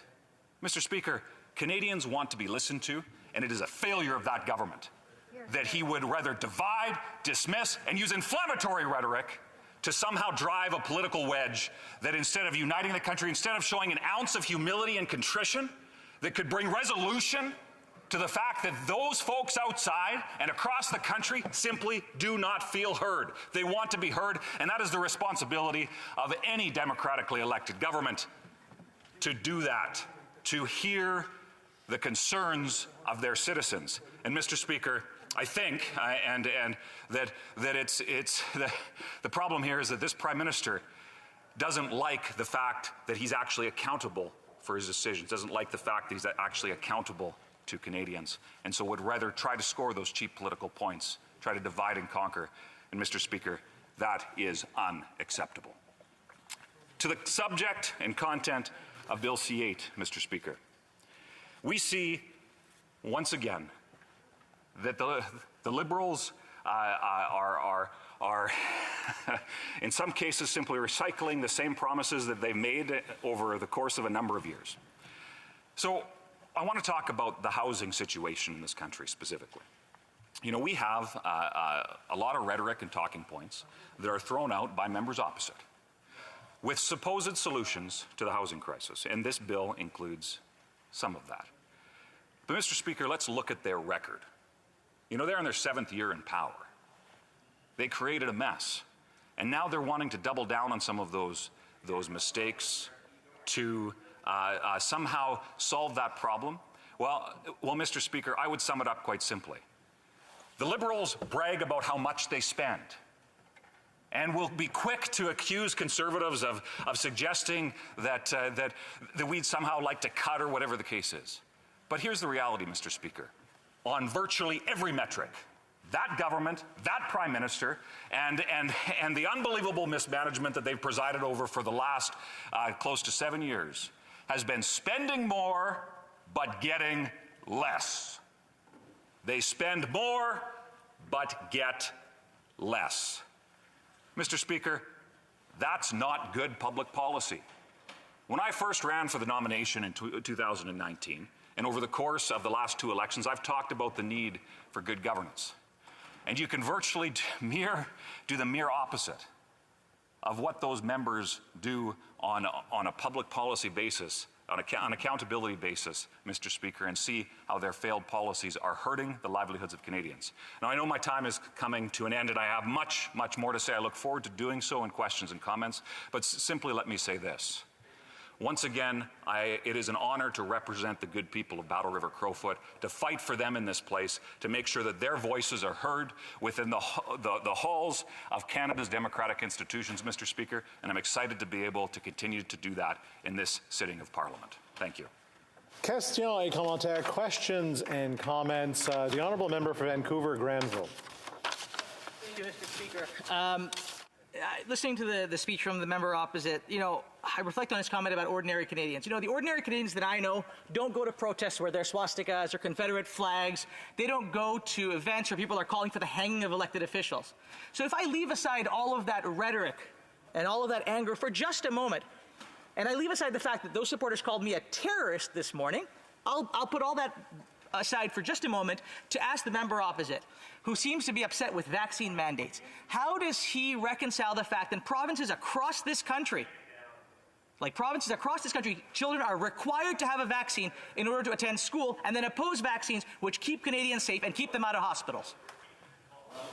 Okay, well, I got a point of order for the member for Calgary. I apologize, Mr. Speaker, but I'm certain, at least from my perspective, I'm not sure that the member is properly attired in the House. I see the tie. Thank the member for his intervention. We're already with an answer to that question for the member for Battle River Crowfoot. Thank you very much, Mr. Speaker. And I appreciate the question, and I would simply point out that Alberta does not require mandates for children to go to school. So that may be the case in that member's province, and that's fair. But the fact that he is suggesting an Ottawa knows best mentality is exactly the basis of many of the problems that exist within this country. Governments in Ottawa telling Canadians how they should or shouldn't think. Now, I am deeply sorry that member has experienced what he has experienced. But, Mr. Speaker, let's be perfectly clear. The vast majority of certainly those protesting, including some constituents, many of which are vaccinated, they don't like to talk about that. Then many of the folks that are actually protesting are in fact vaccinated. In fact, the majority of those against mandates are in fact vaccinated. Mr. Speaker, they refuse to condemn their Prime Minister's racist actions. So I think that they should be very, very careful about throwing accusations at members of the opposition when all that we've suggested, Mr. Speaker, is there are many Canadians, not the few fringe with the extremist views, but rather... Questions and comments. Questions et commentaires. L'honorable député de Saint-Jean. The honourable member for Saint-Jean. Thank you, Mr. Speaker.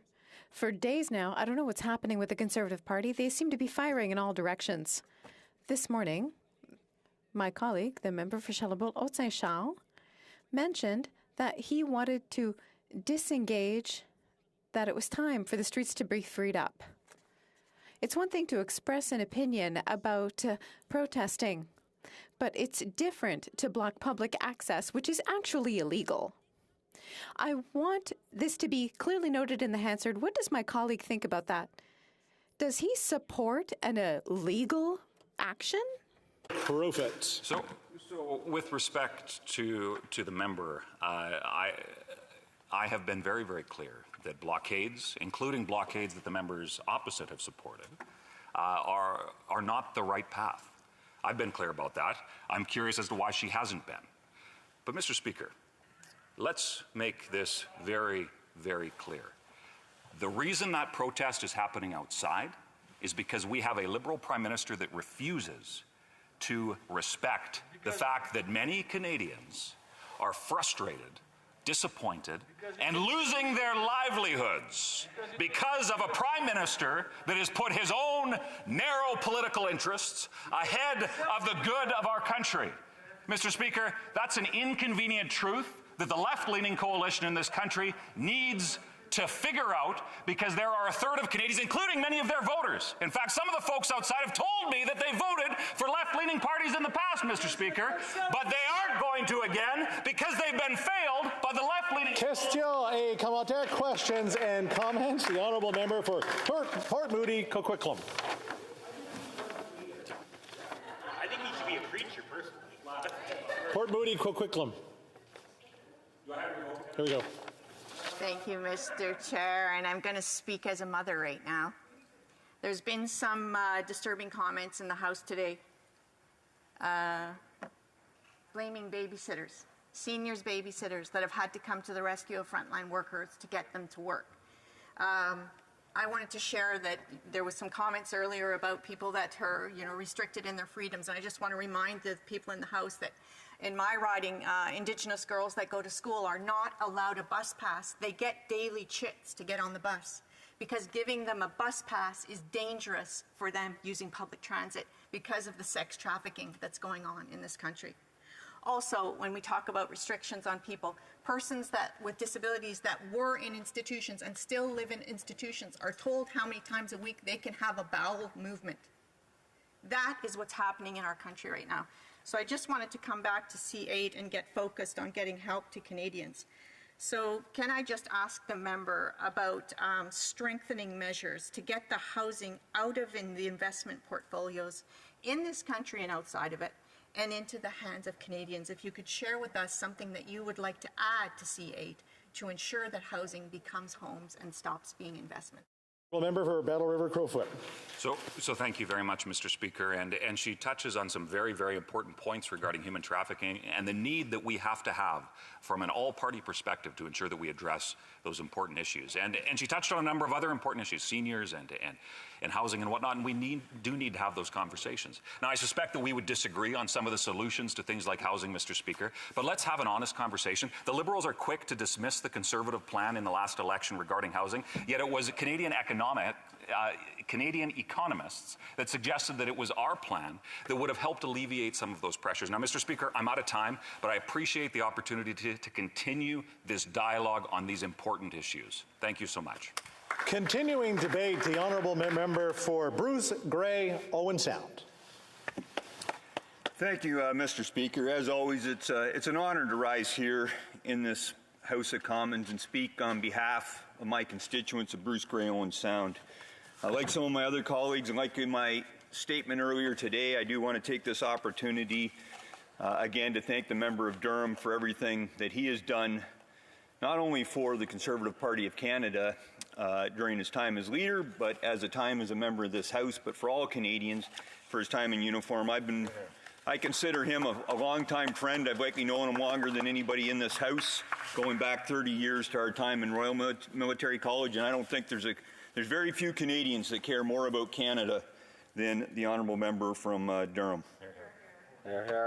Mr. Speaker, I regularly conduct surveys and solicit open feedback from my constituents. I believe that's one of the best tools we can use as members of Parliament, is to really listen and listen to what those concerns are of our constituents. And that feedback differs, obviously, from right across this great nation. One of the overriding factors that I used, or was one of the reasons I got involved in federal politics, was because of this ever-increasing rural-urban divide. And I'm not trying to be an alarmist here. I'm just saying I'm tired of seeing policies come out of Ottawa that are an Ottawa know best, that maybe work great for the people that live in our major urban centres, but they don't work for the constituents of mine in Bruce Grey, Owen Sound. They don't work for constituents or Canadians right across this great country. Based on my military career, I've spent time in the Maritimes, I've spent time here in Ontario, I've traveled right across this great country, and there is a divide there. And I think that's one of the key things that we need to recognize as parliamentarians and for this current Liberal government, is that they have to do a better job of listening to what those concerns are of Canadians, not just those in the ridings that have elected them. Here's three of the key things that I've heard and that I've, amongst others, that I've got feedback on in the last number of months. Labor shortage. By far the biggest concern I have heard in my riding across all sectors of our economy. They just can't find workers. Now, there's multiple ways we can address that. When I look to Bill C-8, I don't see much in this bill that's going to address our labor shortage problems. Secondly, affordable housing. There is something in here, and I'll get into a bit of the details on there, where I don't think it's going to accomplish what we need to do to address that problem. And the other big concern I've heard a lot of is the national debt.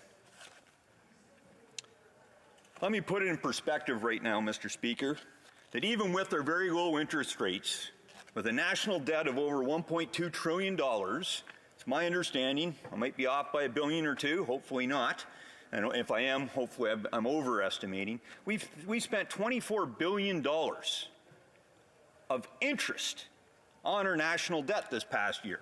$24 billion, Mr. Speaker. I just spent 25 plus years in the military. Our military budget is less than that. It's ridiculous that we're spending that much money. We're now approaching the amount of interest that we're paying, and we will continue as this national debt ever increases, to compromise and be comparable for what we're actually doing for public health care transfers to the province provinces and territories in interest on our national debt. To me, that's unacceptable. Look, Mr. Speaker, I grew up on a modest family farm. I got 4 younger brothers. We didn't have a lot, but we really didn't want for anything. Dad made, he had good jobs at different times. He ran his own business for years. But we grew up that Dad did lots of his work as a contractor. He got paid in the barter system. I'll take a half a cow. I raised 700 ducks, a couple hundred chickens, a couple hundred turkeys, 50 geese every year. Dad's idea of how to make things meet. Mom's birthday, get her a Jersey cow.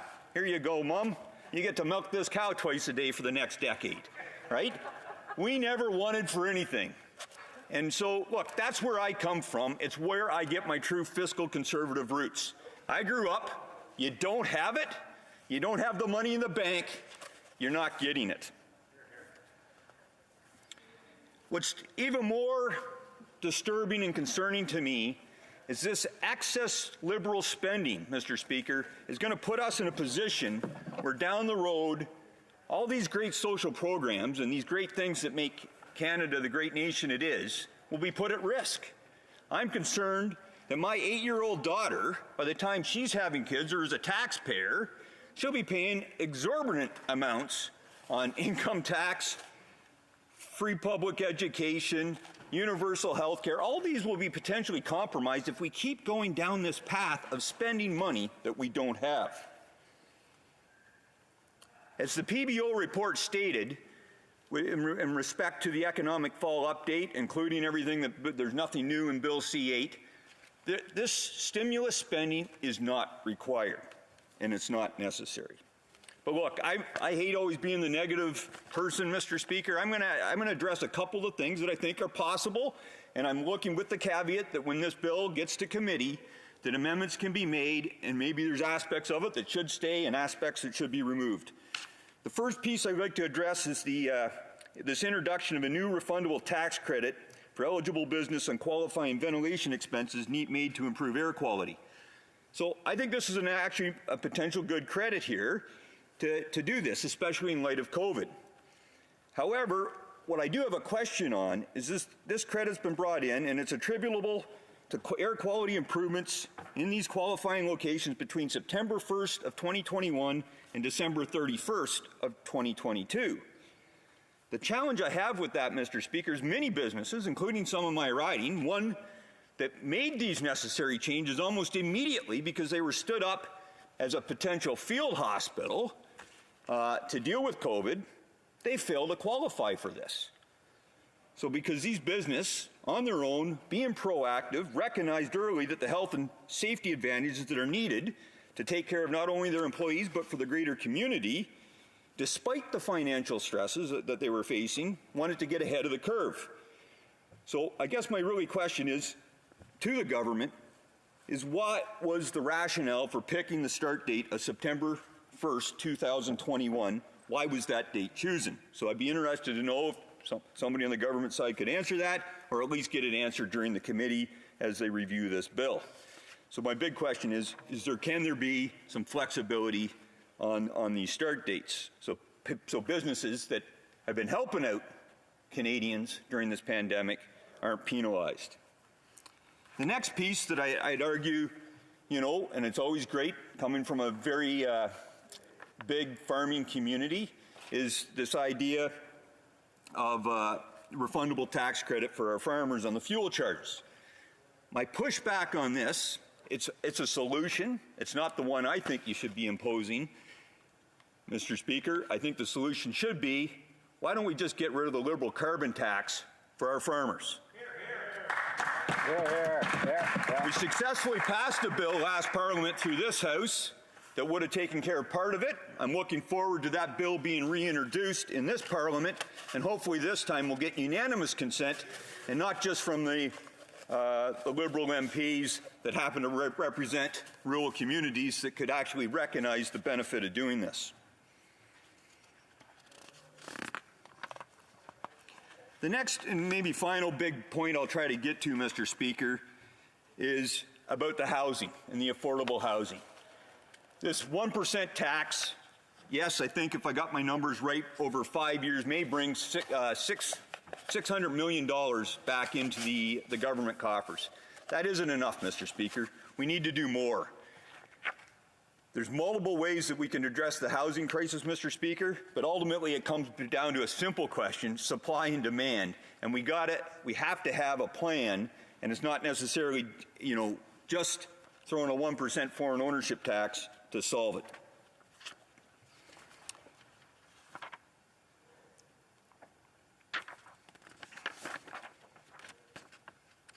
Look, Mr. Speaker, my speech is summing up here, but bottom line, Canadians are in a position where they no longer can afford their grocery bills, to put fuel in their gas tanks or heat their homes. And until this government starts making concrete solutions and putting forth proposals that will do this for all Canadians, I think we're left fall short. We're well behind on where we need to go. Thanks, Mr. Speaker. Question et commentaire, questions and comments. The honourable member for Winnipeg North. Mr. Speaker, there are more businesses today than there were pre-pandemic. We have now replenished or seen the jobs return that were there pre-pandemic also, in terms of those that were lost because of the pandemic. In good part, it meant that we had to borrow substantial amounts of billions of dollars in order to provide things such as the wage subsidy program and supports for Canadians. Now, by doing that, Canada has outperformed on those 2 points than, for example, the United States on both of those points. We are now in a much better position, over 1 million jobs since the last election, coming back.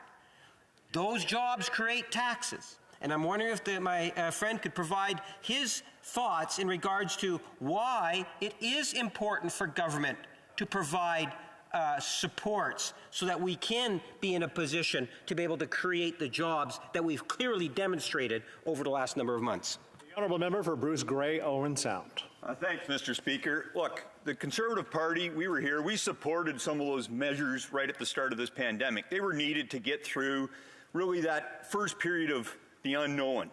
However, as the PBO has clearly laid out, this additional $71.2 billion of stimulus spending is no longer required. And that's what we're here debating today, is Bill C-8 and this additional spending, not what the money that was spent in the past. On the job side, I believe the job numbers just came out today, Mr. Speaker. We've lost 200,000 jobs in the last, is it month or quarter? I'm not 100% sure. I think it's in the last month. Whereas the United States that he used as a comparison, Mr. Speaker, actually gained 500,000 jobs. A commentaire, questions and comments. The honourable member for Vancouver East. Thank you very much, Mr. Speaker, and I thank the member for his comments. One of the issues excuse me, that he raised, of course, centered around the issue of affordability on housing. The Conservatives talked a lot about housing and the inflationary costs. But however, it seems to me that the housing that they're talking about in terms of supply is not necessarily housing that can be affordable to Canadians that are in need. And I would argue that those who are in core need would not be able to access the type of housing to which the Conservatives are talking about. So I would like to ask, would the Conservatives support ensuring that there be a full spectrum of housing that's made affordable to Canadians, from all the way those who are unhoused, those who are renting, and those who are living in co-op housing, and those who are seeking to buy a home? Bruce Grey, Owen Sound. Thanks, Mr. Speaker, and I do appreciate the question. Look, I'm going to go out on a limb, which is always risky here, because this isn't Conservative policy. This is one MP giving his opinion. Well, I've talked during the recent election on this issue, because I think that is a legitimate challenge. I talked to multiple developers, construction companies, real estate, about this issue, but how do we ensure we got the right supply of that affordable housing? Because this is a huge issue in my riding. And so one idea that was floated, make it, as long as it's level to all the developers out there, 25% of what they build has to meet that affordability need.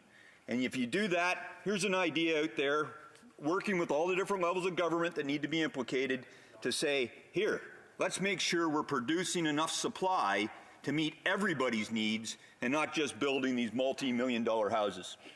Questions and comments? The honourable member for Foothills.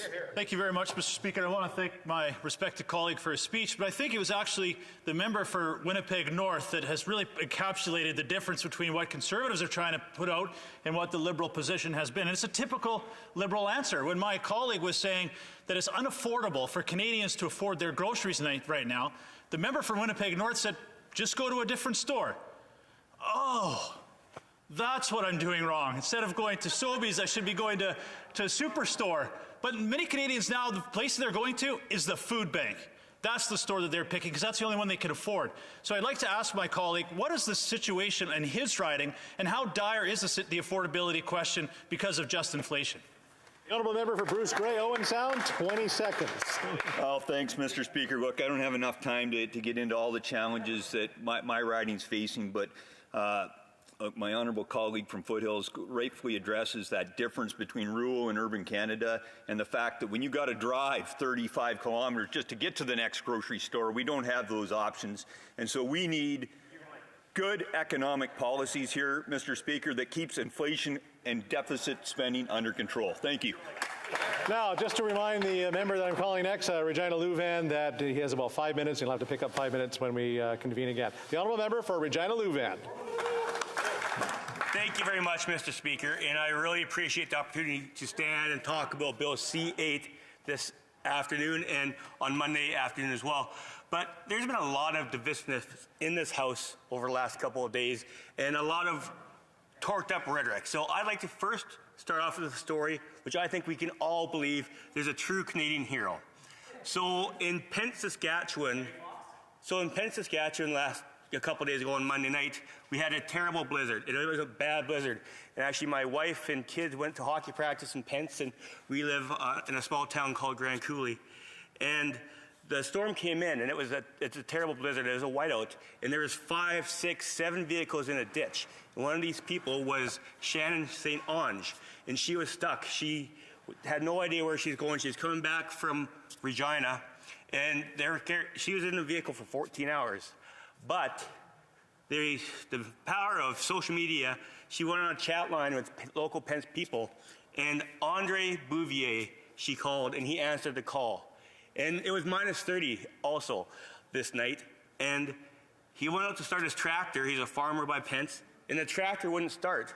So this 80-year-old man got dressed, got a flashlight, and walked in zero visibility a mile and found 4 or 5 vehicles in the ditch, took these people that were scared, walked them home back to his farmyard, and let them spend the night. And they spent that night telling stories and laughing instead of being scared in a vehicle. So I think we can all agree that Andre Bouvier is what represents the best of Canada. And he said, why would you risk your life for someone you don't even know? He said, when there's something to be done, you just have to go out and do it if you can. So to Andre Bouvier, very well done, and I think we should all give him a round of applause.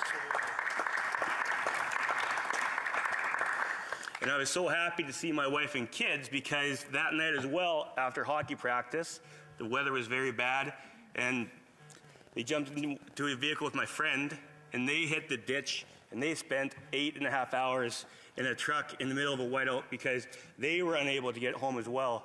And a good friend of mine, Dan, and his partner, Amy, drove 45 minutes with a drive that usually takes 2 minutes to make sure that they could pull them out of the ditch and get home. And to Dan and Amy, thank you very much for that.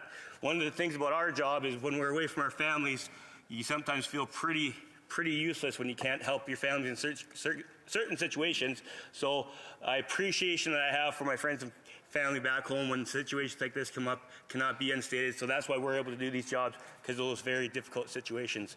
So to bring this decorum back to the House a little bit, that was just a story of what I think we all can see what it means to be Canadian. And I'm very happy that we still have people that are willing to go out of their way to help those in need. And that's something that we can all learn from. And when I have time to put comments on the record about Bill C-8, I'll be talking about the fuel tax surcharge and some of the carbon tax issues that we face as Saskatchewan economy when it comes to agriculture, mining, and also the fact that this government just picked a number of 30% reduction in fertilizer emissions out of a hat, and how much that's going to affect some of the agriculture industries in Saskatchewan. So everyone, please go home, have a good weekend, hug your families, look forward to seeing everyone back here on Monday. Ordered. Same thing. Offering everybody a good weekend. Travel safe, and if you're not traveling, be careful. We'll hopefully see you here on Monday when we get back to business. It being 2:30, this House stands adjourned until next Monday at 11 a.m. pursuant to Standing Order 24-1.